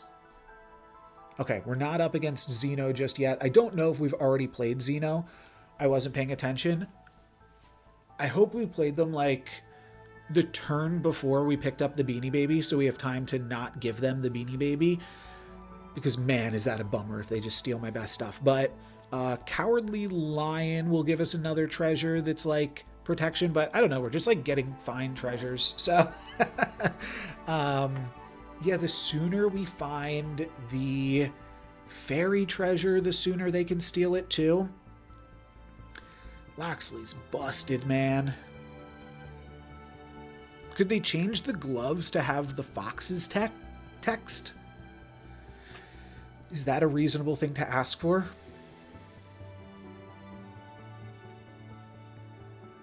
Of course, maybe we'll get Loxley next round, and then I'll think that Loxley is perfectly balanced. Katamari going to survive is kind of crazy. All right, it does get taken out here, and then Cowardly Lion is going to get 1 trigger, and we only deal half a heart, unfortunately. But this is almost completed. I will probably... Oh, this is good, and this is good. This is unfortunately not good. Let's just take the dragon.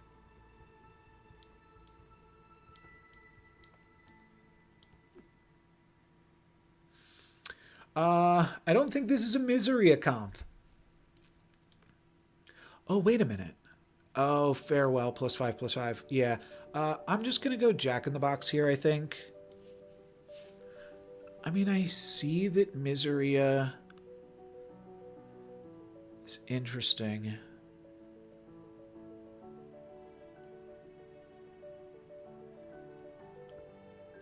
I'm just going to play Miseria. If it doesn't work, it doesn't work. All right, Xeno. Take my dang beanie, baby. Maybe Xeno's huge and we get a constellation prize. But seems like they're probably just going to... I mean, they've got 1 in 3 to take my beanie, baby. It's not a guaranteed hit unless they have a fox. A fox will guaranteed steal the beanie, baby. So that's a bummer. I know Xeno is going to try to butcher on Loxley eventually. You know what I should do here too?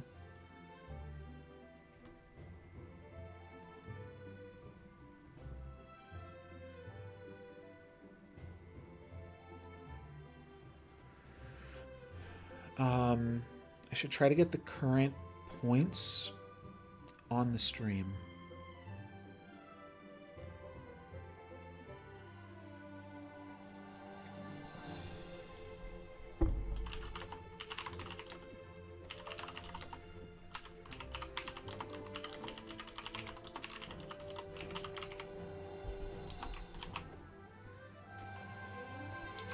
Okay, they do steal the Gem Mint Beanie Baby. What can we do? I wasn't watching the fight, but yeah, nothing to be done about it. We get the Cowardly Lion off. Achilles High Tops pumps up Katamari. Oh, and we didn't lose, so we didn't get the Miseria. Sure. Okay, this is something.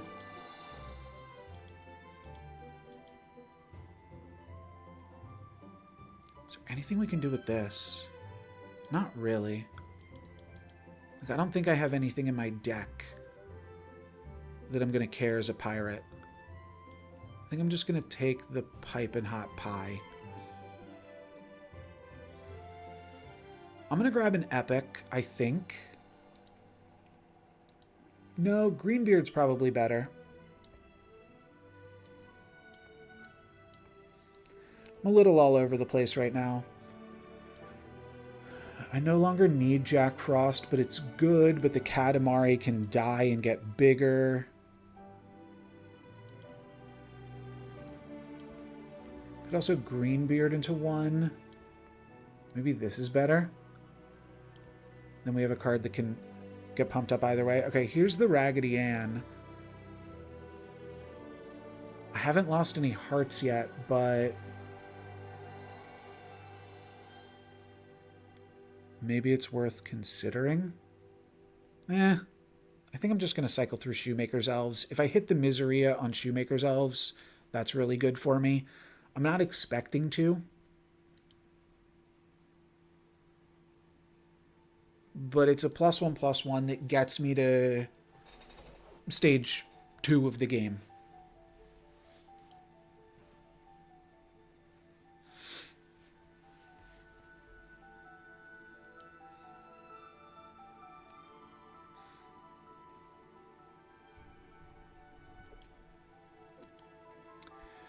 Mr. Fox steals my bow. That's not bad. And you know what? Fish our wish, ask and you shall receive, losing half a heart, picking up my constellation prize. That's nice. That is really nice. Thunder of Dragons on turn 7 doesn't have the immediate pop.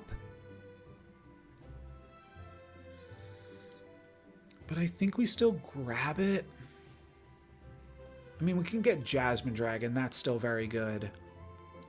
Could also grab a Fire-Breathing Dragon. I'm not sure what that gets me. But I think I'm interested in Jasmine Dragon here now. No, I'll take another treasure for now. Okay, Galactic Rock for even more treasures. And maybe Loxley doesn't steal this one. I don't hate the +6/+6 on both of these, but I like a random treasure every 2 turns. I think that's good. This is a very even lobby.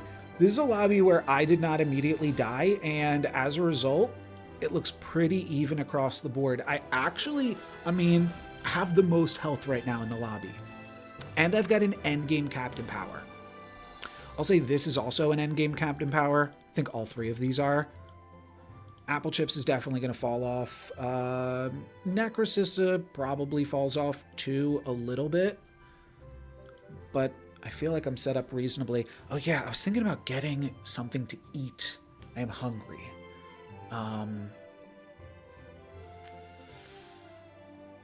After this shop, I might go get something to eat. All right, Greenbeard gets the hunt. We deny the Karma Chameleon, and we really, really put the pressure on. Back to 3 hearts. Abracadabra? I don't know what I'm doing with this. I'll maybe True Love's Kiss the Thunder of Dragons, though. No, we miss off that. It's 2/2 on the board. Sure. I'm not super impressed by it, but it's whatever. Okay, and then we can Shoemaker's Elves into a treasure with +2/2. Or we can Pisces before. Thank you very much for hanging out, for sure. I think we Pisces into turn 9. I think it has to be this. These are also both Fae, for what it's worth. But I think, yeah, it has to be Pisces to set us up for a Wormscale Tinker next turn. Hopefully this is a good setup into turn 9. What else I would really like to see is a... Ooh, are we going to lose a full heart? No. No, we will not. But it's close. We heal them up, too. I mean, they're definitely going to be tempo-oriented. This is crazy.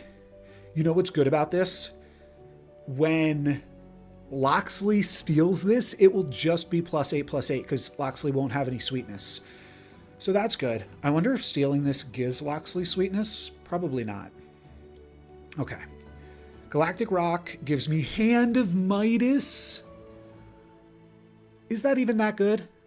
Yeah, probably.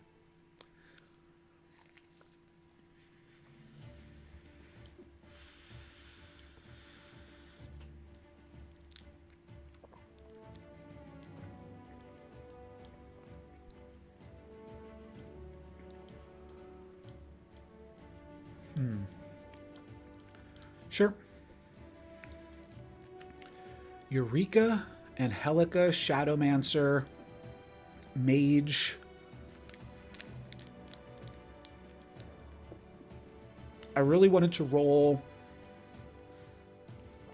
the Royal Invitation or the Pixie Dust.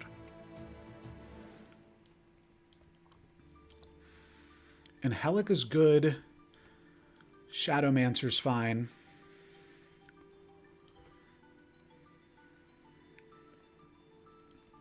Bonus shop is fine. Keep going.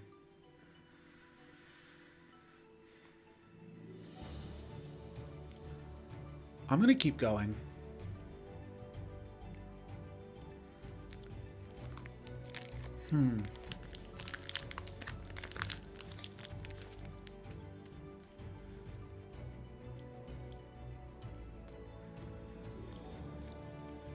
I'm going to keep going. Good call. Good call. Oh, this is a bonus shot.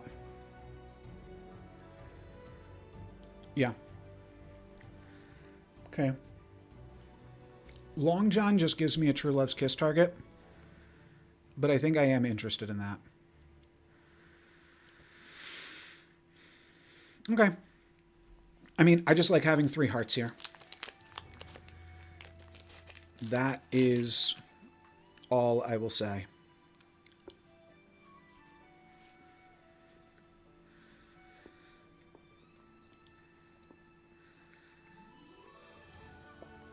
That is a crazy galactic rock pool for sure.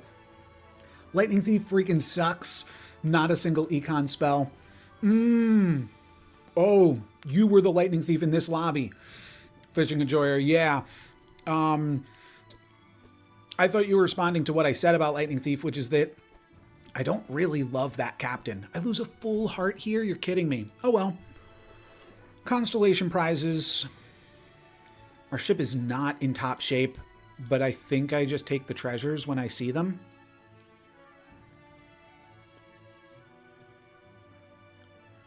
It's going to mean that we never find the ship shape inspector. Or do I just roll for worm scale? I'm going to roll for worm scale. Okay. This is a good hit. This is a good hit. Oh, if we picked this up and we could have goldened this, that would have been beautiful. But what do we get? We get a shadow. We get golden Pisces. I'll say this is not that impressive. We're hoping to True Love's Kiss this. This is actually quite good. What am I doing with this? Is this wild to take this? No, I think this is the pick.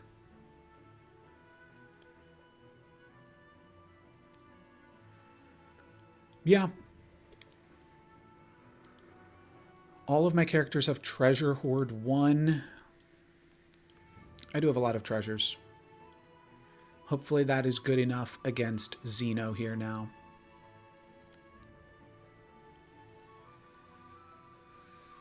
And I don't actually have to pee now. I was thinking about going pee during one of these turn breaks too, but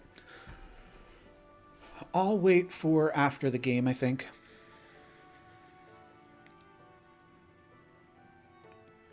Maybe if I get eliminated, I will throw it to that. But kind of crazy not to take my secret rare there. It's just not a secret rare I'm excited about.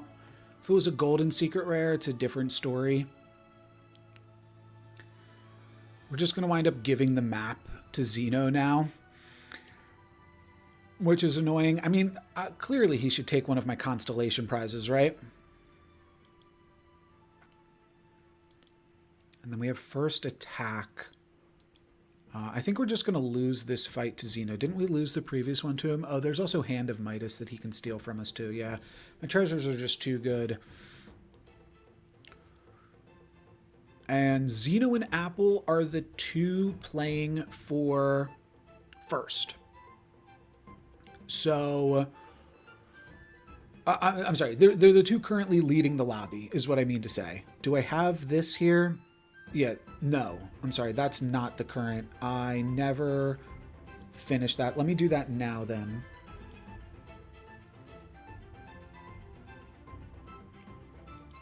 I wanted to take a quick screenshot of the current points.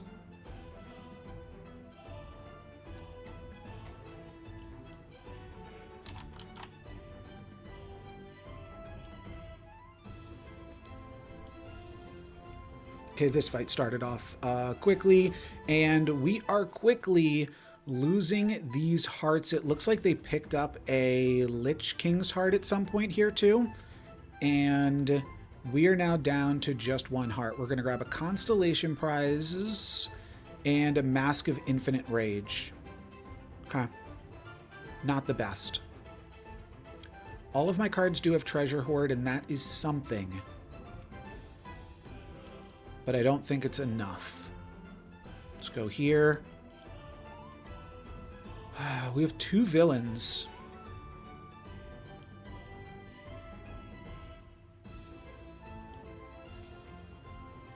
Clearly this is a Burnator. I mean, or we could just take a villain, try to tie. Are we ever winning if we do that? We maybe. Maybe we find a golden worm scale tinker next turn. It's not even that great though either.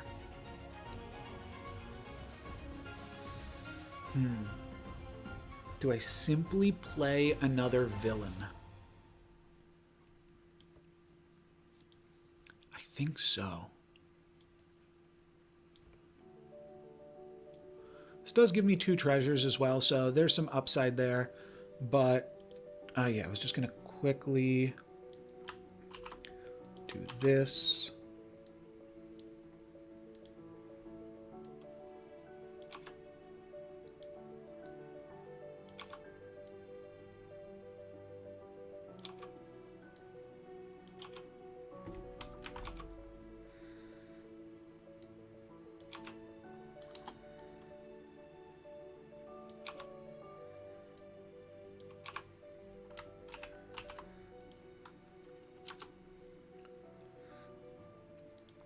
You know what? I can actually just... I think I have like a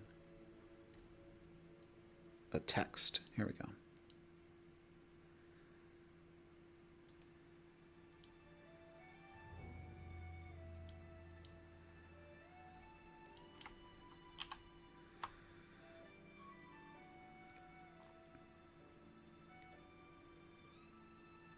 So this is the current standings. Sorry, it's the current number of points. And it's not in the right order. So I don't think I'm going to, like, obsess over it. All right, yeah, shrink that down. But now this attacks. Well, still lose a full heart there. Unfortunate. That is going to end us. Let's hop over now and watch Xeno's perspective. This is good. Oh, they don't have the streamer client perspective. That's fine. I will also just throw this here. And Xeno knows you gotta go. Xeno knows you gotta make your moves happen here. But they've got 4 hearts right now. They're doing everything on Loxley. They're Roloing, they're Ironcast Dragoning. And yeah, I'll keep myself on. Let me just move myself up here.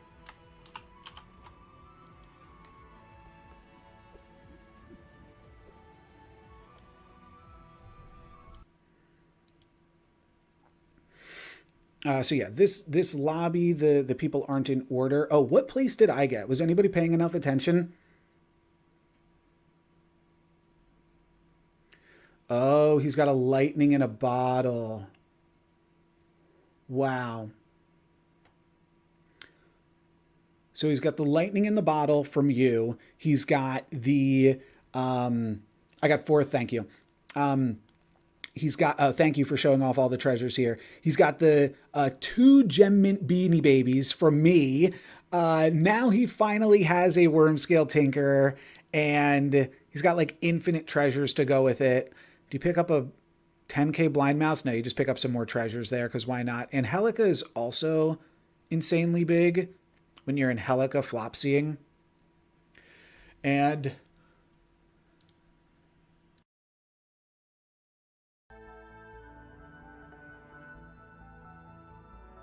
oh, sorry, I muted myself. I sneezed. A Guinevere to cap it all off, and a Melody's Loot also means that now you are scaling everything with Worm Scale Tinkerer, and you're getting too many bonus shops than you know what to do with. I'm assuming they're keeping the 2-headed wizard around because they have the, oh, Eureka for the Friar Tuck for 2 more shops.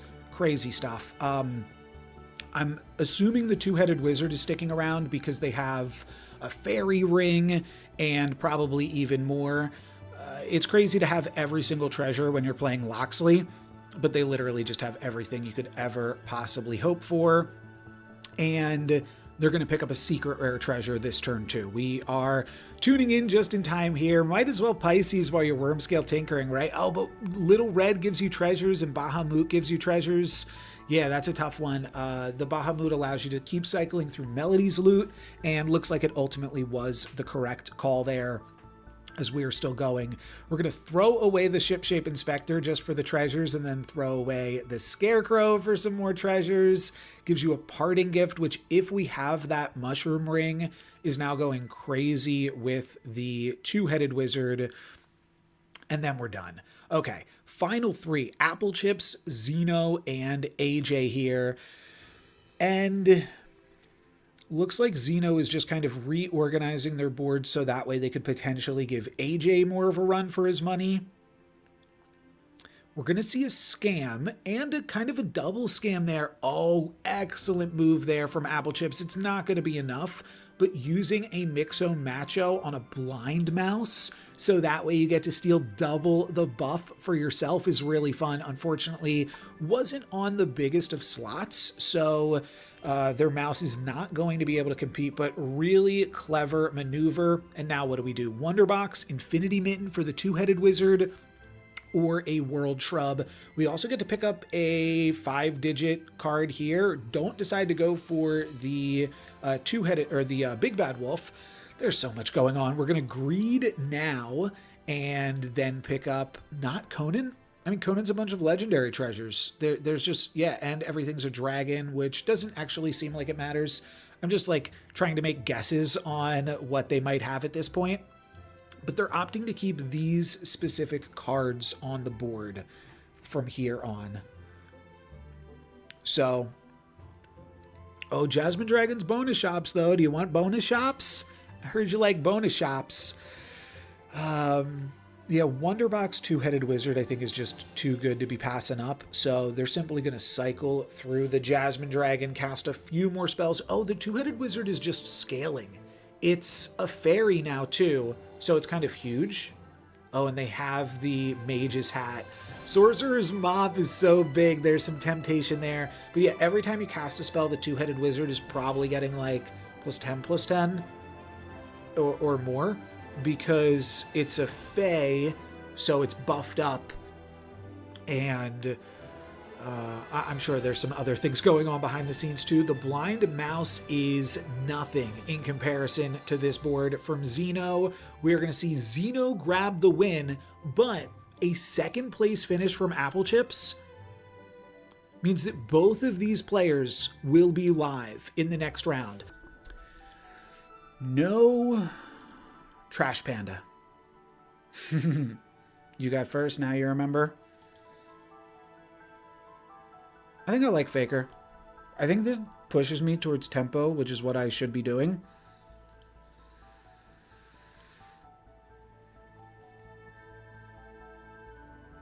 The main thing with Faker, really, I mean, this is most of it. Just thinking, like, what endgame do I want to play for? But I think I'm just supposed to try to do as tempo as possible. Problem is I need to make sure that there's other players in this lobby that aren't getting first.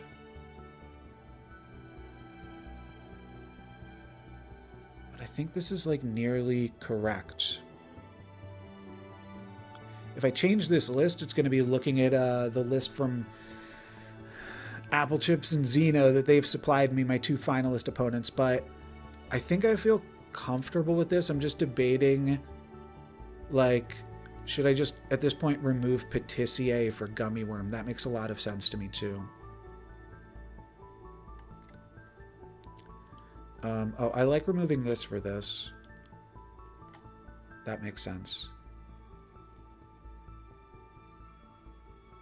And I think I like the Jaws. This is good. Let's go. Faker the Caker Baker.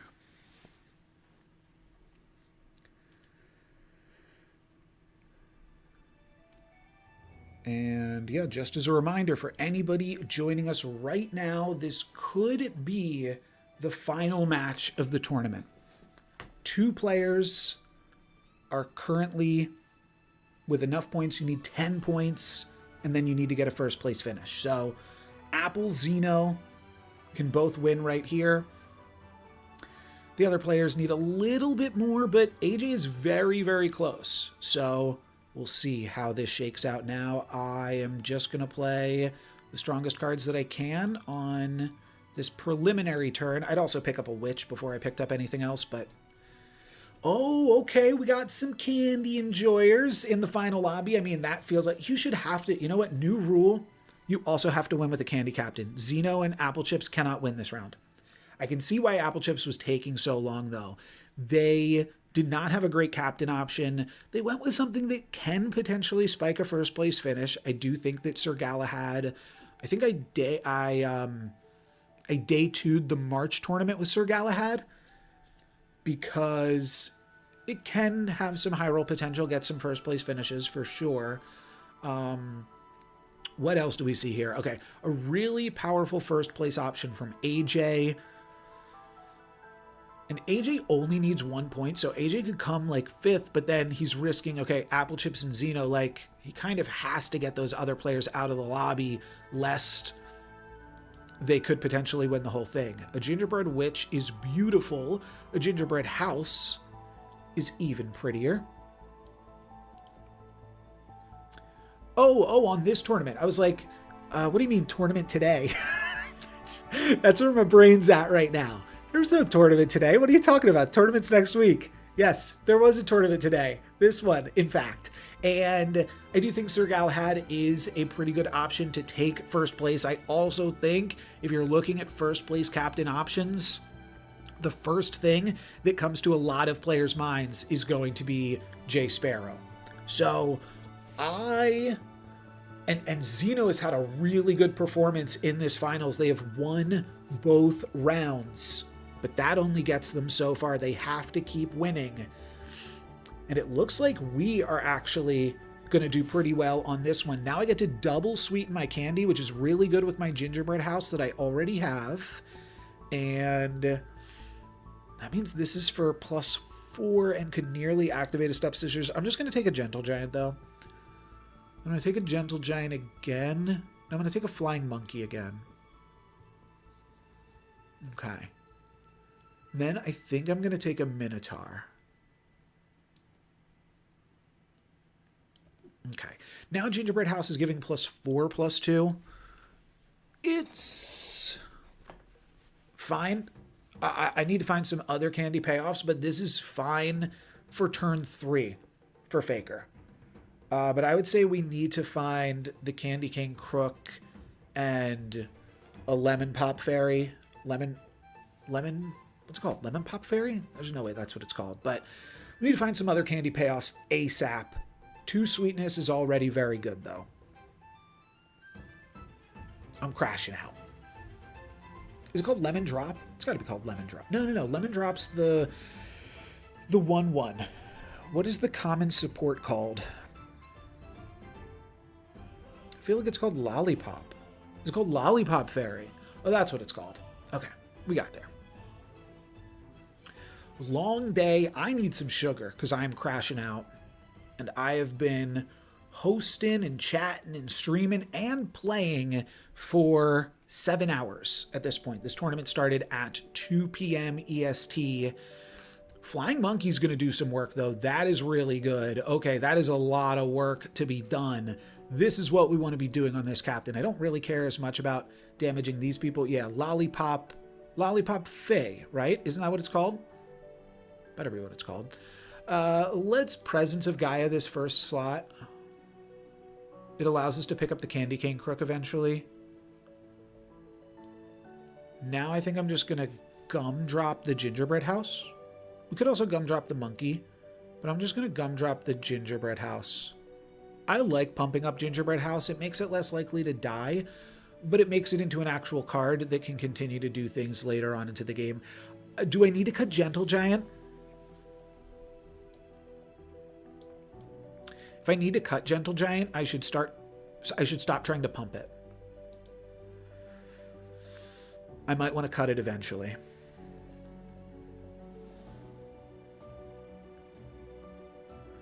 Oh, interesting. Making some choices here on the... Oh, that is really, really a fantastic start for AJ. I mean, we're tying against them, but I don't want to be tying against people right now. I need to be finding wins. Sour Patch Kid, very, very good. Anna Bunny, fine. Bags Full, meh. I'm going to take it, though. Okay, that is actually fantastic. I could also take Fortifications to really crush. But I think I like the breadcrumbs. I didn't play Cotton Candy Dandy in the deck, which was maybe a mistake. Maybe Cotton Candy Dandy was actually the legendary I wanted to play instead of one of my other two options. But I'm hoping that we can just really, really scale up this Sour Patch Kid. That was a really unimpressive turn 5, but I'm hoping with the breadcrumbs, there's a really important card on Faker, and that is Cool Whip. So I'm hoping to roll into Cool Whip this turn. And then on turn 7, I guess I'm hoping to roll into Keeb. That'll be a big thing.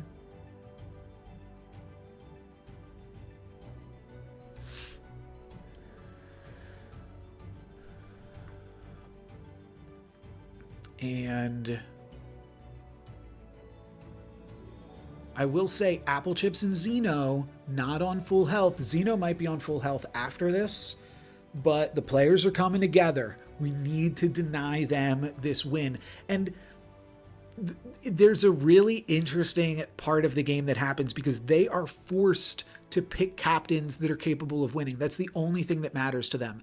Applechips needs to win, and then secondly, he wants Xeno to not win. Whereas, like, I can actually get any place. So I can afford to take a tempo captain. And the fact that I'm taking tempo captains punishes them even harder for taking the high roll captains. Few options here.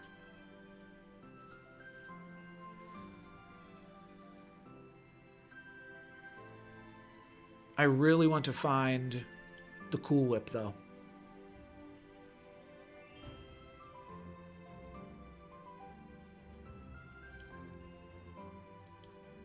Ship shape is a bummer. Huh. Alright, bag's full. Maybe we find a different high roll potential. No, I'm just going to take Fortifications.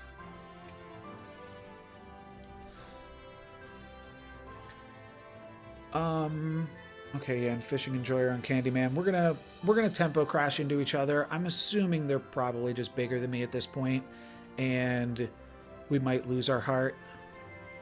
Like, I still want to play for first. I kind of need to get first because I need the points to get back into the game.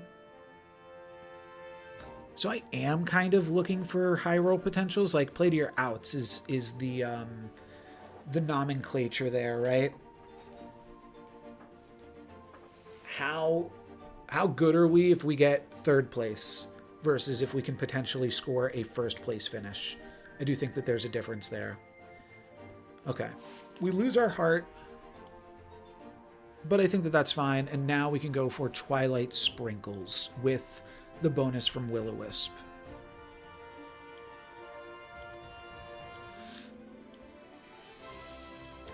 And can we pump this up at all? We can give it +2/+2, or we can actually pump it up with Cheshire Cat. That's a little wacky, but I think I like it. Sure, we'll try this. Oh, we are giving Xeno an opportunity to hunt here. I don't love that. That was always a cool thing that happened that you cared about a lot more in Storybook Brawl because it was live lobbies. But like knowing that your opponent cares about hunts incentivizes you to like play more better things frontline so that you can hunt against them. I could try something like this, but I'm just going to pump up my backline with Cheshire Cat. I think that that's fine. And then hopefully Sour Patch Kid can hold down the fort a little bit if Gingerbread House dies first. Playing a smaller card here also allows Sour Patch Kid to get attacked into slightly more likely. Like, probably not, really. Next turn, we're going to start trying to Twilight Sprinkles. If we can get the hunt in with Twilight Sprinkles this turn, it might even be more likely to hunt with this setup. If we can start getting some hunts, start actually sweetening our candy, I think we can still convert with this. Okay, Sour Patch Kid attacks and survives. No, the one bad attack. Oh, what a terrible, terrible combat for me. Man, and I even gave them a treasure too. That was about as poor as that could have gone.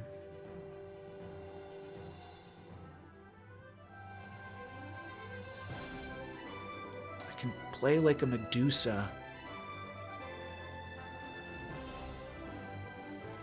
I'm gonna Lost in the Woods. Okay, this is one of the things that I definitely needed. Keeb. Start to double sweeten every turn. I like the Queen of Hearts too. And then here's Cool Whip. Okay. This is a big tempo loss. But I think this is what I need to do. If I lose, I lose. Let's go for it. Keeb will die, sweep my candy 4 times, and give me a 9/9. If I can survive this one turn, maybe I should have cut Gingerbread House.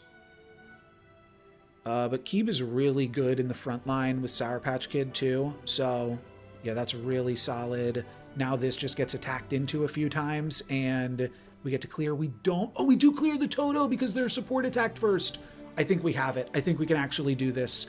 Now our candy is huge. We get to pump up my entire team up to 12 sweetness now.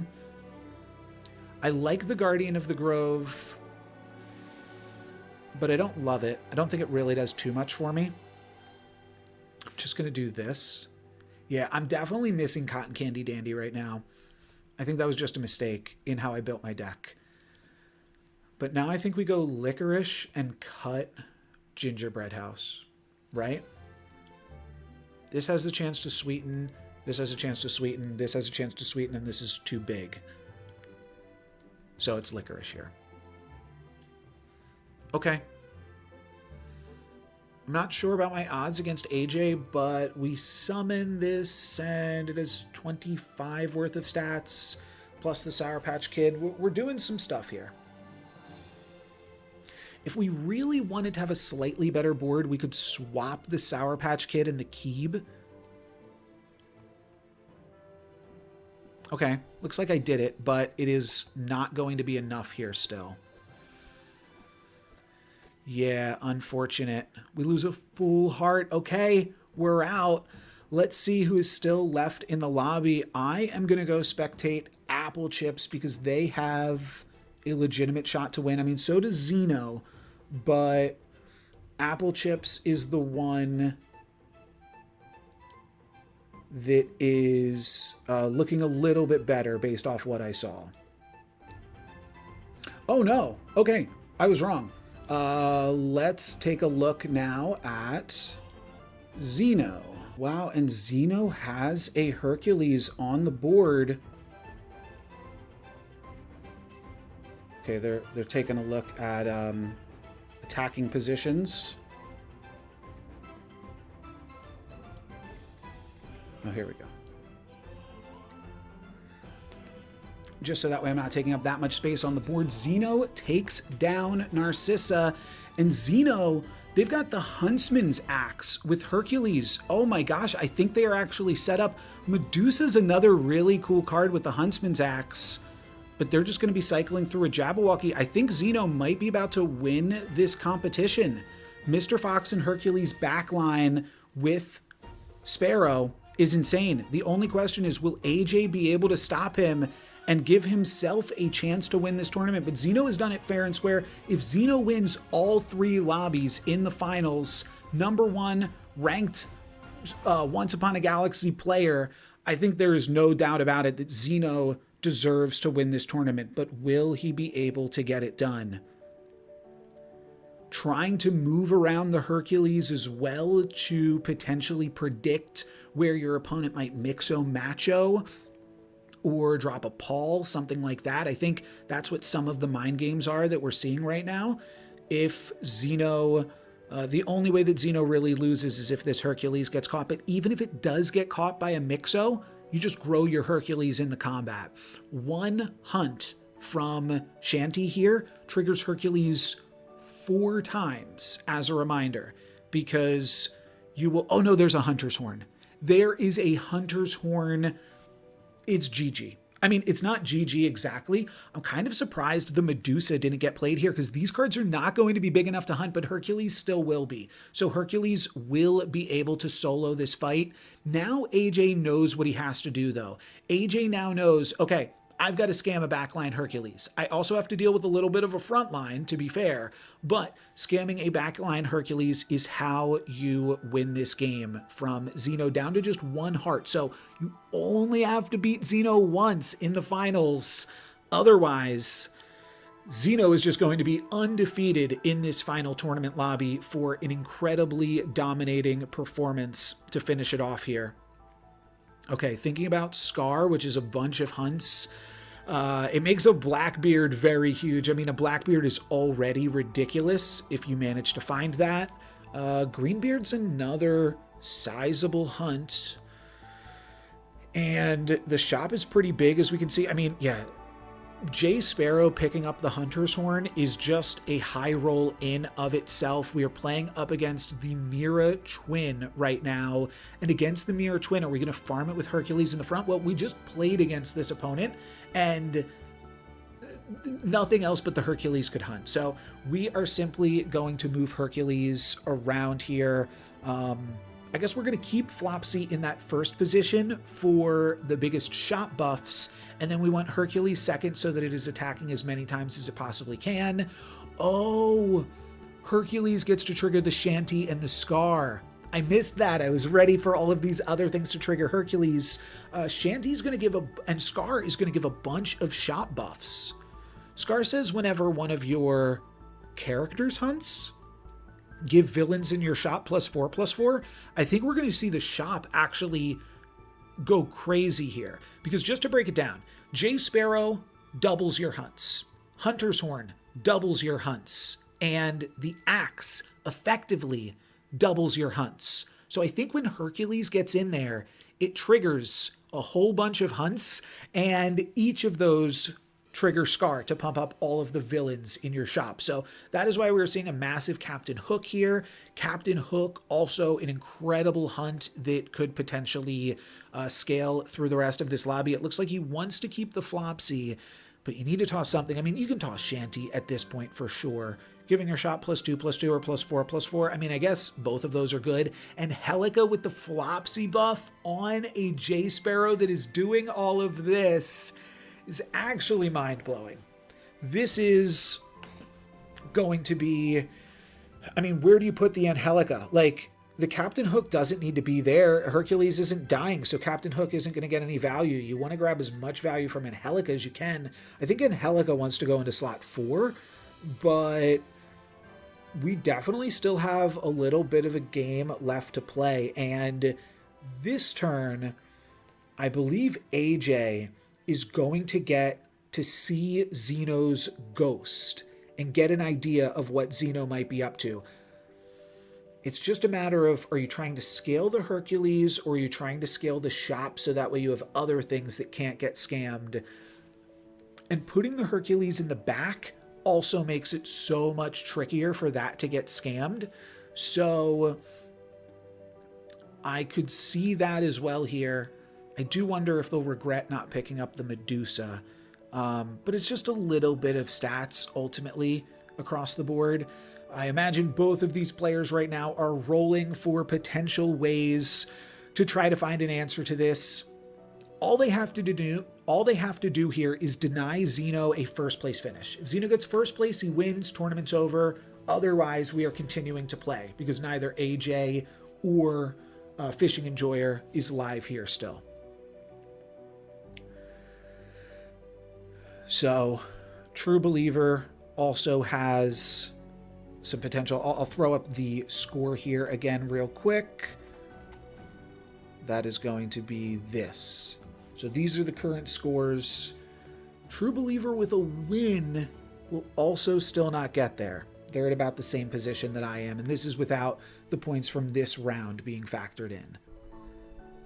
Okay, we missed the fight. That's a bit of a bummer. I have yelled at Xeno to please stay in the game for the purposes of the stream, but they're going to pick up a huge Jasmine Dragon here. We can imagine some of the things. We can imagine dragons, but we can also imagine some of the things that happened in that fight as we see a 6k Jasmine Dragon. So Angelica was able to pump that up a few times. That means Scar was able to grab a hunt, and that probably speaks pretty good things for Xeno's chances of winning. Yeah, it's just about not getting that Hercules scammed. And at this point, I mean, now the Jasmine Dragon has to get scammed too. So it seems like it is pretty good. We are potentially going to move Hercules to the back line now that the Jasmine Dragon can hunt and keep that around. And then Captain Hook in the back line just as like a little bit of a safety net. Maybe Angelica can hunt and grow that as well. So lot of power here. Hercules getting 6.9 to the 11th power. What is the 11th power? That is, so the 7th power is 1 million. So we're looking at 69 billion, a very, very nice numbered Hercules. And that's just what it gets every time it hunts. So if we see a hunt from Jasmine Dragon, we're going to see an even bigger number. We're going to see potentially into the quadrillions, as I believe that number will activate 8 times. It will double 8 times. So yeah, that can definitely get out of hand. Each double is basically 1 more power. So if it's doubling up 8 times, that is, it's not quite 1 more power, but it's close to that. We could see this at the, oh, this is huge here from AJ. We missed this fight, but has AJ found something? Hercules still gets the hunt. So up to X equals 15, or the exponent of 15. I think that this Hercules is going to be able to get it done. There's the Blackbeard finally. Wow. But I think we might see a shrink T here from Xeno just to make sure that they can get those hunts off, because we are seeing that AJ also has some scam of their own. We are looking here for probably just more scam, but like a Mixo could do something. We aren't able to get a bonus shop from Eureka, so it's going to be a Wand of Shielding for 2 more bonus shops, then a Jabberwocky, as that allows us to cycle through. So we've got 3 more shops here. Could Flopsy come back in? I think we're going to see an Abracadabra pickup though. Oh no, we're going to see a Flopsy on that big final slot.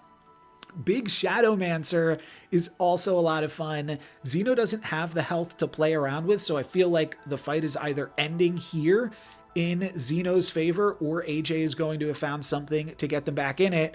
But we are going to see the cards shuffle around a little bit, just because that way it's going to make it tougher if AJ has to find some scam, and this could certainly be it. I think so. Xeno has done an incredible job in this tournament, especially in the finals. Shrink T's on the Godmother, but that takes out the Jasmine Dragon, but it will leave the Hercules to take out the rest of this lobby. Also, Captain Hook is going to bring some friends on the board. Congratulations to Xeno, and a job well done. Let me see if I can get Xeno in here if they want to join the stream. What's up, Xeno? Do you want to just talk about your win, and congratulations?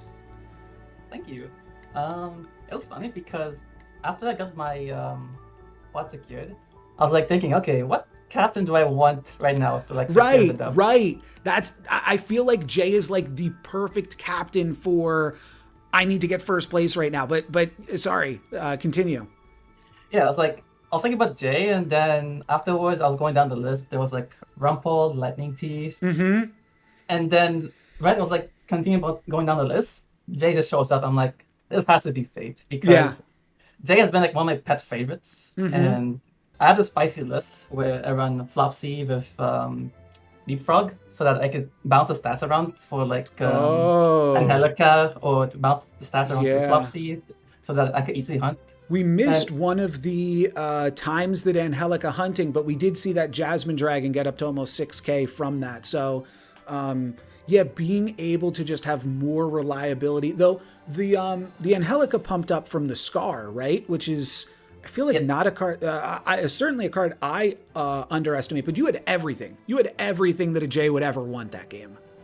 the only thing I didn't have was hearts at the start because Sure. I was down to one heart at Yeah. like turn 5 or Yeah. 6. I was like, oh goodness gracious, we're playing one of those games. So there's an interesting thing that happens when like two of the players in the lobby have to get first. We saw Applechips had to pick up Sir Galahad. Probably not his top choice, but it was something that he decided this might be able to get me a first place finish. But then Candyman and Faker, like a bunch of people just playing aggro, Yeah, to kill us. weren't quite able to close the gap. But like from our perspective, we're like, okay, we just have to try to kill these people that are trying to get first right now. So that makes a really interesting dynamic, I think. But you were Good able to survive. So it's a very good strategy because you know there's gonna be some players in lobby are trying to get for first. So playing like tempo captains like the Candy ones like Faker is very good at punishing these captains that really want to like get the ball rolling and then get a first. So I actually went down to half a heart, Wow. and there was one fight that decided the whole game. Is when I faced Applechips.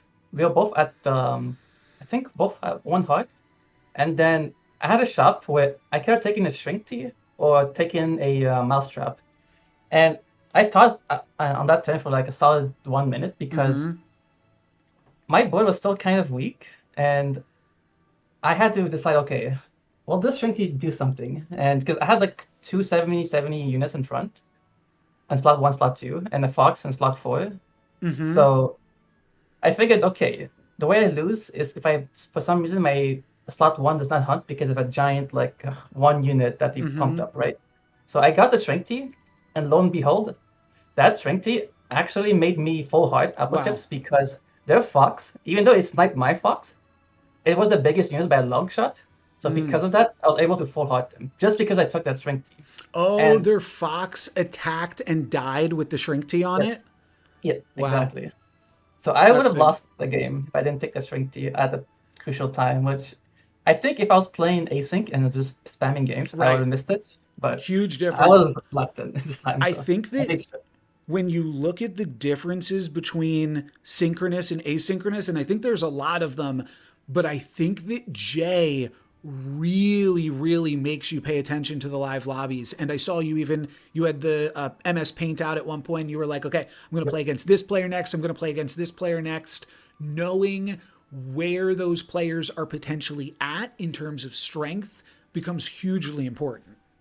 it's very important to like know your matchups, like on which turns which captain spikes the most. And this game, I think it only mattered early on where I knew I was gonna lose, so I graded certain turns to get maximum treasures on the fox instead of getting extra stats. That's a great There was a point. turn where I could have put my what am I call this? Because I had the quest the villain that when you hunt stuff you get plus stats and you C4 hunts. There was a time where I could have put it on Tasmina. slot 4 for extra stats, but I already knew I was gonna lose. So instead I tried to min-max by getting extra I call this treasures from the mirror, that one matchup. And actually I don't know if that mattered, but I got full-hearted by a mirror and that was rough.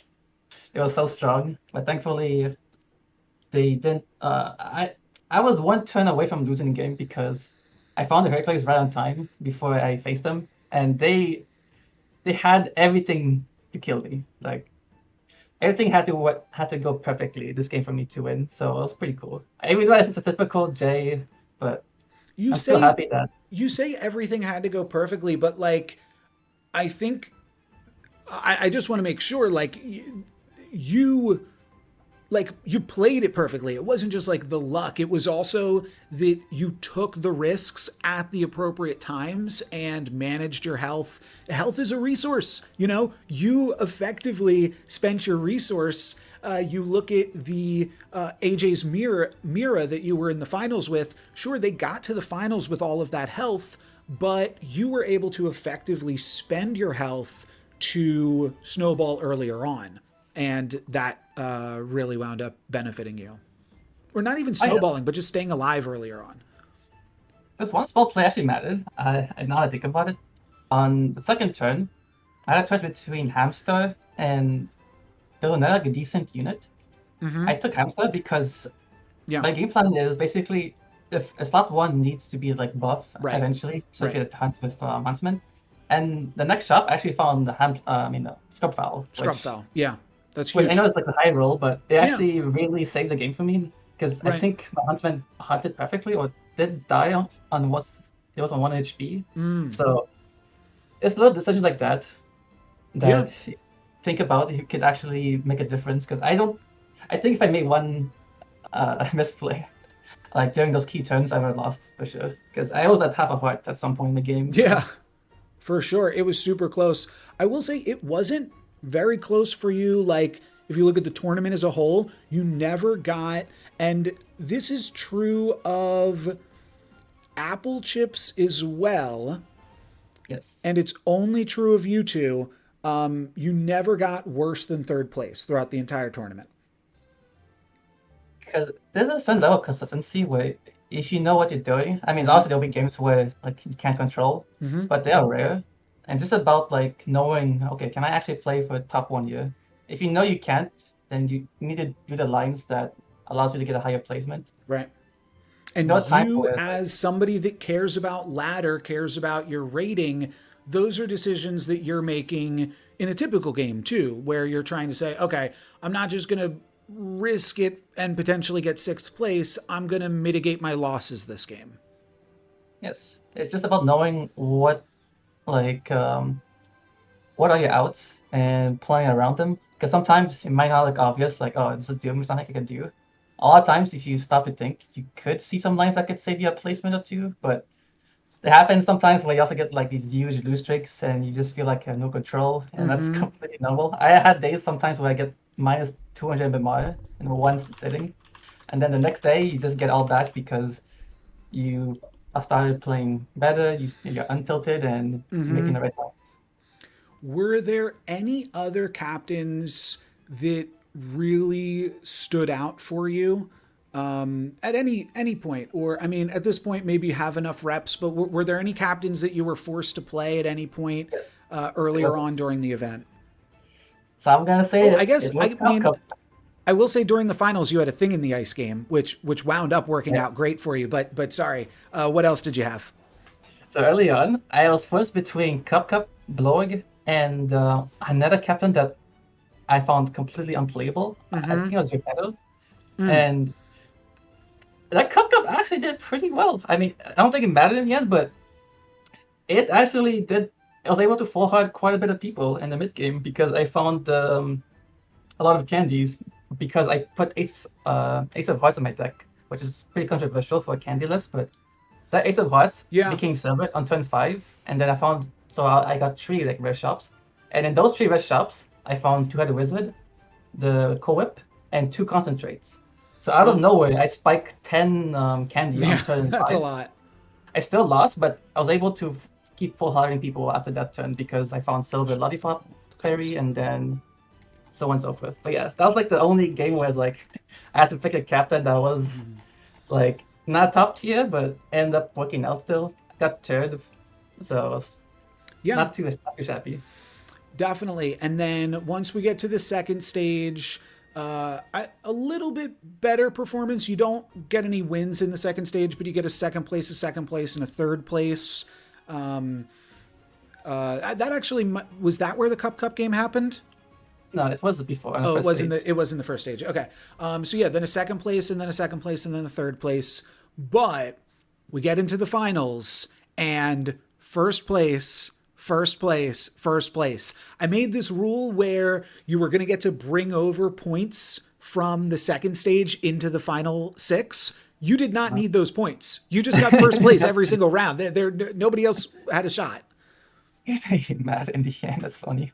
Yeah, it didn't because, a first place and then a first place qualifies you regardless. So you definitely put in some work. So in addition to the game that we just watched, we actually saw, we saw a little bit of all of the games, but the first game there from Thing in the Ice, when That was a spicy one. yeah, Professor Who's Who, I was kind of doing like commentary as I was a player in the game and looking like, okay, because that lobby was stacked. It was Rumple, Yes. it was Loxley, Gloria.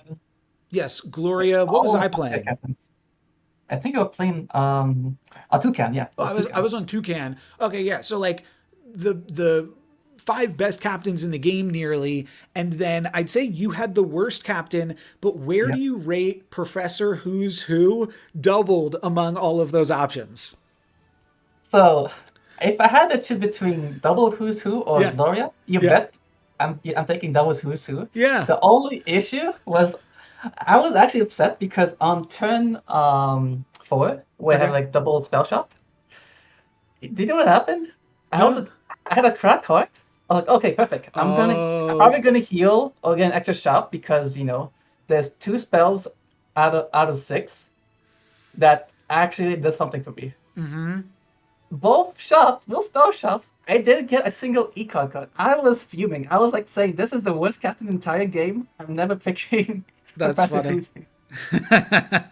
I'm never picking Thing in the Ice into double Professor Who's Who again. Yeah. Like, instead of getting double Japan, I just kidding. No, please don't do that. If it does that, I'm actually uninstalling that. No, that was really fun to see that. What were do you know what your other captain options were on that first game? Yes, it was Blorg, of course. Sorry, it was what? Blorg and Merrily. Oh, Blorg and Merrily. Okay. Yeah, I think you made the right call there as far as like win equity. I mean, did you necessarily, you didn't need to win that first lobby for sure, though. I mean, if Applechips won it, then I guess it would have been nearly the same. But yeah, that was definitely a really great result from you. And a lot of fun to see. And then your second game, I was raging the entire time about your Loxley because I'm so excited. Turn 2, I get my golden Beanie Baby. Oh, you did? I got the Beanie Baby on turn 2. Yes, and well, I play like Pied Piper in the deck too, just to give like slightly more odds. Though that didn't actually help specifically, but yeah, I go a little all in for the golden Beanie Baby, and I got it, and I was like, this is awesome. Wait, Loxley's going to steal this. This is the most annoying thing ever. But I saw that. I was laughing so much. I'm like, yeah, the 4 treasures. Yeah. I stole the baby. Like, and you stole the lightning in a bottle as well. I heard quite early. So some really great stuff there. That's another captain that can really benefit from these synchronous lobbies and actually playing against whatever you're actually seeing live. But yeah, tell me anything about that Loxley game, because that one got crazy. So I was actually a bit frustrated at Loxley game because the order of the lobby was randomized. So I've been keeping track of it. Yes. The first game was fine. It was a classic middle, then so on and so forth. But then the second game, it switched the order, which meant that I was supposed to face the lightning thief on turn 3, but instead I faced him on turn 4. I'm like, oh no, what if they get another treasure? I might not steal the lightning in the ball.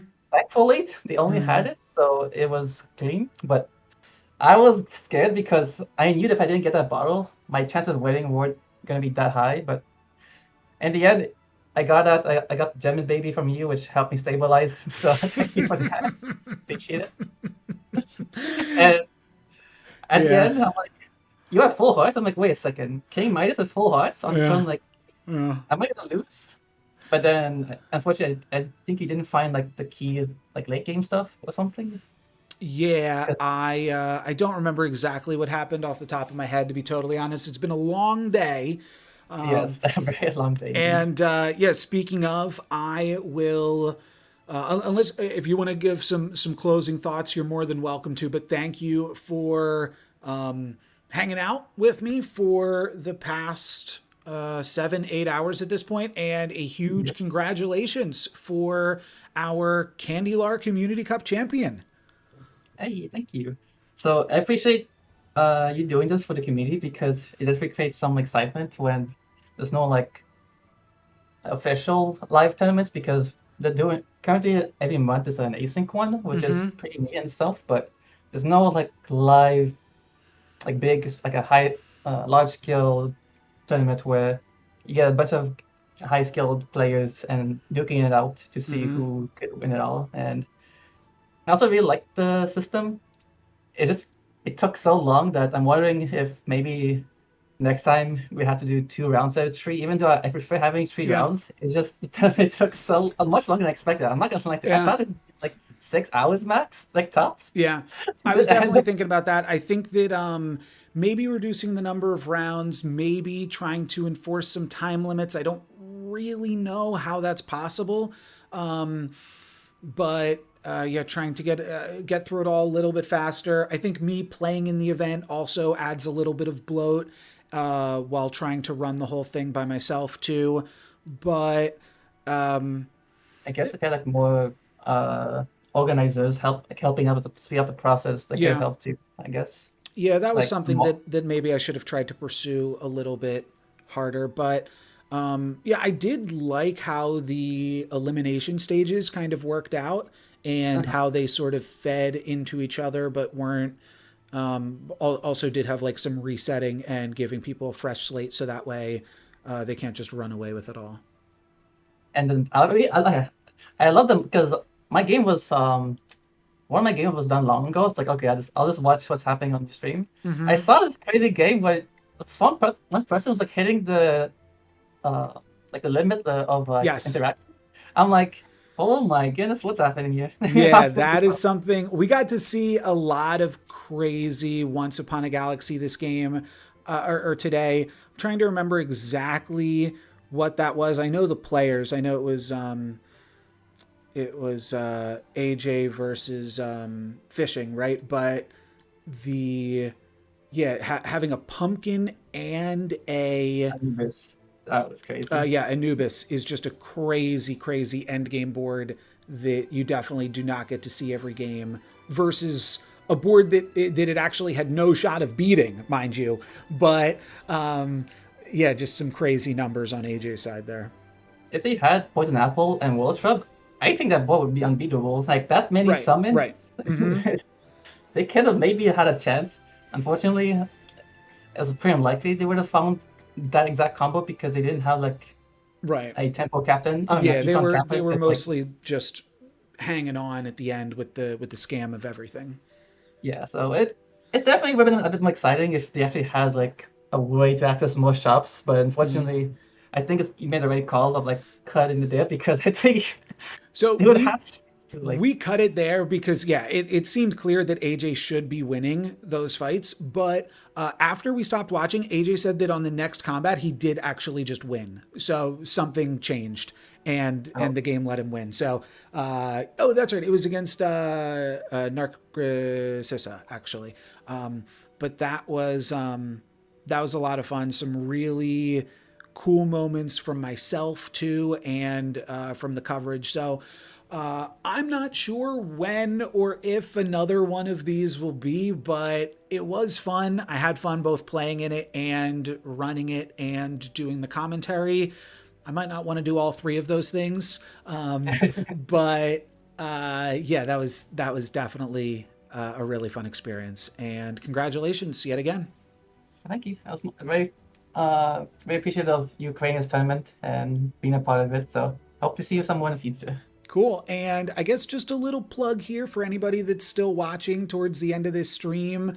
If you want more super long content with me and Xeno and Applechips. I am currently editing together a tier list that the two of us, or the three of us, and XQN, don't forget. Yes, and XQN got together and recorded. So we will have a bunch of thoughts coming out soon on every captain up to Candylar. And you can hear from the best. Both of these guys are clearly top Once Upon a Galaxy players. But for today, that is going to be it for the Candylar Community Cup. Thank you all very much for watching. I'm NoLucksGiven. Peace.